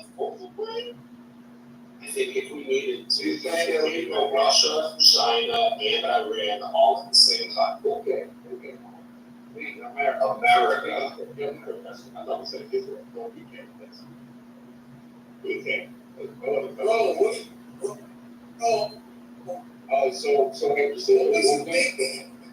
So there's a popular war game video on YouTube where a military analyst broke down how that would actually go about.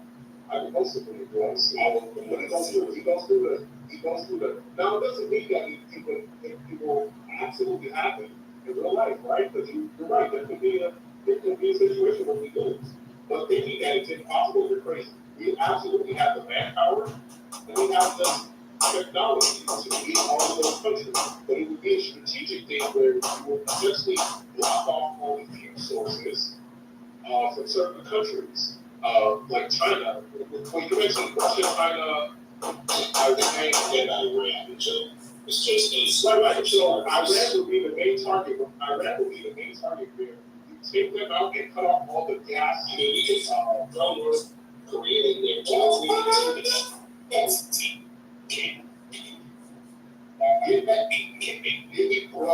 We got so many individuals that are coming at me and take off the a goal instead of calling a podcast.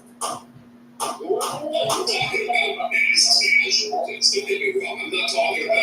talking about the casualties. I'm talking about suffering is something we have to forget about. But at the end of the day, we would be able to hear our own. Lawrence is standing with his shirt torn off with no real leg. Is that what we're talking about? India alone will try to wipe out China. In a situation like this, alone. Where is India and Pakistan at in this? India is more enemies with China. More total fucking enemies. You think in this situation they're not doing anything to China? Come on, bro. They're more enemies.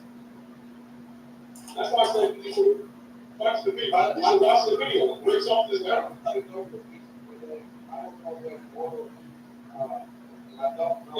are. India and China are both. About the border, but I don't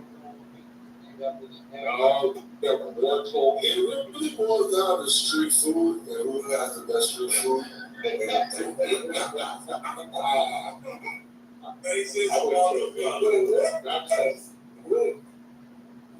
That was racist. But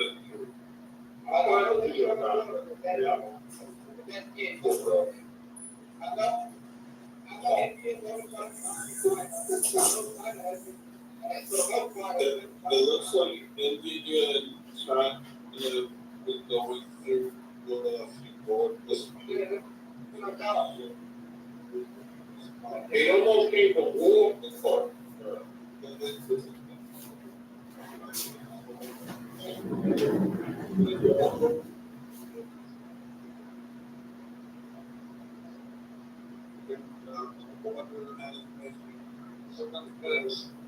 No, why? The point is, India wouldn't take the advantage to Europe and China if they could. Somebody in the West. No, we're not talking about nuclear. We're not talking about nuclear war. That just takes everything to a different level. We're talking about.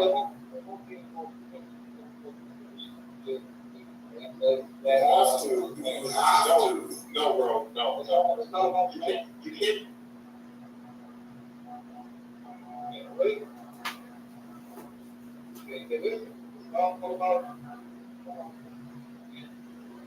Yeah, but the thing is, drones are great, but there's a lot of EMP technology that's going to come to the market that takes a lot of that stuff out. So there's always a counter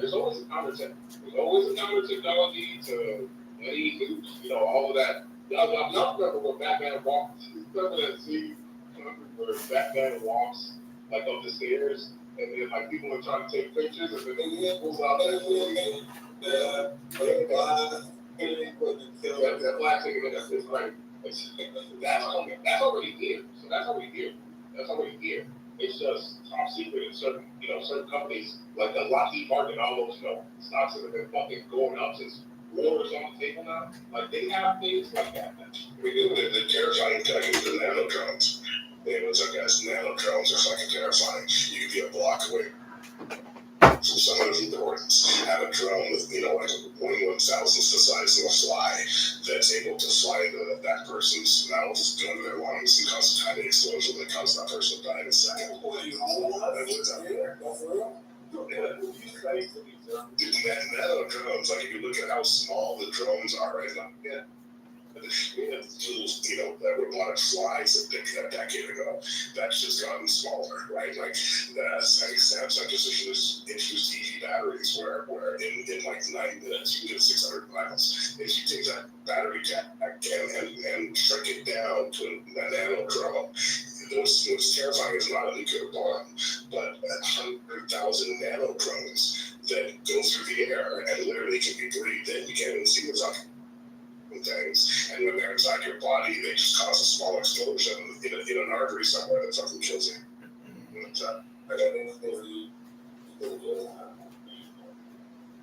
Jerry, I really think this case is for a case for masks.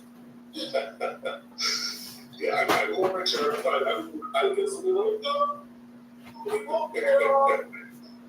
more terrified about the low-cost destructive shit that's coming out of Ukraine than what the military-industrial complex can do these days. It's It's the shit that someone can build in their basement, some shit they got off Tino and Alibaba that terrorizes the shit out of me. Just Sorry about that. that's what I couldn't put out. You know how many military installations America has around the world? More than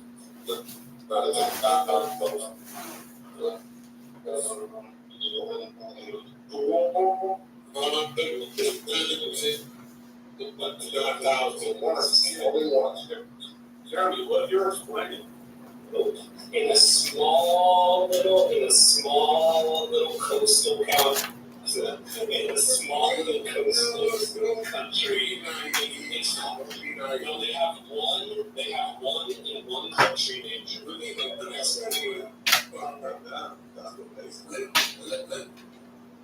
they have a naval base in Cambodia. No, that's it. Let me tell you about what I thought about just from the logistical point of view, in all the shipping containers that go all over the world, to all the warehouses, and all the semi-trucks. I mean, just think about that. China, shipping containers, squads within shipping containers, loaded on the semis, going to warehouses. How many of those warehouses are Chinese with squads in there waiting there for that?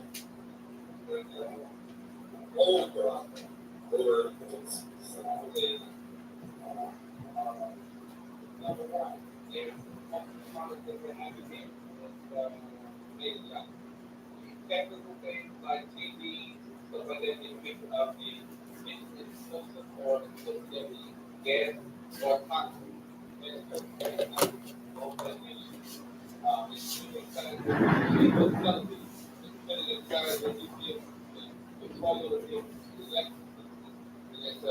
a problem that looks, it may look like you have to eat it in order for the people to maintain it. That happens.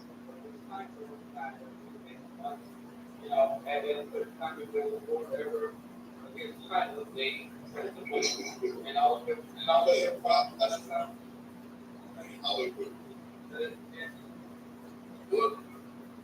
what's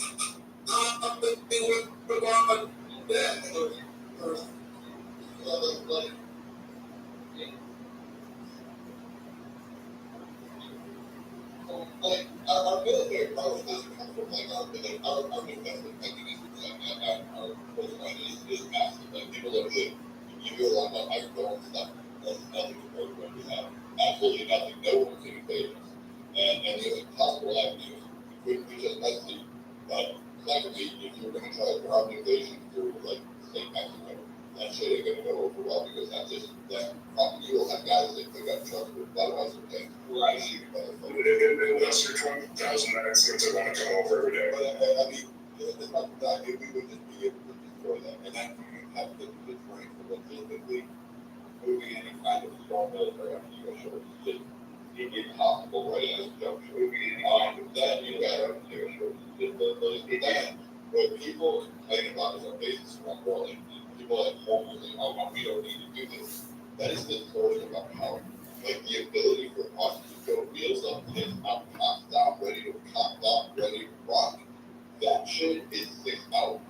Anywhere in the world, we can attack like if Russia were to like say, I don't know, drive up into